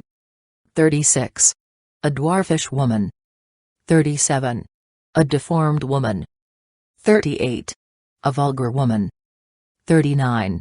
An ill-smelling woman. 40. A sick woman. 41. An old woman. There was also 2 verses on the subject as follows. Desire, which springs from nature, and which is increased by art, and from which all danger is taken away by wisdom, becomes firm and secure. A clever man, depending on his own ability, and observing carefully the ideas and thoughts of women, and removing the causes of their turning away from men, is generally successful with them. Chapter 2. About making acquaintance with a woman, and of the efforts to gain her over. Ancient authors are of opinion that girls are not so easily seduced by employing female messengers as by the efforts of the man himself, but that the wives of others are more easily got at by the aid of female messengers than by the personal efforts of a man. But Vatsayana lays it down that whenever it is possible a man should always act himself in these matters, and it is only when such is impracticable, or impossible, that female messengers should be employed. As for the saying that women who act and talk boldly and freely are to be won by the personal efforts of the man, and that women who do not possess those qualities are to be got at by female messengers, it is only a matter of talk. Now when a man acts himself in the matter he should first of all make the acquaintance of the woman he loves in the following manner. First, he should arrange to be seen by the woman either on a natural or special opportunity. A natural opportunity is when one of them goes to the house of the other, and a special opportunity is when they meet either at the house of a friend, or a caste fellow, or a minister, or a physician, as also on the occasion of marriage ceremonies, sacrifices, festivals, funerals, and garden parties. Second, when they do meet, The man should be careful to look at her in such a way as to cause the state of his mind to be made known to her. He should pull about his mustache, make a sound with his nails, cause his own ornaments to tinkle, bite his lower lip, and make various other signs of that description. When she is looking at him, he should speak to his friends about her and other women, and should show to her his liberality and his appreciation of enjoyments. When sitting by the side of a female friend, he should yawn and twist his body, contract his eyebrows, speak very slowly as if he were weary, and listen to her indifferently. A conversation having two meanings should also be carried on with a child or some other person, apparently having regard to a third person, but really having reference to the woman he loves, and in this way his love should be made manifest under the pretext of referring to others rather than to herself. He should make marks that have reference to her, on the earth with his nails, or with a stick, and should embrace and kiss a child in her presence, and give it the mixture of betel nut and betel leaves with his tongue, and press its chin with his fingers in a caressing way. All these things should be done at the proper time and in proper places. Third, the man should fondle a child that may be sitting on her lap, and give it something to play with, and also take the same back again. Conversation with respect to the child may also be held with her, and in this manner he should gradually become well acquainted with her, and he should also make himself agreeable to her relations. Afterwards, this acquaintance should be made a pretext for visiting her house frequently, and on such occasions he should converse on the subject of love in her absence, but within her hearing. As his intimacy with her increases, he should place in her charge some kind of deposit or trust, and take away from it a small portion at a time, or he may give her some fragrant substances, or betel nuts to be kept for him by her. After this he should endeavor to make her well acquainted with his own wife, and get them to carry on confidential conversations, and to sit together in lonely places. In order to see her frequently, he should arrange that the same goldsmith, the same jeweler, the same basket maker, the same dyer, and the same washerman should be employed by the two families. And he should also pay her long visits openly under the pretense of being engaged with her on business, and one business should lead to another, so as to keep up the intercourse between them. Whenever she wants anything, or is in need of money, or wishes to acquire skill in one of the arts, he should cause her to understand that he is willing and able to do anything that she wants, to give her money, or teach her one of the arts, all these things being quite within his ability and power. In the same way he should hold discussions with her in company with other people, and they should talk of the doings and sayings of other persons, and examine different things, like jewelry, precious stones, etc. On such occasions he should show her certain things with the values of which she may be unacquainted, and if she begins to dispute with him about the things or their value, he should not contradict her, but point out that he agrees with her in every way. Thus ends the ways of making the acquaintance of the woman desired. Now, after a girl has become acquainted with the man as above described, and has manifested her love to him by the various outward signs, and by the motions of her body, the man should make every effort to gain her over. But as girls are not acquainted with sexual union, they should be treated with the greatest delicacy, and the man should proceed with considerable caution, though in the case of other women, accustomed to sexual intercourse, this is not necessary. When the intentions of the girl are known, and her bashfulness put aside, the man should begin to make use of her money, and an interchange of clothes, rings, and flowers should be made. In this the man should take particular care that the things given by him are handsome and valuable. He should moreover receive from her a mixture of betel nut and betel leaves, and when he is going to a party he should ask for the flower in her hair, or for the flower in her hand. If he himself gives her a flower, it should be a sweet-smelling one, and marked with marks made by his nails or teeth. With increasing assiduity he should dispel her fears, and by degrees get her to go with him to some lonely place, and there he should embrace and kiss her. And finally, at the time of giving her some betel nut, or of receiving the same from her, or at the time of making an exchange of flowers, he should touch and press her private parts, thus bringing his efforts to a satisfactory conclusion. When a man is endeavoring to seduce one woman, he should not attempt to seduce any other at the same time. But after he had succeeded with the first, and enjoyed her for a considerable time, he can keep her affections by giving her presents that she likes, and then commence making up to another woman. When a man sees the husband of a woman going to some place near his house, he should not enjoy the woman then, even though she may be easily gained over at that time.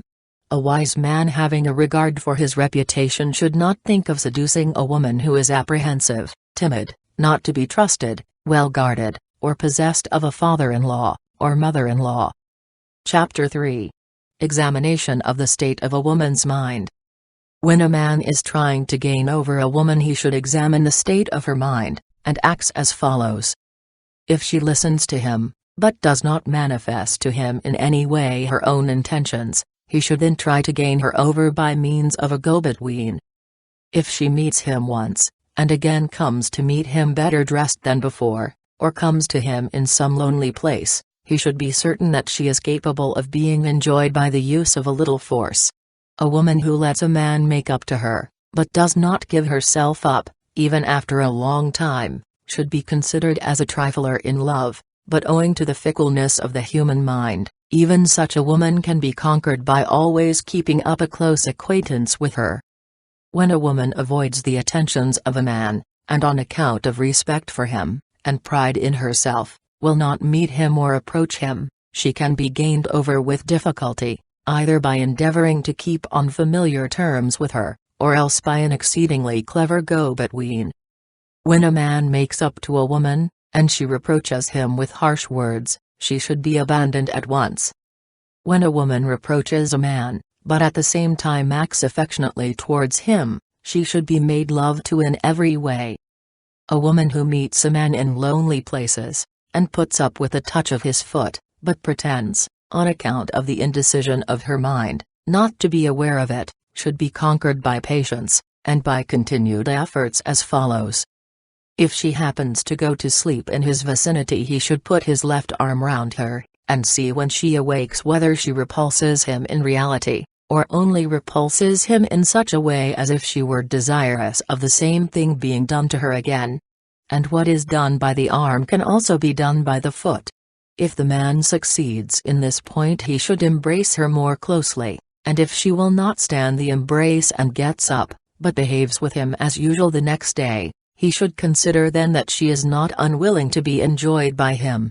If however she does not appear again, the man should try to get over her by means of a go-between, and if, after having disappeared for some time, she again appears, and behaves with him as usual, the man should then consider that she would not object to be united with him. When a woman gives a man an opportunity, and makes her own love manifest to him, he should proceed to enjoy her. And the signs of a woman manifesting her love are these. 1. She calls out to a man without being addressed by him in the first instance. 2. She shows herself to him in secret places. 3. She speaks to him tremblingly and inarticulately. 4. She has the fingers of her hand, and the toes of her feet moistened with perspiration, and her face blooming with delight. 5. She occupies herself with shampooing his body and pressing his head. 6. When shampooing him, she works with one hand only, and with the other she touches and embraces parts of his body. 7. She remains with both hands placed on his body motionless as if she had been surprised by something, or was overcome by fatigue. 8. She sometimes bends down her face upon his thighs, and when asked to shampoo them does not manifest any unwillingness to do so. 9. She places one of her hands quite motionless on his body, and even though the man should press it between two members of his body, she does not remove it for a long time.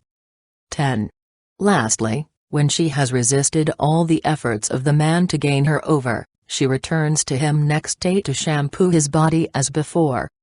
When a woman neither gives encouragement to a man, nor avoids him, but hides herself and remains in some lonely place, she must be got at by means of the female servant who may be near her.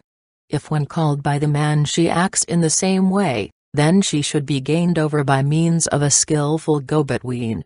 But if she will have nothing to say to the man, he should consider well about her before he begins any further attempts to gain her over. Thus ends the examination of the state of a woman's mind.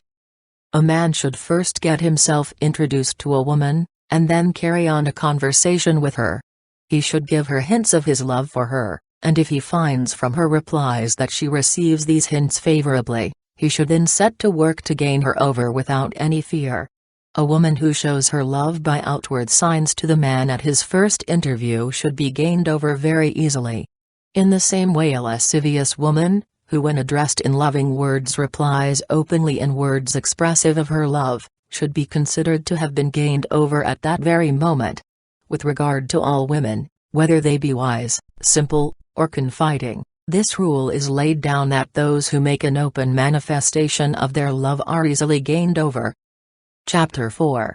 About the business of a go-between. If a woman has manifested her love or desire, either by signs or by motions of her body, and is afterwards rarely or never seen anywhere, or if a woman is met for the first time, the man should get a go-between to approach her. Now the go-between, having wheedled herself into the confidence of the woman by acting according to her disposition, should try to make her hate or despise her husband by holding artful conversations with her, by telling her about medicines for getting children, by talking to her about other people, by tales of various kinds, by stories about the wives of other men, and by praising her beauty, wisdom, generosity, and good nature, and then saying to her, "It is indeed a pity that you, who are so excellent a woman in every way, should be possessed of a husband of this kind. Beautiful lady, he is not fit even to serve you." The go-between should further talk to the woman about the weakness of the passion of her husband, his jealousy, his roguery, his ingratitude, his aversion to enjoyments, his dullness, his meanness, and all the other faults that he may have, and with which she may be acquainted. She should particularly harp upon that fault or that failing by which the wife may appear to be the most affected. If the wife be a dear woman, and the husband a hare man, then there would be no fault in that direction, but in the event of his being a hare man, and she a mare woman or elephant woman, then this fault should be pointed out to her. Ganakaputra is of opinion that when it is the first affair of the woman, or when her love has only been very secretly shown, the man should then secure and send to her a go-between, with whom she may be already acquainted, and in whom she confides. But to return to our subject. The go-between should tell the woman about the obedience and love of the man, and as her confidence and affection increase, she should then explain to her the thing to be accomplished in the following way. "Hear this, O beautiful lady, that this man, born of a good family, having seen you, has gone mad on your account. The poor young man, who is tender by nature, has never been distressed in such a way before, and it is highly probable that he will succumb under his present affliction, and experience the pains of death." If the woman listens with a favorable ear, then on the following day the go-between, having observed marks of good spirits in her face, in her eyes, and in her manner of conversation, should again converse with her on the subject of the man, and should tell her the stories of Elya 58 and Indra, of Sakuntala 59 and Dushayanti, and such others as may be fitted for the occasion. She should also describe to her the strength of the man, his talents, his skill in the 64. 58 The wife of the sage Gautama, she was seduced by Indra the king of the gods. 59 The heroine of one of the best, if not the best, of Hindu plays, and the best known in Sanskrit grammatic literature. It was first brought to notice by Sir William Jones, and has been well and poetically translated by Dr. Monier Williams under the title of Sakuntala, or The Lost Ring, an Indian drama, translated into English prose and verse from the Sanskrit of Kalidasa. Sorts of enjoyments mentioned by Babravya, his good looks, and his liaison with some praiseworthy woman, no matter whether this last ever took place or not. In addition to this, the go-between should carefully note the behavior of the woman, which if favorable would be as follows: she would address her with a smiling look, would seat herself close beside her, and ask her, "Where have you been? What have you been doing? Where did you dine? Where did you sleep? where have you been sitting?" Moreover, the woman would meet the go-between in lonely places and tell her stories there, would yawn contemplatively, draw long sighs, give her presents, remember her on occasions of festivals, dismiss her with a wish to see her again, and say to her jestingly, "Oh, well-speaking woman, why do you speak these bad words to me?" Would discourse on the sin of her union with the man, would not tell her about any previous visits or conversations that she may have had with him, but wished to be asked about these, and lastly would laugh at the man's desire, but would not reproach him in any way. Thus ends the behavior of the woman with the go-between. When the woman manifests her love in the manner above described, the go-between should increase it by bringing to her love tokens from the man. But if the woman be not acquainted with the man personally, the go-between should win her over by extolling and praising his good qualities, and by telling stories about his love for her. Here Audiobook says that when a man or woman are not personally acquainted with each other, and have not shown each other any signs of affection, the employment of a go-between is useless. The followers of Vatsayana on the other hand affirm that even though they be personally unacquainted, but have shown each other signs of affection, there is an occasion for the employment of a go-between. Ganakaputra asserts that a go-between should be employed, provided they are acquainted with each other, even though no signs of affection may have passed between them. Vatsayana however lays it down that even though they may not be personally acquainted with each other, and may not have shown each other any signs of affection, still they are both capable of placing confidence in a go-between. Now the go-between should show the woman the presents, such as the betel nut and betel leaves, the perfumes, the flowers, and the rings which the man may have given to her for the sake of the woman, and on these presents should be impressed the marks of the man's teeth, and nails, and other signs. On the cloth that he may send he should draw with saffron both his hands joined together as if in earnest entreaty. The go-between should also show to the woman ornamental figures of various kinds cut in leaves, together with ear ornaments, and chaplets made of flowers containing love letters expressive of the desire of the man. 60 And she should cause her to send. 60 It is presumed that something like the following French verses are intended. Quand on a jury le plus profond homage. Voulez-vous confidle en change de langage vous il captive mon esprit ou mon cœur? Que je puisse vos bras seuls gauder le bonheur, je voudrais, mais en vain, que mon cœur en délire cautious papier n'oserait vous dire. Avec soin, de ces vers les premiers mots, vous quel remède il faut aux mots. Affectionate presents to the man in return. After they have mutually accepted each other's presents, then a meeting should be arranged between them on the faith of the go-between. The followers of Vatsayana say that this meeting should take place at the time of going to the temple of a deity, or on occasions of fairs, garden parties, theatrical performances, marriages, sacrifices, festivals and funerals, as also at the time of going to the river to bathe, or at times of natural calamities. 61 Fear of robbers or hostile invasions of the country. Ganakaputra is of opinion however that these meetings had better be brought about in the abodes of female friends, mendicants, astrologers, and ascetics. But Vatsayana decides that that place is only well suited for the purpose which has proper means of ingress and egress, and where arrangements have been made to prevent any accidental occurrence, and when a man who has once entered the house, can also leave it at the proper time without any disagreeable encounter. Now go-betweens or female messengers are of the following different kinds, viz. 1.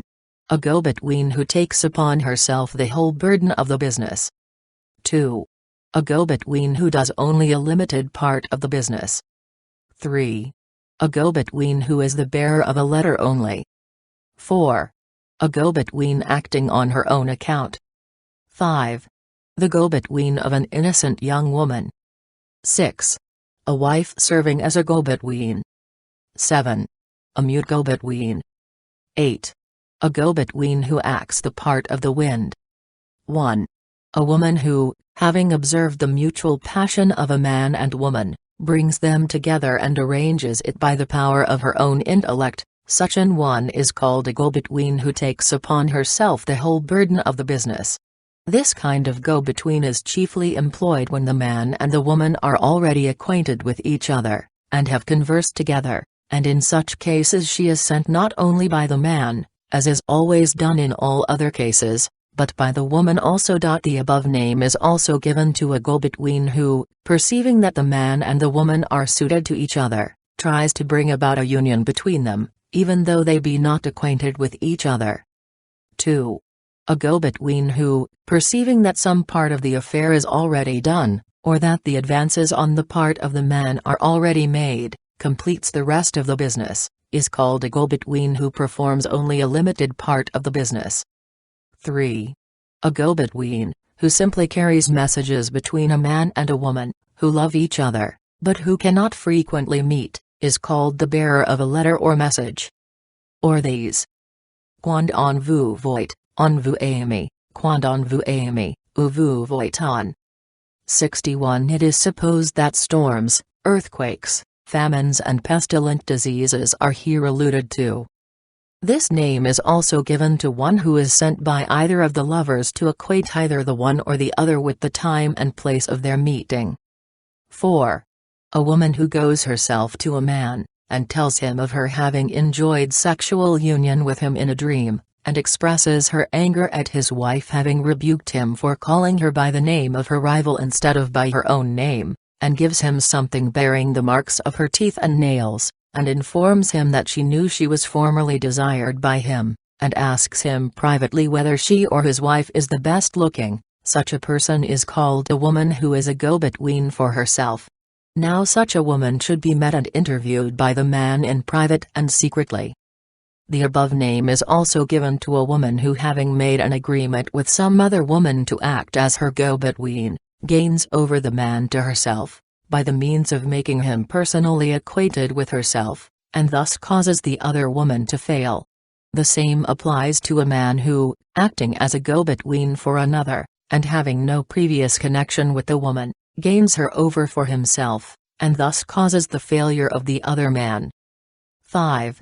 A woman, who has gained the confidence of the innocent young wife of any man, and who has learned her secrets without exercising any pressure on her mind, and found out from her how her husband behaves to her, if this woman then teaches her the art of securing his favor, and decorates her so as to show her love, and instructs her how and when to be angry, or to pretend to be so, and then, having herself made marks of the nails and teeth on the body of the wife, gets the latter to send for her husband to show these marks to him, and thus excite him for enjoyment, such is called the go-between of an innocent young woman.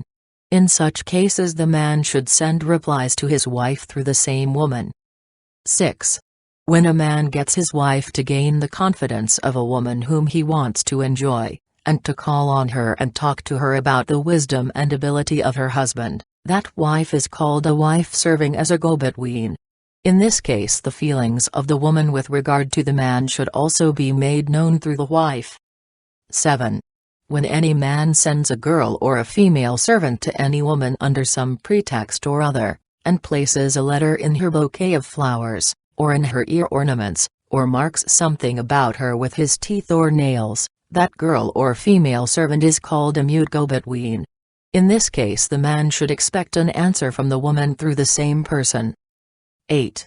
A person, who carries a message to a woman, which has a double meaning, or which relates to some past transactions, or which is unintelligible to other people, is called a go-between who acts the part of the wind. In this case the reply should be asked for through the same woman. Thus end the different kinds of go-betweens.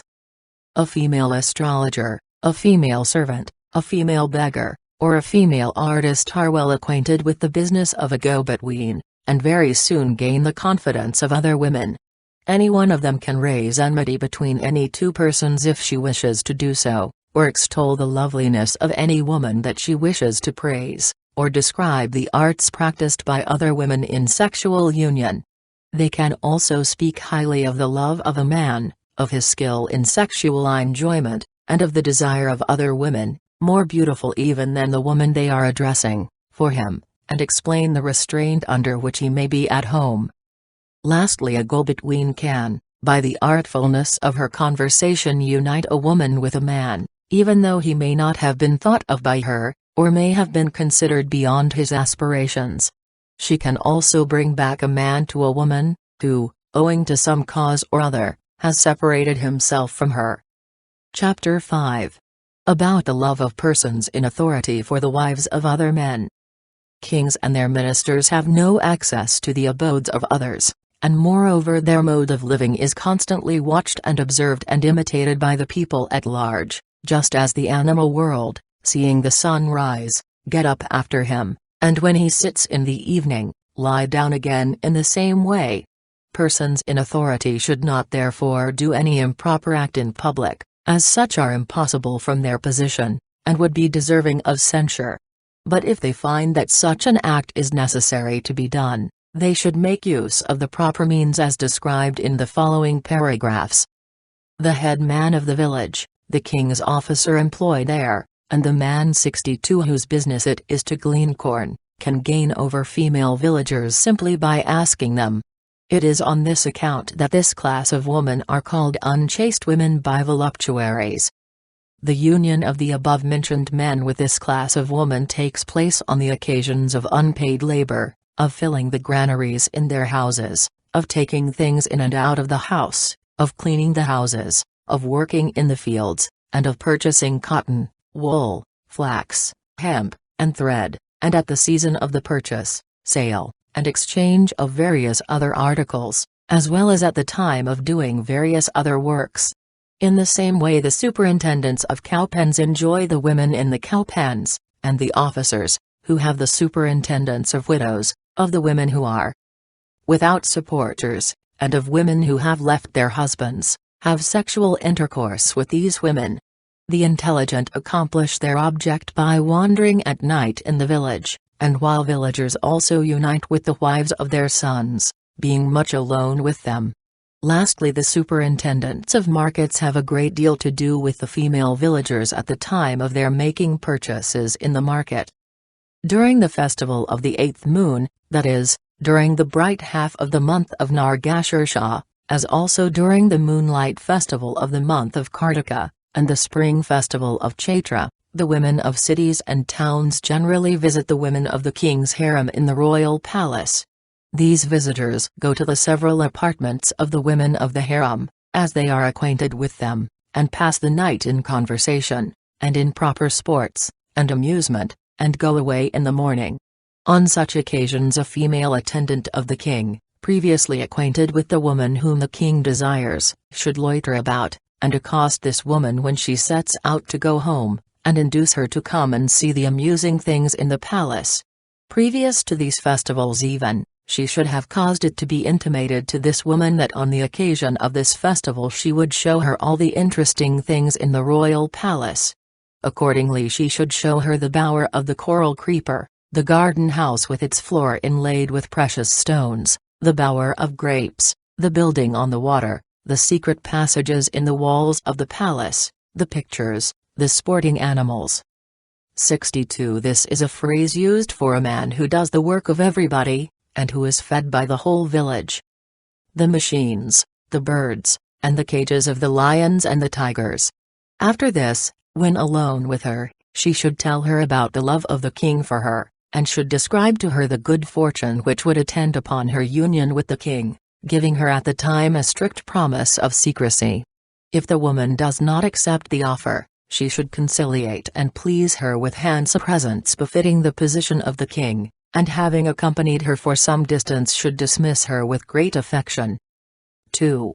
Or, having made the acquaintance of the husband of the woman whom the king desires, the wives of the king should get the wife to pay them a visit in the harem, and on this occasion a female attendant of the king, having been sent thither, should act as above described. 3. Or, one of the king's wives should get acquainted with the woman that the king desires, by sending one of the female attendants to her, who should, on their becoming more intimate, induce her to come and see the royal abode. Afterwards, when she has visited the harem, and acquired confidence, a female confidant of the king, sent thither, should act as before described. 4. Or, the king's wife should invite the woman, whom the king desires, to come to the royal palace, so that she might see the practice of the art in which the king's wife may be skilled, and after she has come to the harem, a female attendant of the king, sent thither, should act as before described. 5. Or, a female beggar, in league with the king's wife, should say to the woman desired by the king, and whose husband may have lost his wealth, or may have some cause of fear from the king, this wife of the king has influence over him, and she is, moreover, naturally kind-hearted, we must therefore go to her in this matter. I shall arrange for your entrance into the harem, and she will do away with all cause of danger and fear from the king. If the woman accepts this offer, the female beggar should take her 2 or 3 times to the harem, and the king's wife there should give her a promise of protection. After this, when the woman, delighted with her reception and promise of protection, again goes to the harem, then a female attendant of the king, sent thither, should act as directed. 6. What has been said above regarding the wife of one who has some cause of fear from the king applies also to the wives of those who seek service under the king, or who are oppressed by the king's ministers, or who are poor, or who are not satisfied with their position, or who are desirous of gaining the king's favor, or who wish to become famous among the people, or who are oppressed by the members of their own caste, or who want to injure their caste fellows, or who are spies of the king, or who have any other object to attain. 7. Lastly, if the woman desired by the king be living with some person who is not her husband, then the king should cause her to be arrested, and having made her a slave, on account of her crime, should place her in the harem. Or the king should cause his ambassador to quarrel with the husband of the woman desired by him, and should then imprison her as the wife of an enemy of the king, and by this means should place her in the harem. Thus end the means of gaining over the wives of others secretly. The above-mentioned ways of gaining over the wives of other men are chiefly practiced in the palaces of kings. But a king should never enter the abode of another person, for Kama 63 The king of the Kadas was killed by a washerman while in the house of another, and in the same way Jayasena the king of the Kashas was slain by the commandment of his cavalry.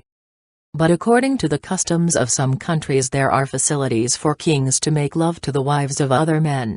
Thus in the country of the Andhras 64 the newly married daughters of the people thereof enter the king's harem with some presents on the 10th day of their marriage, and having been enjoyed by the king are then dismissed.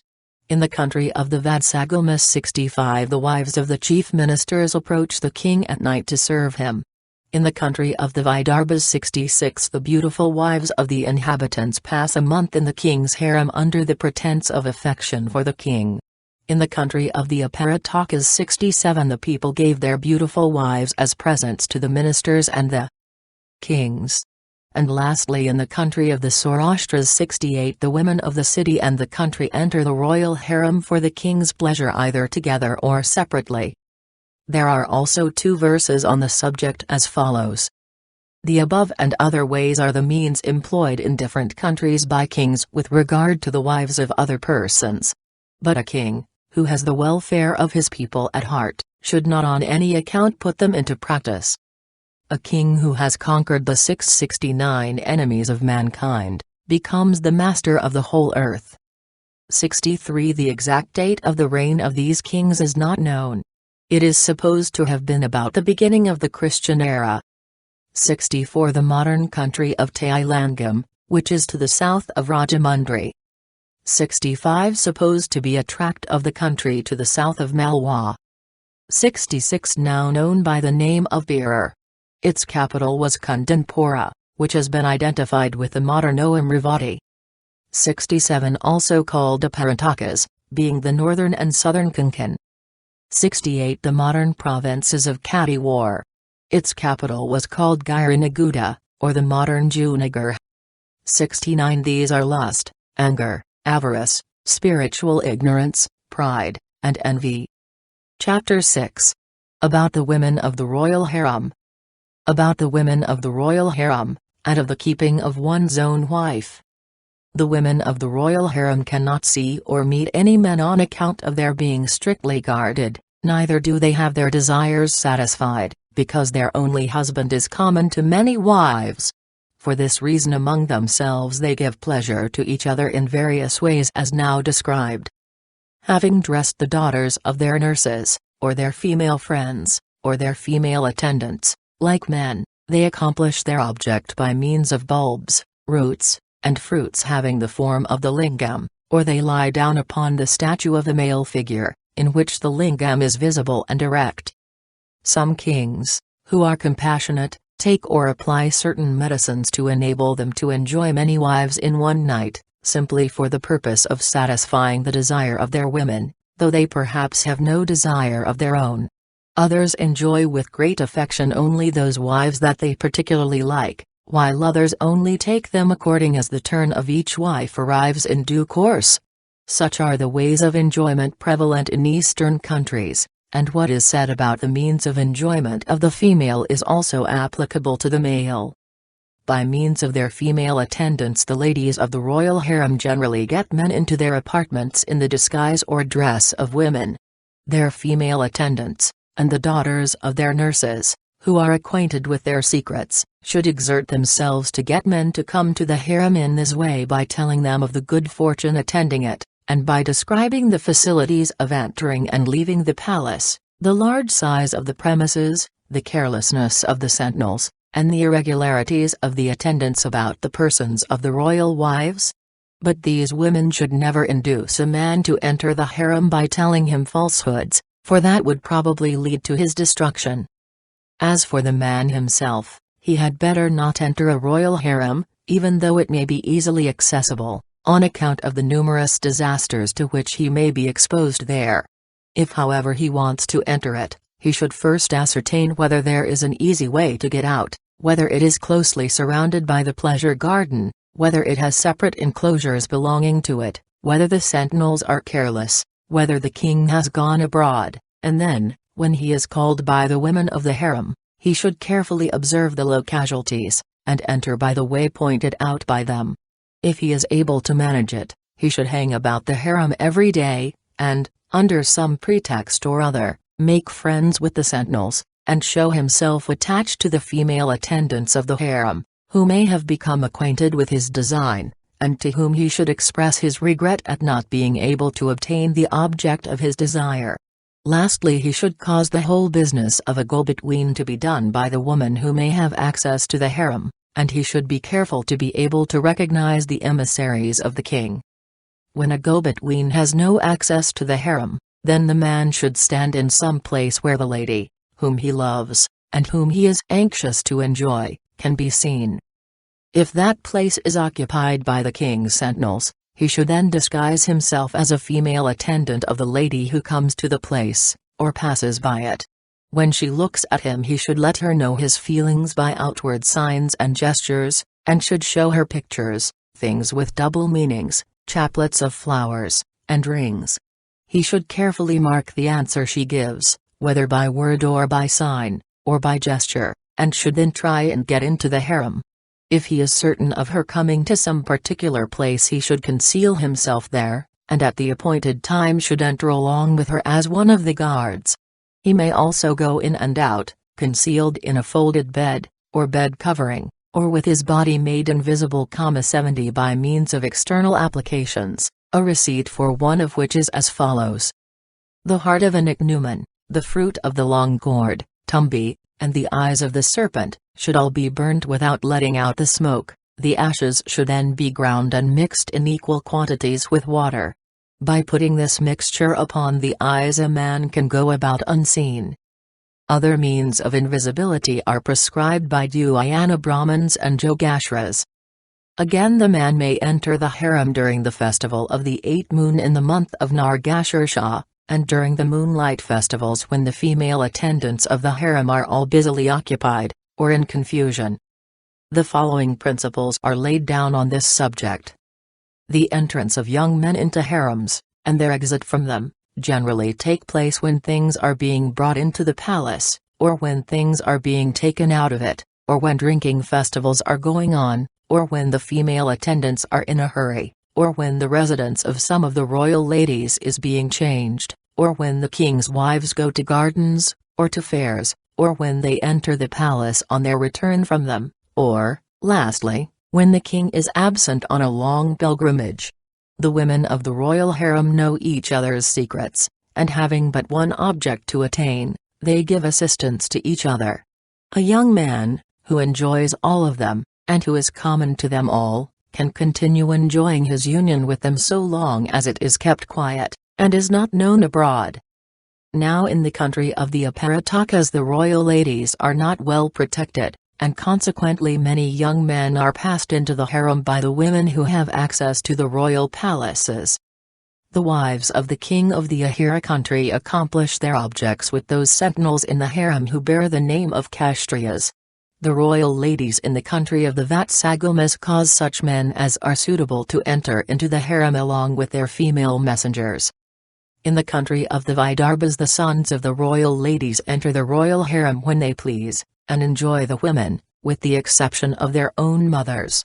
In the Strirajya the wives of the king are enjoyed by his caste fellows and relations. In the Ganda country the royal wives are enjoyed by Brahmins, friends, servants, and slaves. In the 70 the way to make oneself invisible, the knowledge of the art of transmigration, or changing ourselves or others into any shape or form by the use of charms and spells, the power of being in two places at once, and other occult sciences are frequently referred to in all Oriental literature. Samdava country, servants, foster children, and other persons like them enjoy the women of the harem. In the country of the Himavatas adventurous citizens bribe the sentinels and enter the harem. In the country of the Vanyas and the Kamyas, Brahmins, with the knowledge of the king, enter the harem under the pretense of giving flowers to the ladies, and speak with them from behind a curtain, and from such conversation union afterwards takes place. Lastly, the women in the harem of the king of the Prakyas conceal one young man in the harem for every batch of 9 or 10 of the women. Thus act the wives of others. For these reasons a man should guard his own wife. Old authors say that a king should select for sentinels in his harem such men as have their freedom from carnal desires well tested. But such men, though free themselves from carnal desire, by reason of their fear or avarice, may cause other persons to enter the harem, and therefore Ganakaputra says, that kings should place such men in the harem as may have had their freedom from carnal desires, their fears, and their avarice well tested. Lastly, Vatsayana says that under the influence of Dharma 71 people might be admitted, and therefore men should be selected who are free from carnal desires, fear, avarice, and Dharma. 72. The followers of Bhabravya say that a man should cause his wife to associate with a young woman who would tell him the secrets of other people, and thus find out from her about his wife's chastity. But Vatsayana says, that as wicked persons are always successful with women, a man should not cause his innocent wife to be corrupted by bringing her into the company of a deceitful woman. The following are the causes of the destruction of a woman's chastity. Always going into society, and sitting in company. Absence of restraint. The loose habits of her husband. Want of caution in her relations with other men. Continued and long absence of her husband. Living in a foreign country. Destruction of her love and feelings by her husband. The company of loose women. The jealousy of her husband. There are also the following verses on the subject. A clever man, learning from the Shastras the ways of winning over the wives of other people, is never deceived in the case of his own wives. No one, however, should make use of these ways for seducing the wives of others, because they do not always succeed, and, moreover, often cause disasters, and the destruction of Dharma and Artha. This book, which is intended for the good of the people, and to teach them the ways of 71 this may be considered as meaning religious influence, and alludes to persons who may be gained over by that means. 72 It may be noted from the above remarks that eunuchs do not appear to have been employed in the king's harem in those days, though they seem to have been employed for other purposes. See Part 2. Guarding their own wives, should not be made use of merely for gaining over the wives of others. End of Part 5. Part 6. About courtesans. Introductory remarks. This Part 6, about courtesans, was prepared by Vatsayana, from a treatise on the subject, that was written by Dattaka, for the women of Pataliputra, the modern Patna, some 2000 years ago. Dattaka's work does not appear to be extant now, but this abridgment of it is very clever, and quite equal to any of the productions of Emile Zola, and other writers of the realistic school of today. Although a great deal has been written on the subject of the courtesan, nowhere will be found a better description of her belongings, of her ideas, and of the working of her mind, than is contained in the following pages. The details of the domestic and social life of the early Hindus would not be complete without mention of the courtesan, and Part 6 is entirely devoted to this subject.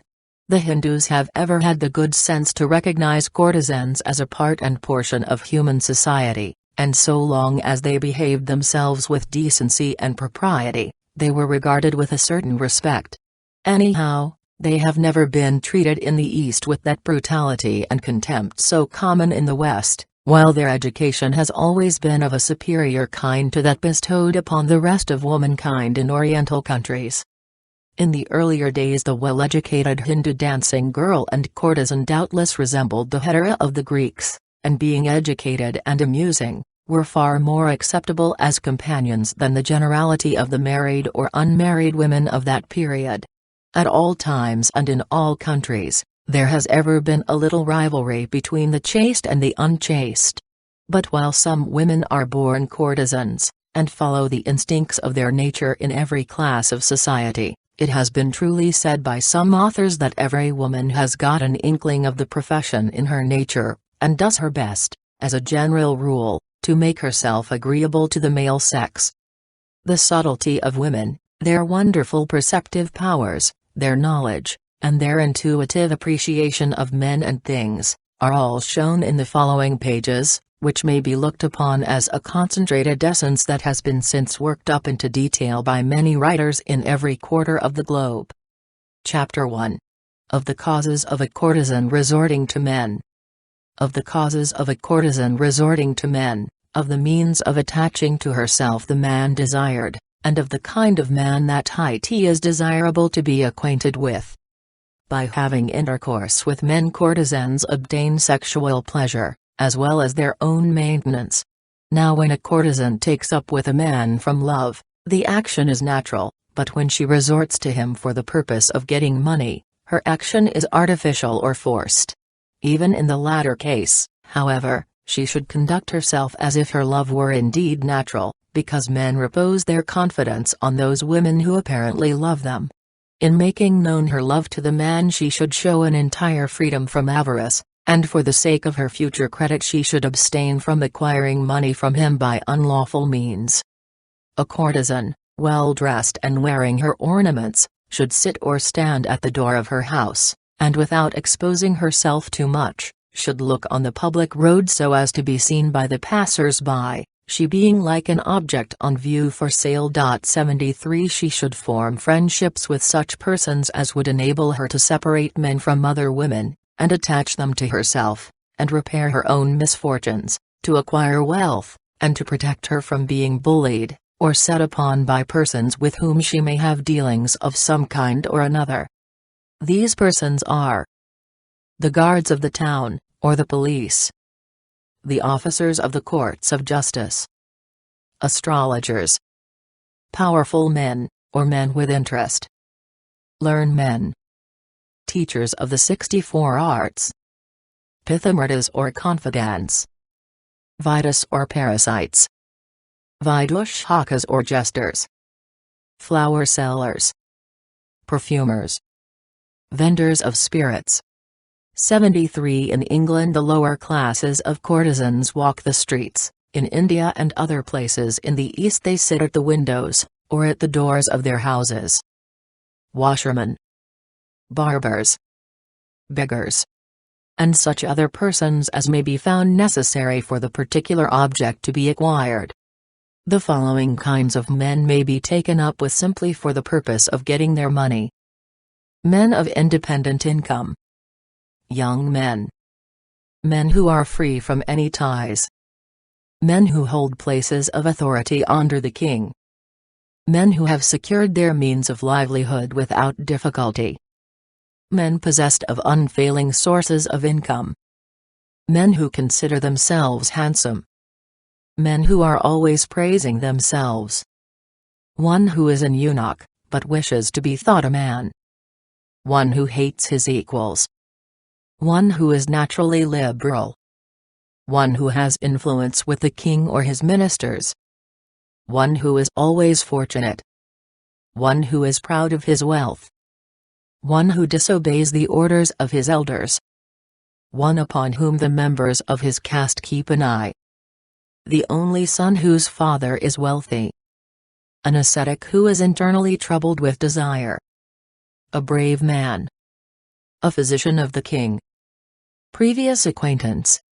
On the other hand, those who are possessed of excellent qualities are to be resorted to for the sake of love and fame. Such men are as follows. Men of high birth, learned, with a good knowledge of the world, and doing the proper things at the proper times, poets, good storytellers, eloquent men, energetic men, skilled in various arts, far-seeing into the future, possessed of great minds, full of perseverance, of a firm devotion, free from anger, liberal, affectionate to their parents, and with a liking for all social gatherings, skilled in completing verses begun by others and in various other sports, free from all disease, possessed of a perfect body, strong, and not addicted to drinking, powerful in sexual enjoyment, sociable, showing love towards women and attracting their hearts to himself, but not entirely devoted to them. Possessed of independent means of livelihood, free from envy, and last of all free from suspicion. Such are the good qualities of a man. The woman also should have the following characteristics, viz. She should be possessed of beauty and amiability, with auspicious body marks. She should have a liking for good qualities in other people, as also a liking for wealth. She should take delight in sexual unions resulting from love, and should be of a firm mind, and of the same class as the man with regard to sexual enjoyment. She should always be anxious to acquire and obtain experience and knowledge, be free from avarice, and always have a liking for social gatherings, and for the arts. The following are the ordinary qualities of all women, viz. To be possessed of intelligence, good disposition, and good manners, to be straightforward in behavior, and to be grateful, to consider well the future before doing anything, to possess activity, to be of consistent behavior, and to have a knowledge of the proper times and places for doing things, to speak always without meanness, loud laughter, malignity, anger, avarice, dullness, or stupidity, to have a knowledge of the Kama Sutra, and to be skilled in all the arts connected with it. The faults of the women are to be known by the absence of any of the above-mentioned good qualities. The following kinds of men are not fit to be resorted to by courtesans, viz. One who is consumptive, one who is sickly, one whose mouth contains worms, one whose breath smells like human excrement, one whose wife is dear to him, one who speaks harshly, one who is always suspicious, one who is avaricious, one who is pitiless, one who is a thief, one who is self-conceited, one who has a liking for sorcery, one who does not care for respect or disrespect, one who can be gained over even by his enemies by means of money, and lastly, one who is extremely bashful. Ancient authors are of opinion that the causes of a courtesan resorting to men are love, fear, money, pleasure, returning some act of enmity, curiosity, sorrow, constant intercourse, dharma, celebrity, compassion, the desire of having a friend, shame, the likeness of the man to some beloved person, the search after good fortune, the getting rid of the love of somebody else, the being of the same class as the man with respect to sexual union, living in the same place, constancy, and poverty. But Vatsayana decides that desire of wealth, freedom from misfortune, and love, are the only causes that affect the union of courtesans with men. Now a courtesan should not sacrifice money to her love, because money is the chief thing to be attended to. But in cases of fear, etc., she should pay regard to strength and other qualities. Moreover, even though she be invited by any man to join him, she should not at once consent to an union, because men are apt to despise things which are easily acquired. On such occasions she should first send the shampooers, and the singers, and the jesters, who may be in her service, or, in their absence the pithamritas, or confidants, and others, to find out the state of his feelings, and the condition of his mind.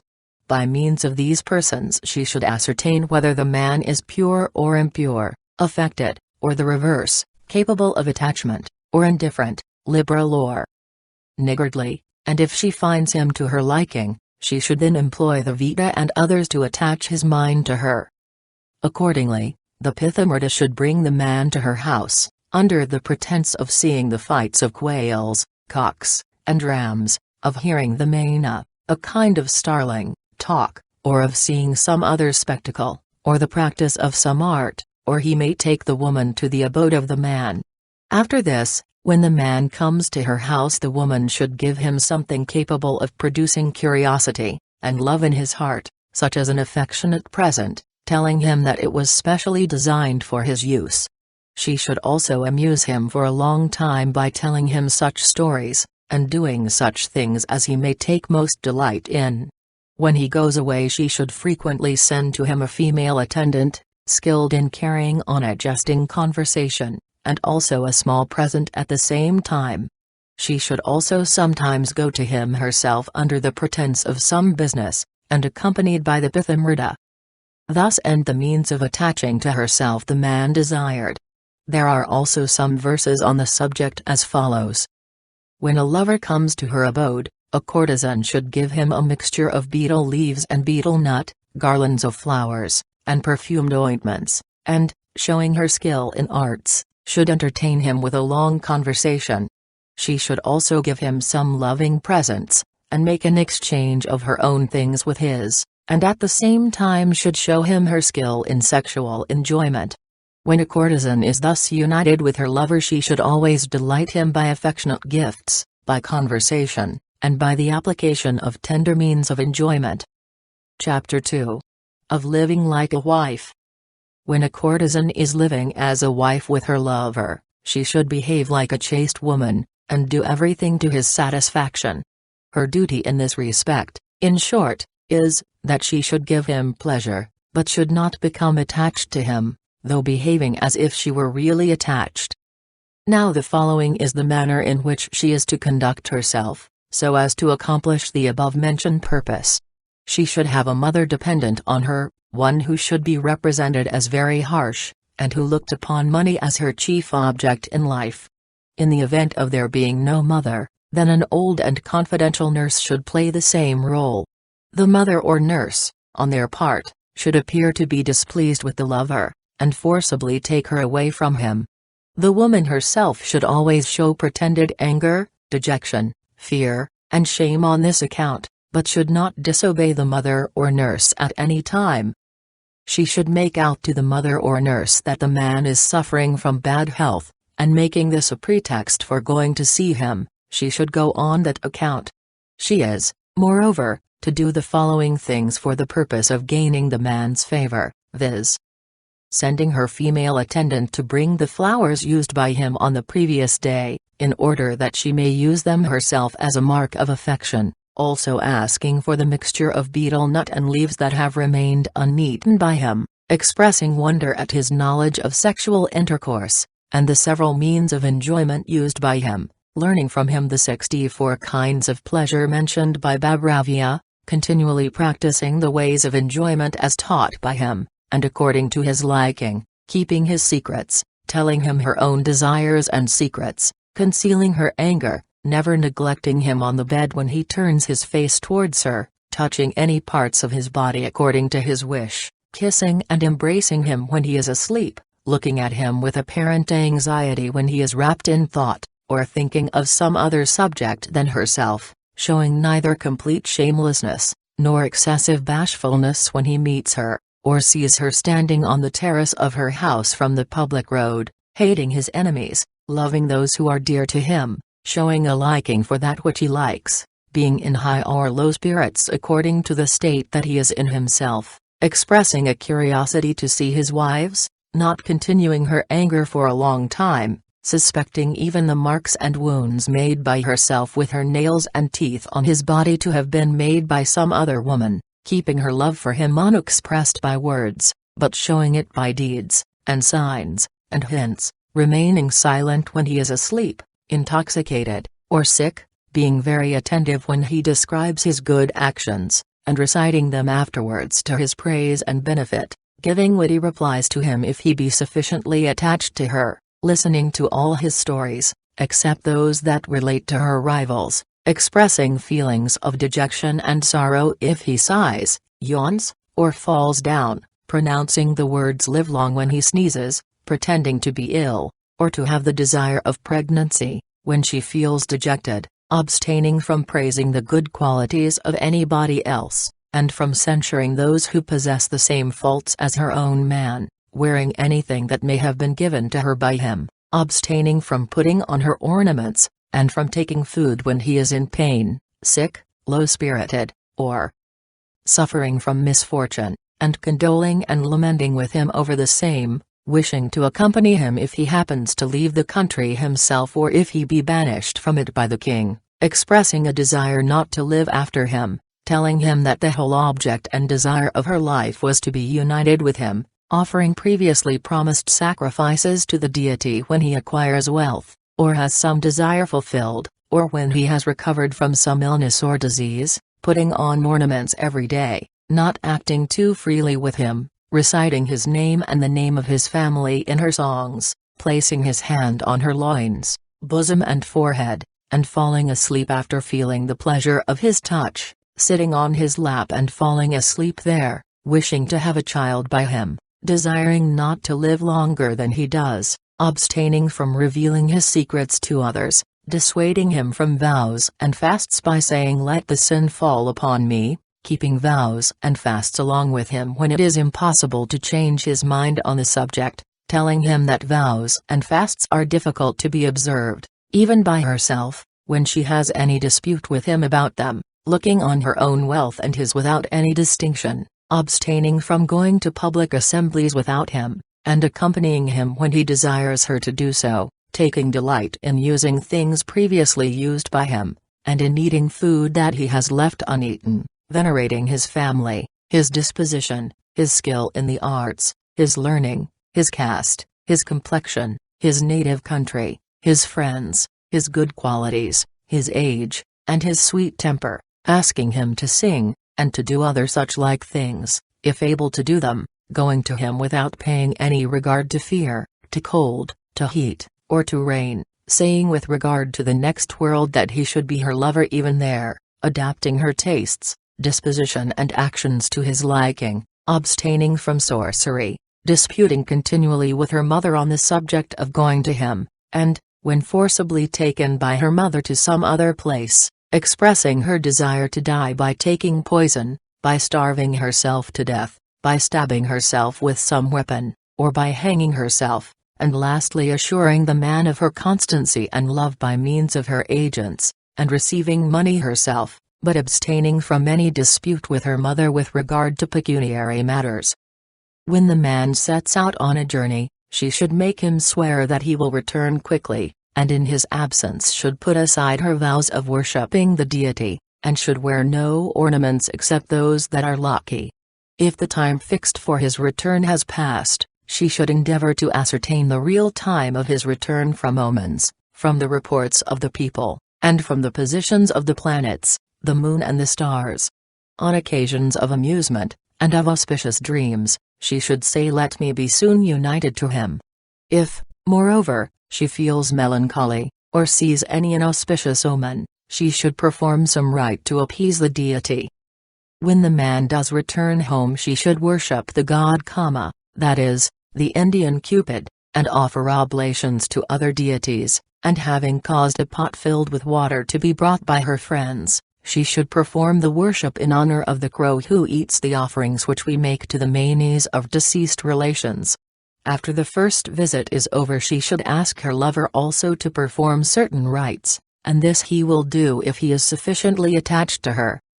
Now a man is said to be sufficiently attached to a woman when his love is disinterested, when he has the same object in view as his beloved one, when he is quite free from any suspicions on her account, and when he is indifferent to money with regard to her. Such is the manner of a courtesan living with a man like a wife, and set forth here for the sake of guidance from the rules of Dadaka. What is not laid down here should be practiced according to the custom of the people, and the nature of each individual man. There are also 2 verses on the subject as follows. The extent of the love of women is not known, even to those who are the objects of their affection, on account of its subtlety, and on account of the avarice and natural intelligence of womankind.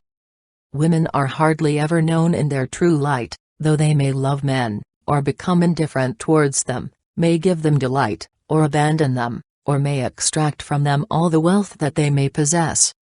Chapter 3. Of the means of getting money. Of the means of getting money. Of the signs of the change of a lover's feelings, and of the way to get rid of him. Money is got out of a lover in 2 ways, viz. by natural or lawful means, and by artifices. Old authors are of opinion that when a courtesan can get as much money as she wants from her lover, she should not make use of artifice. But Vatsayana lays down that though she may get some money from him by natural means, yet when she makes use of artifice he gives her doubly more, and therefore artifice should be resorted to for the purpose of extorting money from him at all events. Now the artifices to be used for getting money from her lover are as follows. First, taking money from him on different occasions, for the purpose of purchasing various articles, such as ornaments, food, drink, flowers, perfumes and cloths, and either not buying them, or getting from him more than their cost. Second, praising his intelligence to his face. Third, pretending to be obliged to make gifts on occasion of festivals connected with vows, trees, gardens, temples, or tanks. 74. Fourth, pretending that at the time of going to his house, her jewels have been stolen either by the king's guards, or by robbers. Fifth, alleging that her property has been destroyed by fire, by the falling of her house, or by the carelessness of her servants. Sixth, pretending to have lost the ornaments of her lover along with her own. Seventh, causing him to hear through other people of the expenses incurred by her in coming to see him. Eighth, contracting debts for the sake of her lover. Ninth, disputing with her mother on account of some expense incurred by her for her lover, and which was not approved of by her mother. 10th, not going to parties and festivities in the houses of her friends for the want of presents to make to them, she having previously informed her lover of the valuable presents given to her by these very friends. 11th, not performing certain festive rites under the pretense that she has no money to perform them with. 74. On the completion of a vow, a festival takes place. Some trees such as the peepal and banyan trees, are invested with sacred threads like the brahams, and on the occasion of this ceremony a festival is given. In the same way, when gardens are made, and tanks or temples built, then also festivals are observed. 12th. Engaging artists to do something for her lover. 13th. Entertaining physicians and ministers for the purpose of attaining some object. 14th. Assisting friends and benefactors both on festive occasions, and in misfortune. 15th.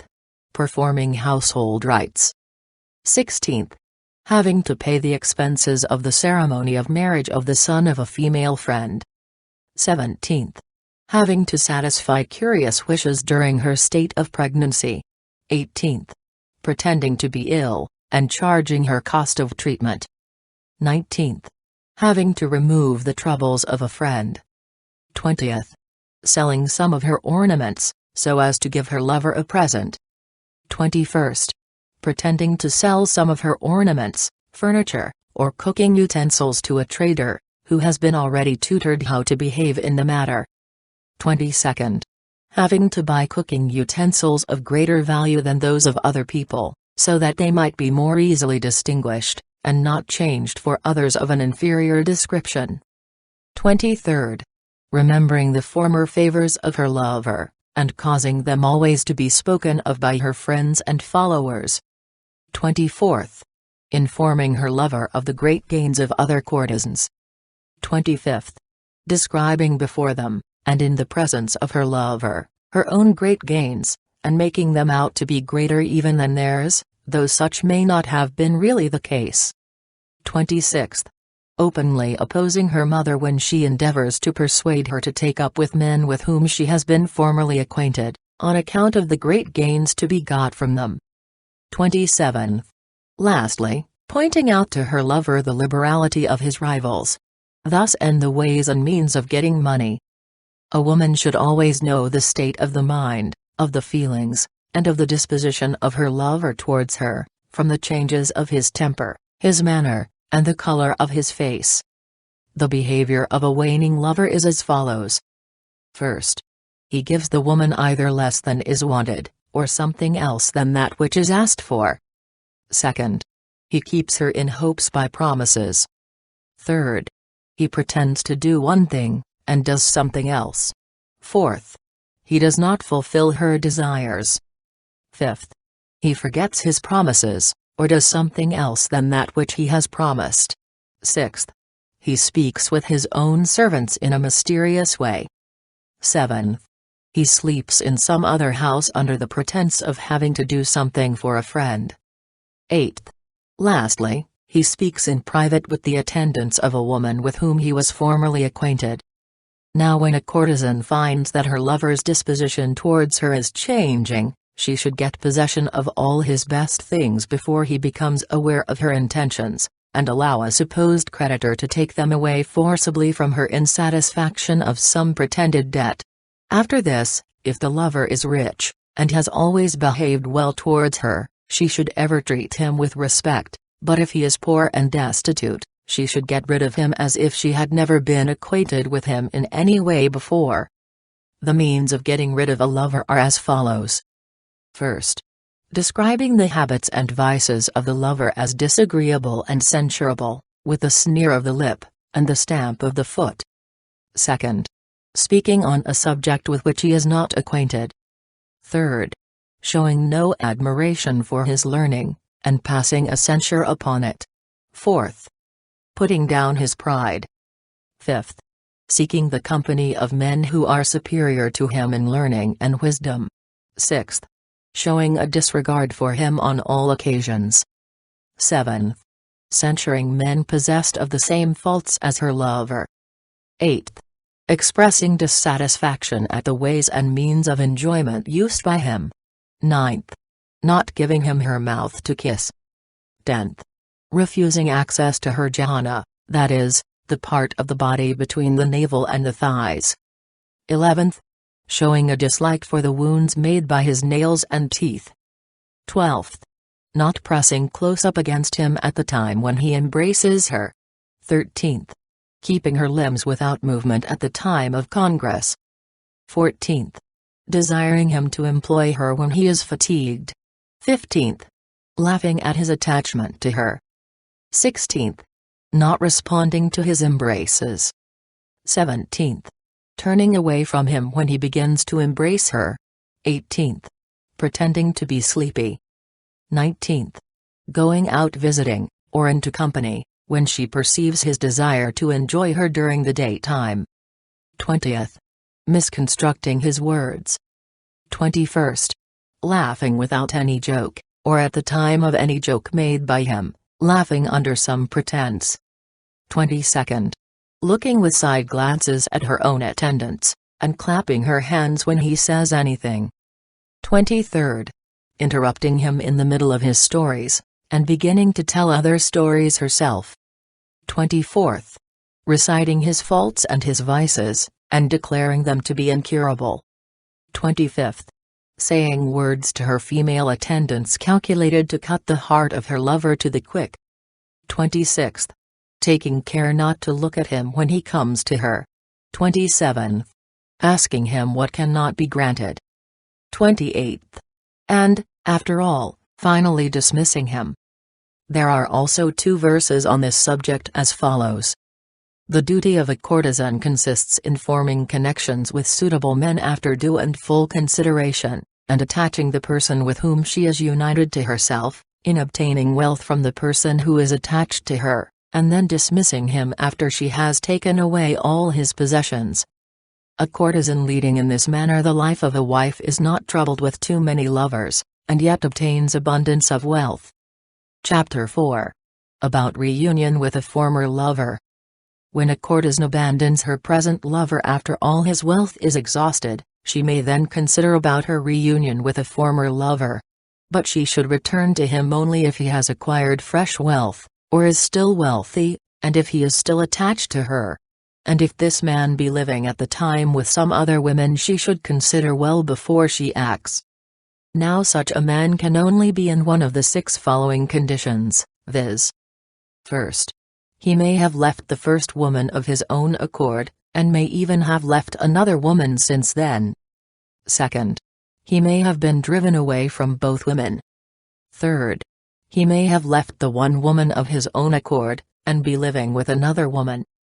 Fifth, he may have been driven away from the one woman, and left the other of his own accord. Sixth, he may have been driven away by the one woman, and may be living with another. 1.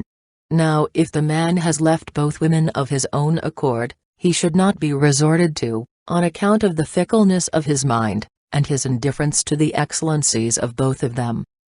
2. As regards the man who may have been driven away from both women, if he has been driven away from the last one because the woman could get more money from some other man, then he should be resorted to, for if attached to the first woman he would give her more money, through vanity and emulation to spite the other woman. But if he has been driven away by the woman on account of his poverty, or stinginess, he should not then be resorted to. 3. In the case of the man who may have left the one woman of his own accord, and been driven away by the other, if he agrees to return to the former and give her plenty of money beforehand, then he should be resorted to. 4.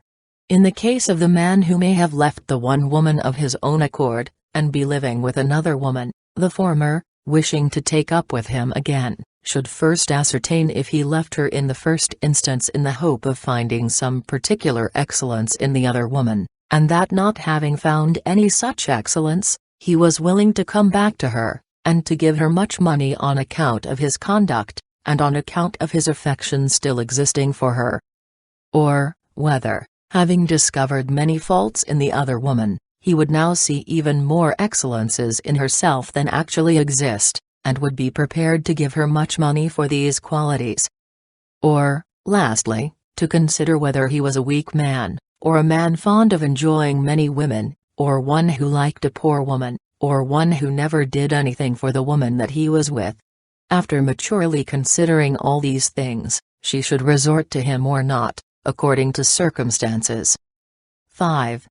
As regards the man who may have been driven away from the one woman, and left the other of his own accord, the former woman, wishing to reunite with him, should first ascertain whether he still has any affection for her, and would consequently spend much money upon her, or whether, being attached to her excellent qualities, he did not take delight in any other women, or whether, being driven away from her formerly before completely satisfying his sexual desires, he wished to get back to her, so as to be revenged for the injury done to him, or whether he wished to create confidence in her mind, and then take back from her the wealth which she formerly took from him, and finally destroy her, or, lastly, whether he wished first to separate her from her present lover, and then to break away from her himself. If, after considering all these things, she is of opinion that his intentions are really pure and honest, she can reunite herself with him. But if his mind be at all tainted with evil intentions, he should be avoided. 6. In the case of the man who may have been driven away by one woman, and be living with another, if the man makes overtures in return to the first one, the courtesan should consider well before she acts, and while the other woman is engaged in attracting him to herself, she should try in her turn, through keeping herself behind the scenes, to gain him over, on the grounds of any of the following considerations, viz.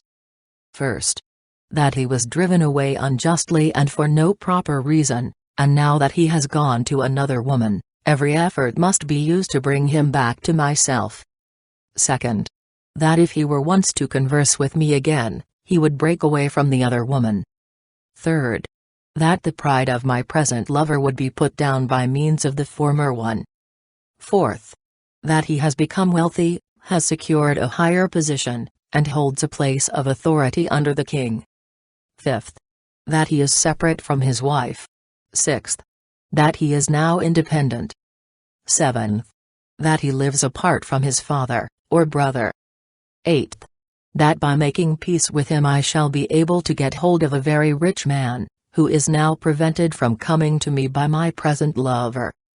Ninth, that as he is not respected by his wife, I shall now be able to separate him from her.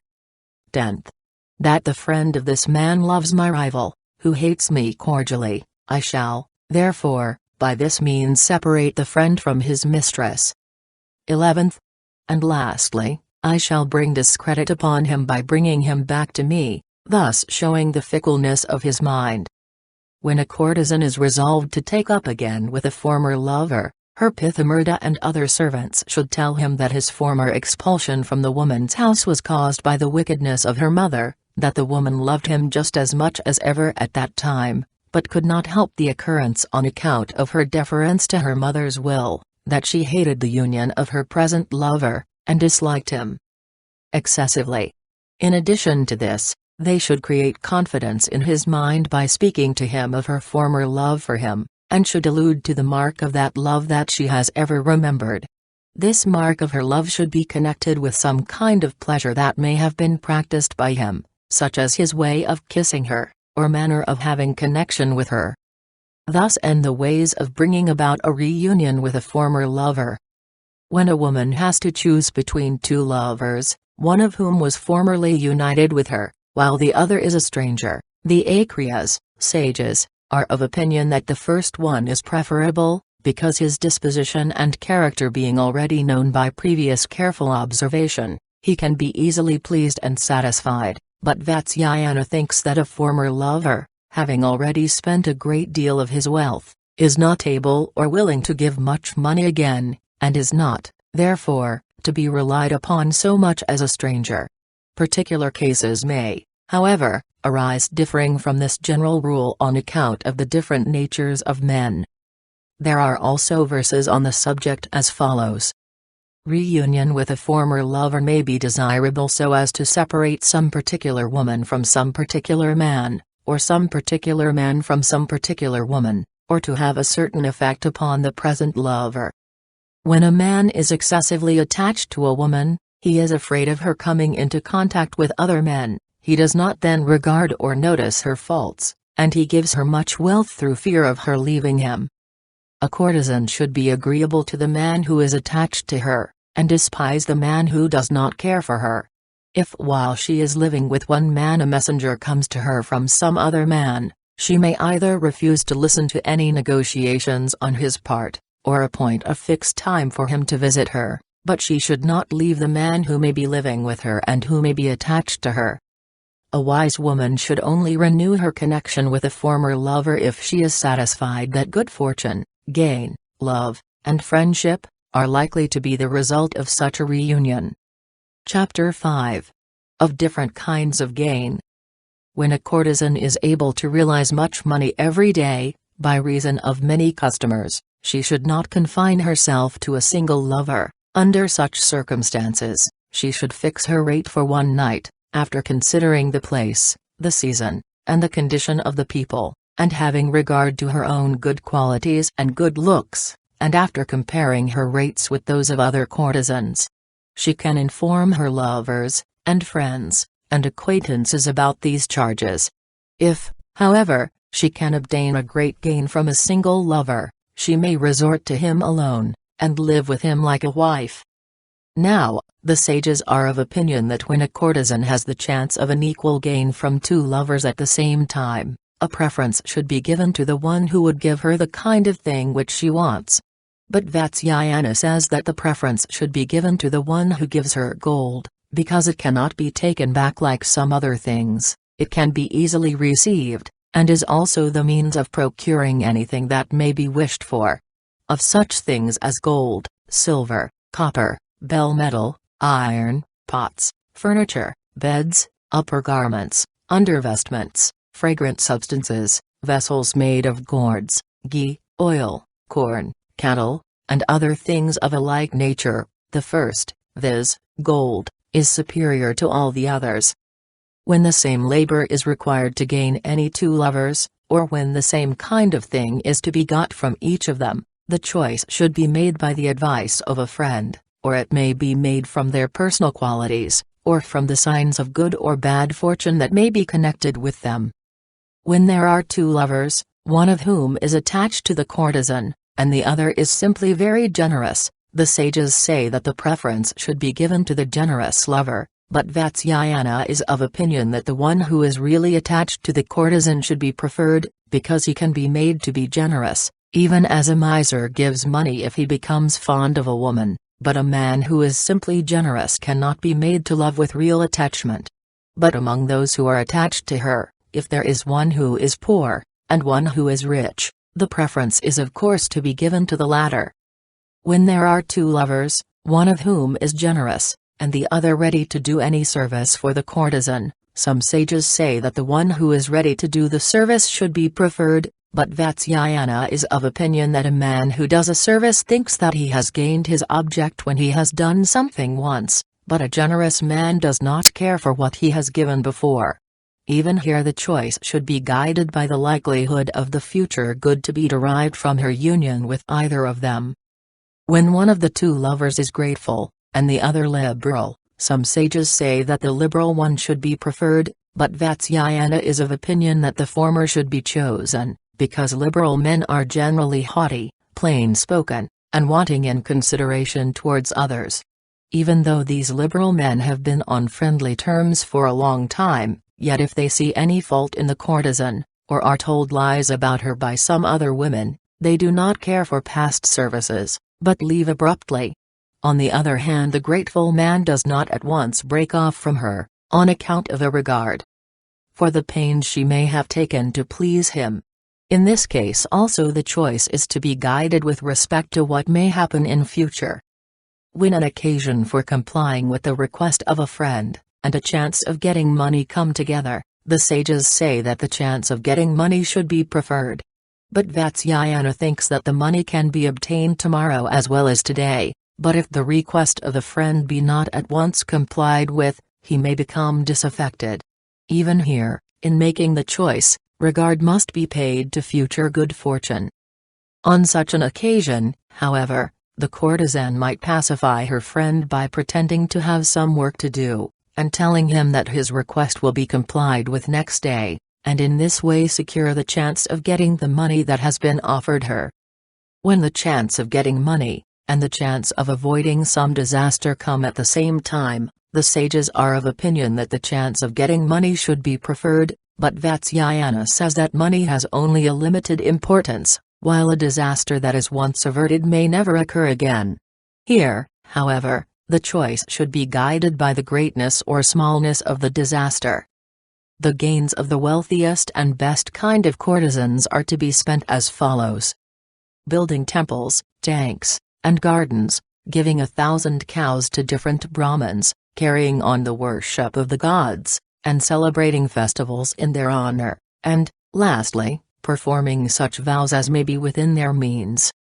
The gains of other courtesans are to be spent as follows: having a white dress to wear every day, getting sufficient food and drink to satisfy hunger and thirst, eating daily a perfumed tambula, that is, a mixture of betel nut and betel leaves, and wearing ornaments gilt with gold. The sages say that these represent the gains of all the middle and lower classes of courtesans, but Vatsayana is of opinion that their gains cannot be calculated, or fixed in any way, as these depend on the influence of the place, the customs of the people, their own appearance, and many other things. When a courtesan wants to keep some particular man from some other woman, or wants to get him away from some woman to whom he may be attached, or to deprive some woman of the gains realized by her from him, or if she thinks that she would raise her position, or enjoy some great good fortune, or become desirable to all men by uniting herself with this man, or if she wishes to get his assistance in averting some misfortune, or is really attached to him and loves him, or wishes to injure somebody through his means, or has regard to some former favor conferred upon her by him, or wishes to be united with him merely from desire, or any of the above reasons, she should agree to take from him only a small sum of money in a friendly way. When a courtesan intends to abandon a particular lover, and take up with another one, or when she has reason to believe that her lover will shortly leave her, and return to his wives, or that having squandered all his money, and became penniless, his guardian, or master, or father would come and take him away, or that her lover is about to lose his position, or lastly, that he is of a very fickle mind, she should, under any of these circumstances, endeavor to get as much money as she can from him as soon as possible. On the other hand, when the courtesan thinks that her lover is about to receive valuable presents, or get a place of authority from the king, or be near the time of inheriting a fortune, or that his ship would soon arrive laden with merchandise, or that he has large stocks of corn and other commodities, or that if anything was done for him it would not be done in vain, or that he is always true to his word, then should she have regard to her future welfare, and live with the man like a wife. There are also verses on the subject as follows. In considering her present gains, and her future welfare, a courtesan should avoid such persons as have gained their means of subsistence with very great difficulty, as also those who have become selfish and hard-hearted by becoming the favorites of kings. She should make every endeavor to unite herself with prosperous and well-to-do people, and with those whom it is dangerous to avoid, or to slight in any way. Even at some cost to herself she should become acquainted with energetic and liberal-minded men, who when pleased would give her a large sum of money, even for very little service, or for some small thing. Chapter 6. Of Gains and Losses, Attendant Gains and Losses. Of gains and losses, attendant gains and losses, and doubts, as also of the different kinds of courtesans. It sometimes happens that while gains are being sought for, or expected to be realized, that losses only are the result of our efforts. The causes of these losses are weakness of intellect, excessive love, excessive pride, excessive self-conceit, excessive simplicity, excessive confidence, excessive anger, carelessness, recklessness, influence of evil genius, accidental circumstances. The results of these losses are expense incurred without any result, destruction of future good fortune, stoppage of gains about to be realized, loss of what is already obtained, acquisition of a sour temper, becoming unamiable to everybody, injury to health, loss of hair and other accidents. Now gain is of three kinds, viz., gain of wealth, gain of religious merit, and gain of pleasure, and similarly, loss is of three kinds, viz., loss of wealth, loss of religious merit, and loss of pleasure. At the time when gains are sought for, if other gains come along with them, these are called attendant gains. When gain is uncertain, the doubt of its being a gain is called a simple doubt. When there is a doubt whether either of two things will happen or not, it is called a mixed doubt. If while one thing is being done two results take place, it is called a combination of two results, and if several results follow from the same action, it is called a combination of results on every side. We shall now give examples of the above. As already stated, gain is of three kinds, and loss, which is opposed to gain, is also of three kinds. A. When by living with a great man a courtesan acquires present wealth, and in addition to this becomes acquainted with other people, and thus obtains a chance of future fortune, and an accession of wealth, and becomes desirable to all, this is called a gain of wealth attended by other gain. B. When by living with a man a courtesan simply gets money, this is called a gain of wealth not attended by any other gain. c. When a courtesan receives money from other people besides her lover, the results are, the chance of the loss of future good from her present lover, the chance of disaffection of a man securely attached to her, the hatred of all, and the chance of a union with some low person, tending to destroy her future good.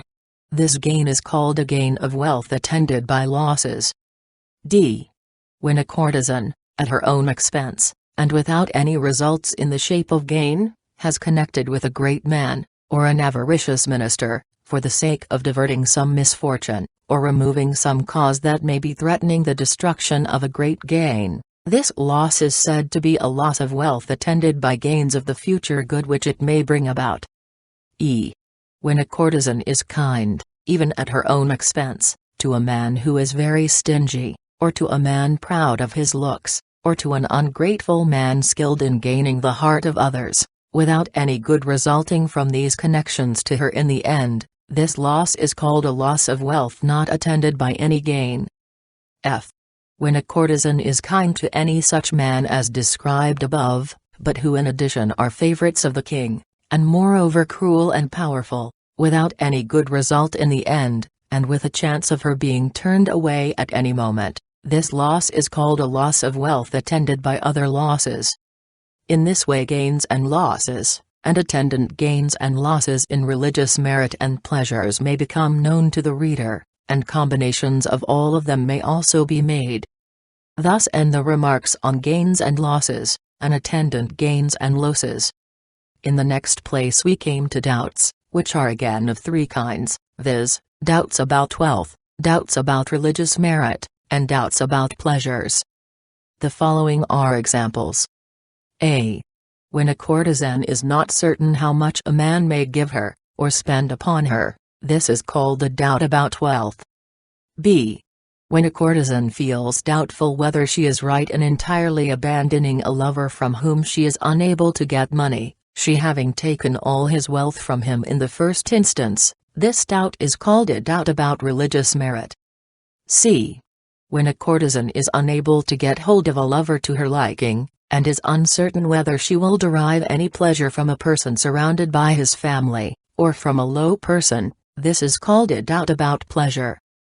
d.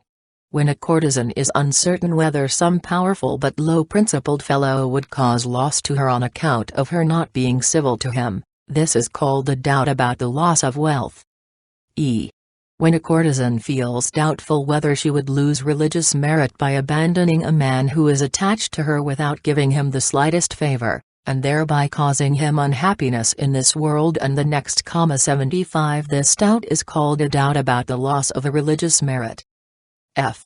When a courtesan is uncertain as to whether she might create disaffection by speaking out, and revealing her love and thus not get her desires satisfied, this is called a doubt about the loss of pleasure. Thus end the remarks on doubts. Mixed doubts. a. The intercourse or connection with a stranger, whose disposition is unknown, and who may have been introduced by a lover, or by one who possessed authority, may be productive either of gain or loss, and therefore this is called a mixed doubt about the gain and loss of wealth. b. When a courtesan is requested by a friend, or is impelled by pity to have intercourse with a learned Brahman, a religious student, a sacrificer, a devotee, or an ascetic who may have all fallen in love with her, and who may be consequently at the point of death, by doing this she might either gain or lose religious merit, and therefore this is called a mixed doubt about the gain and loss of religious merit. c. If a courtesan relies solely upon the report of other people, that is, hearsay, about a man, and goes to him without ascertaining herself whether he possesses good qualities or not, she may either gain or lose pleasure in proportion as he may be good or bad, and therefore this is called a mixed doubt about the gain and loss of pleasure. Audiobook has described the gains and losses on both sides as follows. a. If, when living with a lover, a courtesan gets both wealth and pleasure from him, it is called a gain on both sides. b. When a courtesan lives with a lover at her own expense without getting any profit out of it, and the lover even takes back from her what he may have formerly given her, it is called a loss on both sides. c. When a courtesan is uncertain whether a new acquaintance would become attached to her, and, moreover, if he became attached to her, whether he would give her anything, it is then called a doubt on both sides about gains. d. When a courtesan is uncertain whether a former enemy, if made up by her at her own expense, would do her some injury on account of his grudge against her, or, if becoming attached to her, would take away angrily from her anything that he may have given to her, this is called a doubt on both sides about loss. Bhairava has described the gains and losses on both sides as follows. 75 The souls of men who die with their desires unfulfilled are said to go to the world of the manes, and not direct to the Supreme Spirit. A. When a courtesan can get money from a man whom she may go to see, and also money from a man whom she may not go to see, this is called a gain on both sides. B. When a courtesan has to incur further expense if she goes to see a man, and yet runs the risk of incurring an irremediable loss if she does not go to see him, this is called a loss on both sides. C. When a courtesan is uncertain whether a particular man would give her anything on her going to see him, without incurring expense on her part, or whether on her neglecting him another man would give her something, this is called a doubt on both sides about gain. D. When a courtesan is uncertain whether, on going at her own expense to see an old enemy, he would take back from her what he may have given her, or whether by her not going to see him he would cause some disaster to fall upon her, this is called a doubt on both sides about loss. By combining the above, the following 6 kinds of mixed results are produced, viz. A. Gain on one side, and loss on the other. B. Gain on one side, and doubt of gain on the other. C. Gain on one side, and doubt of loss on the other. D. Loss on one side, and doubt of gain on the other. E. Doubt of gain on one side, and doubt of loss on the other. F. Doubt of loss on one side, and loss on the other. A courtesan, having considered all the above things, and taken counsel with her friends, should act so as to acquire gain, the chances of great gain, and the warding off of any great disaster. Religious merit and pleasure should also be formed into separate combinations like those of wealth, and then all should be combined with each other, so as to form new combinations.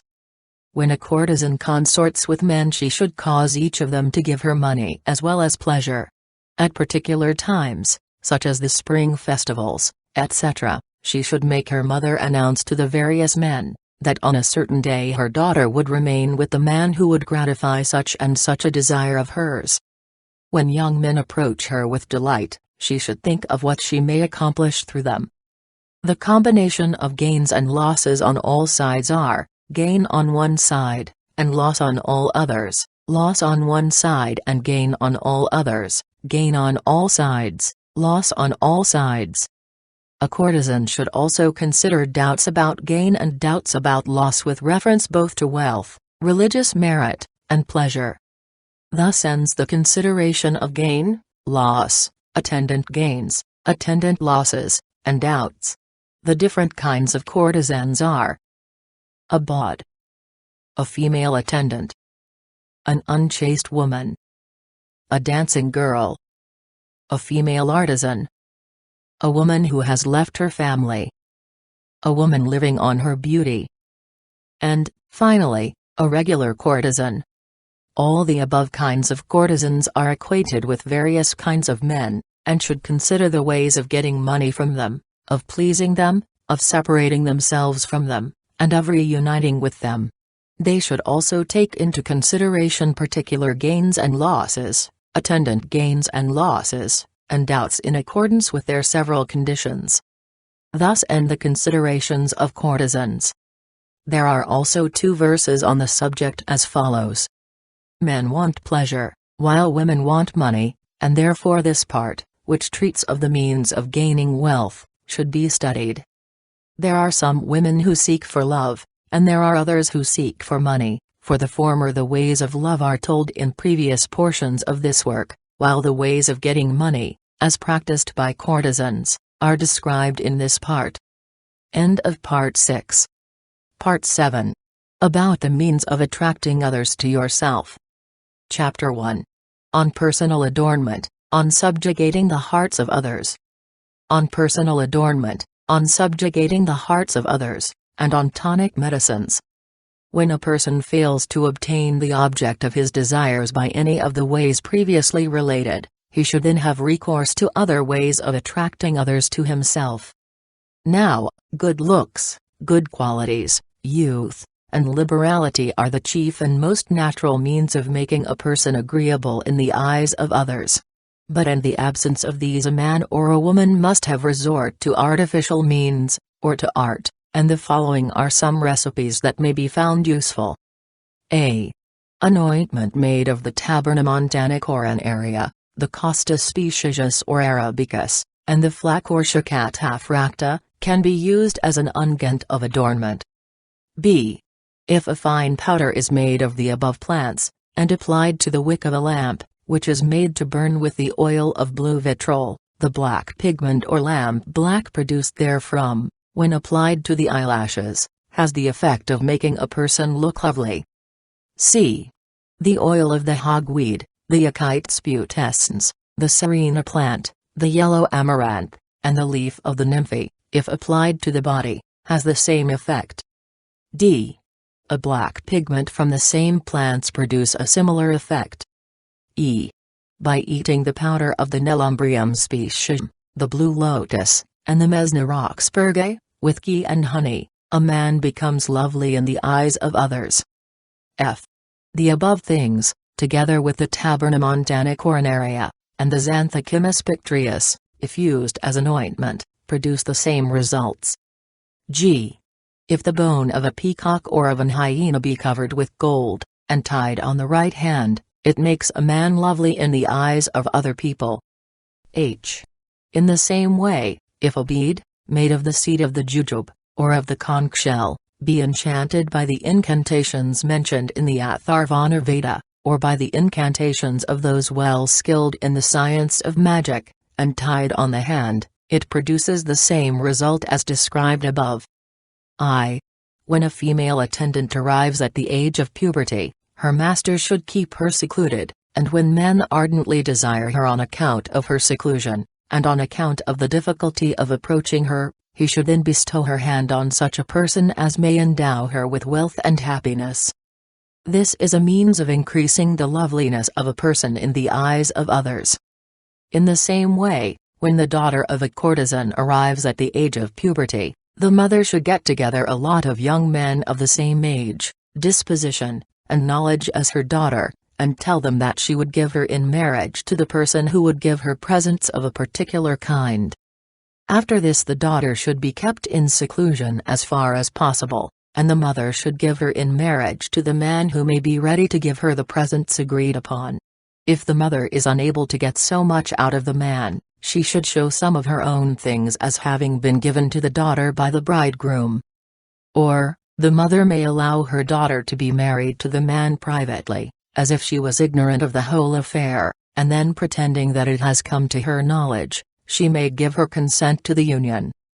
The daughter, too, should make herself attractive to the sons of wealthy citizens, unknown to her mother, and make them attached to her, and for this purpose should meet them at the time of learning to sing, and in places where music is played, and at the houses of other people, and then request her mother, through a female friend, or servant, to be allowed to unite herself to the man who is most agreeable to her. 76. When the daughter of a courtesan is thus given to a man, the ties of marriage should be observed for 1 year, and after that she may do what she likes. But even after the end of the year, when otherwise engaged, if she should be now and then invited by her first husband to come and see him, she should put aside her present gain, and go to him for the night. Such is the mode of temporary marriage among courtesans, and of increasing their loveliness, and their value in the eyes of others. What has been said about them should also be understood to apply to the daughters of dancing women, whose mothers should give them only to such persons as are likely to become useful to them in various ways. Thus end the ways of making oneself lovely in the eyes of others. A. If a man, after anointing his lingam with a mixture of the powders of the white thorn apple, the long pepper, and the black pepper, and honey, engages in sexual union with a woman, he makes her subject to his will. B. The application of a mixture of the leaf of the plant Vatidbrinta, of the flowers thrown on a human corpse when carried out to be burned, and the powder of the bones of the peacock, and of the Jawanjiva bird, produces the same effect. C. The remains of a kite who has died a natural death, ground into powder, and mixed with kawak and honey, has also the same effect. D. Anointing oneself with an ointment made of the plant Imblica mirabilis has the power of subjecting women to one's will. E. If a man cuts into small pieces the sprouts of the Vajnasani plant, and dips them into a mixture of red arsenic and sulfur, and then dries them 7 times, and applies this powder mixed with honey to his lingam, he can subjugate a woman to his will directly that he has had sexual union with her, or, if, by burning these very sprouts at night and looking at the smoke, he sees a golden moon behind, he will then be successful with any woman, or if he throws some of the powder of these same sprouts mixed with the excrement of a monkey upon a maiden, she will not be given in marriage to anybody else. 76. It is a custom of the courtesans of Oriental countries to give their daughters temporarily in marriage when they come of age, and after they have received an education in the Kama Sutra and other arts. Full details are given of this at page 76 of Early Ideas, a group of Hindu stories, collected and collated by Anne Ryan. W. H. Allen and Co., London, 1881. F. If pieces of the arris root are dressed with the oil of the mango, and placed for 6 months in a hole made in the trunk of the sissa tree, and are then taken out and made up into an ointment, and applied to the lingam, this is said to serve as the means of subjugating women. G. If the bone of a camel is dipped into the juice of the plant Eclipta prostata, and then burned, and the black pigment produced from its ashes is placed in a box also made of the bone of a camel, and applied together with antimony to the eyelashes with a pencil also made of the bone of a camel, then that pigment is said to be very pure, and wholesome for the eyes, and serves as a means of subjugating others to the person who uses it. The same effect can be produced by black pigment made of the bones of hawks, vultures, and peacocks. Thus end the ways of subjugating others to one's own will. Now the means of increasing sexual vigor are as follows. A. A man obtains sexual vigor by drinking milk mixed with sugar, the root of the akata plant, the piper shaba, and licorice. B. Drinking milk mixed with sugar, and having the testicle of a ram or a goat boiled in it, is also productive of vigor. C. The drinking of the juice of the Hedizoarum gangeticum, the kili, and the kshirika plant mixed with milk, produces the same effect. D. The seed of the long pepper along with the seeds of the Sansevieria roxburghiana, and the Hedizoarum gangeticum plant, all pounded together, and mixed with milk, is productive of a similar result. E.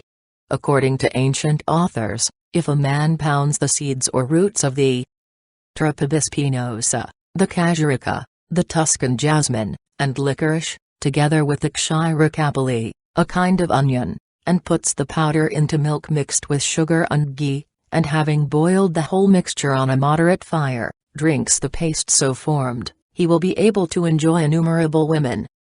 F. In the same way, if a man mixes rice with the eggs of the sparrow, and having boiled this in milk, adds to it ghee and honey, and drinks as much of it as necessary, this will produce the same effect. G. If a man takes the outer covering of sesamum seeds, and soaks them with the eggs of sparrows, and then, having boiled them in milk, mixed with sugar and ghee, along with the fruits of the Tripibus spinosa and the kashirika plant, and adding to it the flour of wheat and beans, and then drinks this composition, he is said to be able to enjoy many women. H. If ghee, honey, sugar, and licorice in equal quantities, the juice of the fennel plant, and milk are mixed together, This nectar-like composition is said to be holy, and provocative of sexual vigor, a preservative of life, and sweet to the taste. I.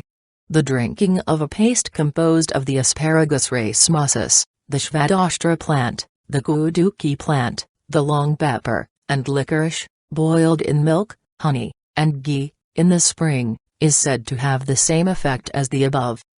J. Boiling the asparagus racemosus, and the shvadashtra plant, along with the pounded fruits of the prima spinosa in water, and drinking the same, is said to act in the same way. K. Drinking boiled ghee, or clarified butter in the morning during the spring season, is said to be beneficial to health and strength, and agreeable to the taste. 1. If the powder of the seed of the shvadashtra plant and the flour of barley are mixed together in equal parts, and a portion of it, that is, 2 palas in weight, is eaten every morning on getting up, it has the same effect as the preceding recipe. There are also verses on the subject as follows. The means 77 of producing love and sexual vigor should be learnt from the science of medicine, from the Vedas, from those who are learned in the arts of magic, and from confidential relatives. No means should be tried which are doubtful in their effects, which are likely to cause injury to the body, which involve the death of animals, and which bring us in contact with impure things. Such means should only be used as are holy, acknowledged to be good, and approved of by Brahmins, and friends. 77 From the earliest times Oriental authors have occupied themselves about aphrodisiacs. The following note on the subject is taken from page 29 of a translation of the Hindu Art of Love, otherwise the Anangaranga, alluded to in the preface of this work, Part 1, pages 3 and 5. Most Eastern treatises divide aphrodisiacs into 2 different kinds, 1, the mechanical or natural, such as scarification, flagellation, etc., and 2, the medicinal or artificial. To the former belong the application of insects, as is practiced by some savage races, and all Orientalists will remember the tale of the old Braham, whose young wife insisted upon his being again stung by a wasp. Chapter 2. Of the ways of exciting desire, and miscellaneous experiments, and recipes. If a man is unable to satisfy a Hastini, or elephant woman, he should have recourse to various means to excite her passion. At the commencement he should rub her yoni with his hand or fingers, and not begin to have intercourse with her until she becomes excited, or experiences pleasure. This is one way of exciting a woman. Or, he may make use of certain upadravyas, or things which are put on or around the lingam to supplement its length or its thickness, so as to fit it to the yoni. In the opinion of Babravya, these upadravyas should be made of gold, silver, copper, iron, ivory, buffalo's horn, various kinds of wood, tin or lead, and should be soft, cool, provocative of sexual vigor, and well fitted to serve the intended purpose. Vatsayana, however, says that they may be made according to the natural liking of each individual. The following are the different kinds of upadravyas. 1. The armlet, Vilya, should be of the same size as the lingam, and should have its outer surface made rough with globules. 2.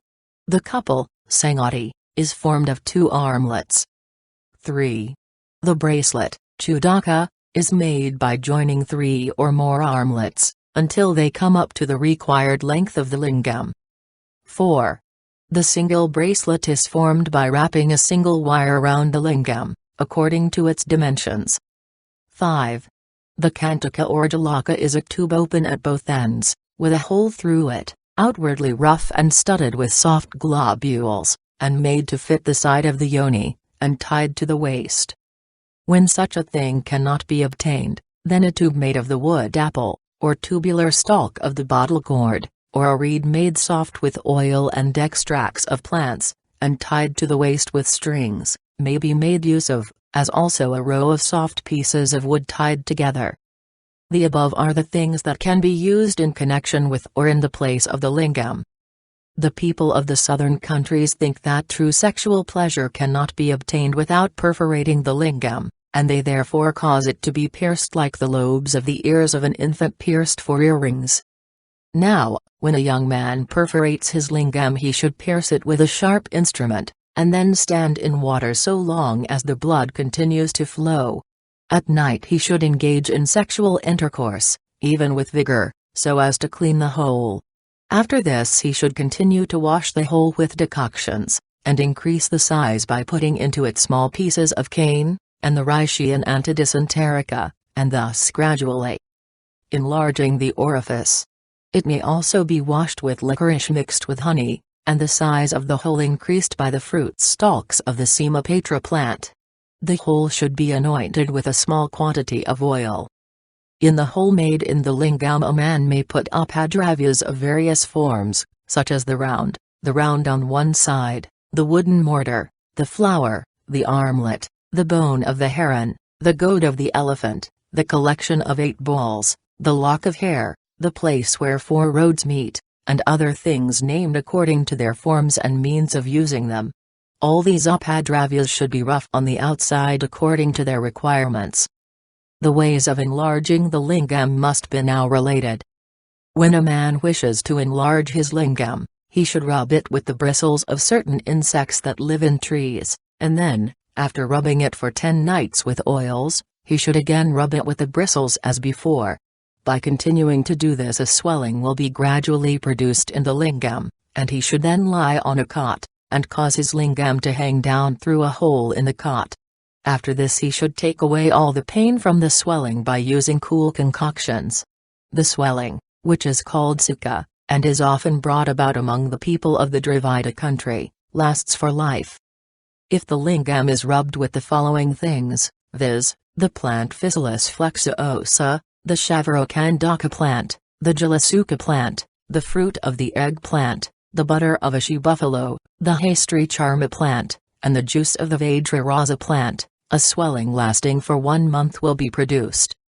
By rubbing it with oil boiled in the concoctions of the above things, the same effect will be produced, but lasting for 6 months.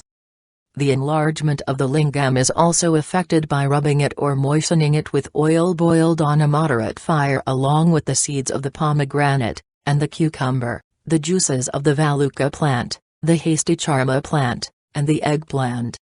In addition to the above, other means may be learnt from experienced and confidential persons. The miscellaneous experiments and recipes are as follows. A. If a man mixes the powder of the milk hedge plant, and the Kantaka plant with the excrement of a monkey, and the powdered root of the Lonjalika plant, and throws this mixture on a woman, she will not love anybody else afterwards. B. If a man thickens the juice of the fruits of the Cassia fistula, and the Eugenia jambalana by mixing them with the powder of the Soma plant, the Vernonian anthelmindica, the Eclipta prostata, and the La upajihirka, and applies this composition to the yoni of a woman, and then has sexual intercourse with her, his love for her will be destroyed. C. The same effect is produced if a man has connection with a woman who has bathed in the buttermilk of a she-buffalo mixed with the powders of the Gopalika plant, the Banyupadika plant, and the yellow amaranth. D. An ointment made of the flowers of the Nakli kadamba, the hog plum, and the Eugenia jambalana, and used by a woman, causes her to be disliked by her husband. E. Garlands made of the above flowers, when worn by the woman, produce the same effect. F. An ointment made of the fruit of the Asteracantha longifolia, Kokalaksha, will contract the yoni of a Hastini or elephant woman, and this contraction lasts for 1 night. G. An ointment made by pounding the roots of the Nelumbrium specium, and of the blue lotus, and the powder of the plant Physalis flexuosa mixed with ghee and honey, will enlarge the yoni of the mrigi or deer woman. H. An ointment made of the fruit of the Imblica myrabilans soaked in the milky juice of the milk hedge plant, of the Soma plant, the Calotropis giganta, and the juice of the fruit of the Vernonian anthelmindica, will make the hair white. I.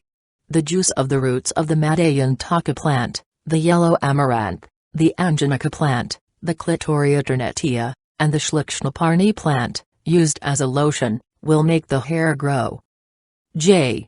An ointment made by boiling the above roots in oil, and rubbed in, will make the hair black, and will also gradually restore hair that has fallen off. K. If lac is saturated 7 times in the sweat of the testicle of a white horse, and applied to a red lip, the lip will become white. L. The color of the lips can be regained by means of the Vatsayana and other plants mentioned above under I. M. A woman who hears a man playing on a reed pipe which has been dressed with the juices of the Bhagwan plant, the Taberna montanicorum, the Costa speciosus or arabicus, the Pinus deodora, the Euphorbium antiquarum, the Vajra and the Kantaka plant, becomes his slave. N.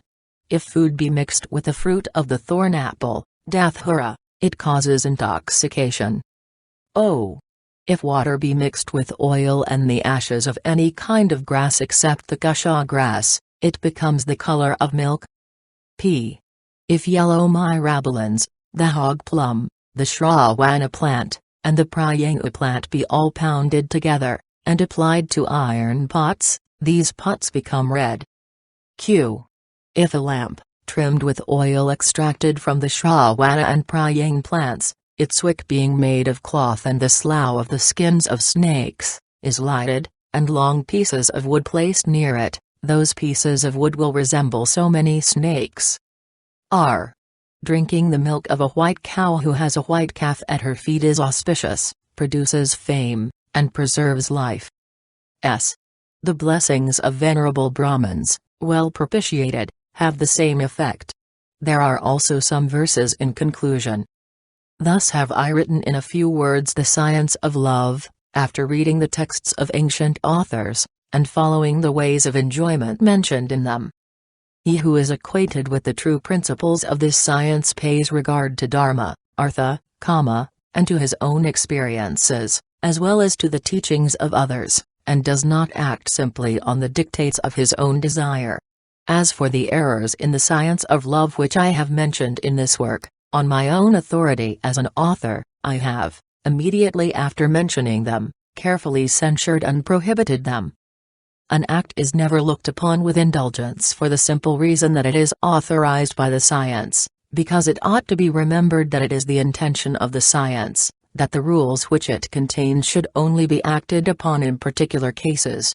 After reading and considering the works of Bhairava and other ancient authors, and thinking over the meaning of the rules given by them, the Kama Sutra was composed, according to the precepts of Holy Writ, for the benefit of the world, by Vatsayana, while leading the life of a religious student, and wholly engaged in the contemplation of the deity.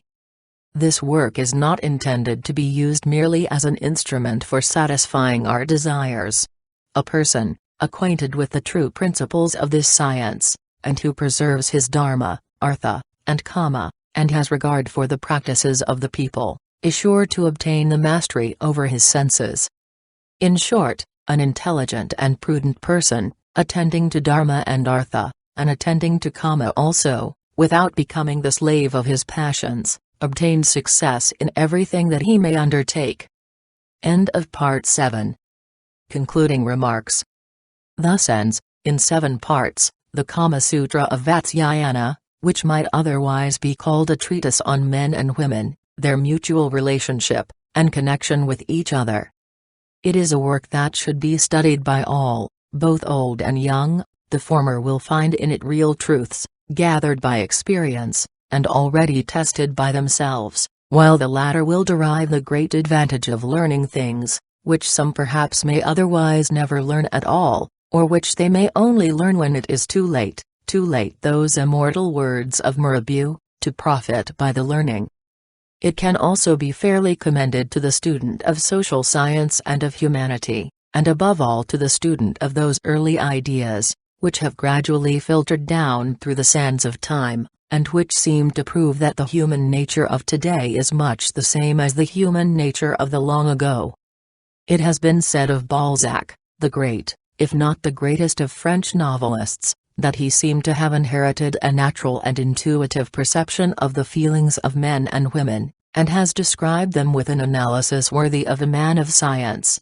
The author of the present work must also have had a considerable knowledge of the humanities. Many of his remarks are so full of simplicity and truth, that they have stood the test of time, and stand out still as clear and true as when they were first written, some 1800 years ago. As a collection of facts, told in plain and simple language, it must be remembered that in those early days there was apparently no idea of embellishing the work, either with a literary style, a flow of language, or a quantity of superfluous padding. The author tells the world what he knows in very concise language, without any attempt to produce an interesting story. From his facts how many novels could be written. Indeed, much of the matter contained in parts 3, 4, v, and vi, has formed the basis of many of the stories and the tales of past centuries. There will be found in part 7, some curious recipes. Many of them appear to be as primitive as the book itself, but in later works of the same nature these recipes and prescriptions appear to have increased, both as regards quality and quantity. In the Anangaranga or the Stage of Love, mentioned at page 5 of the preface in part 1, there are found no less than 33 different subjects for which 130 recipes and prescriptions are given. As the details may be interesting, these subjects are described as follows. 1. For hastening the paroxysm of the woman. 2. For delaying the organs of the man. 3. Aphrodisiacs. 4. For thickening and enlarging the lingam, rendering it sound and strong, hard and lusty. 5. For narrowing and contracting the yoni. 6. For perfuming the yoni. 7. For removing and destroying the hair of the body. 8. For removing the sudden stopping of the monthly ailment. 9. For abating the immoderate appearance of the monthly ailment. 10. For purifying the womb. 11. For causing pregnancy. 12. For preventing miscarriage and other accidents. 13. For ensuring easy labor and ready deliverance. 14. For limiting the number of children. 15. For thickening and beautifying the hair. 16. For obtaining a good black color to it. 17. For whitening and bleaching it. 18. For renewing it. 19. For clearing the skin of the face from eruptions that break out and leave black spots upon it. 20. For removing the black color of the epidermis. 21. For enlarging the breasts of women. 22. For raising and hardening pendulous breasts. 23. For giving a fragrance to the skin. 24. For removing the evil savor of perspiration. 25. For anointing the body after bathing. 26. For causing a pleasant smell to the breath. 27. Drugs and charms for the purposes of fascinating, overcoming, and subduing either men or women. 28. Recipes for enabling a woman to attract and preserve her husband's love. 29. Magical collyriums for winning love and friendship. 30. Prescriptions for reducing other persons to submission. 31. Filter pills, and other charms. 32. Fascinating incense, or fumigation. 33. Magical verses which have the power of fascination. Of the 130 recipes given, many of them are absurd, but not more perhaps than many of the recipes and prescriptions in use in Europe not so very long ago. Love philters, charms, and herbal remedies have been, in early days, as freely used in Europe as in Asia, and doubtless some people believe in them still in many places. And now, one word about the author of the work, the good old sage Vatsayana. It is much to be regretted that nothing can be discovered about his life, his belongings, and his surroundings. At the end of part 7, he states that he wrote the work while leading the life of a religious student, probably at Benares, and while wholly engaged in the contemplation of the deity. He must have arrived at a certain age at that time, for throughout he gives us the benefit of his experience, and of his opinions, and these bear the stamp of age rather than of youth. Indeed, the work could hardly have been written by a young man. In a beautiful verse of the Vedas of the Christians it has been said of the peaceful dead, that they rest from their labors, and that their works do follow them. Yes, indeed, the works of men of genius do follow them, and remain as a lasting treasure. And though there may be disputes and discussions about the immortality of the body or the soul, nobody can deny the immortality of genius, which ever remains as a bright and guiding star to the struggling humanities of succeeding ages. This work, then, which has stood the test of centuries, has placed Vatsayana among the immortals, and on this, and on him no better elegy or eulogy can be written than the following lines. So long as lips shall kiss, and eyes shall see, so long lives this, and this gives life to thee.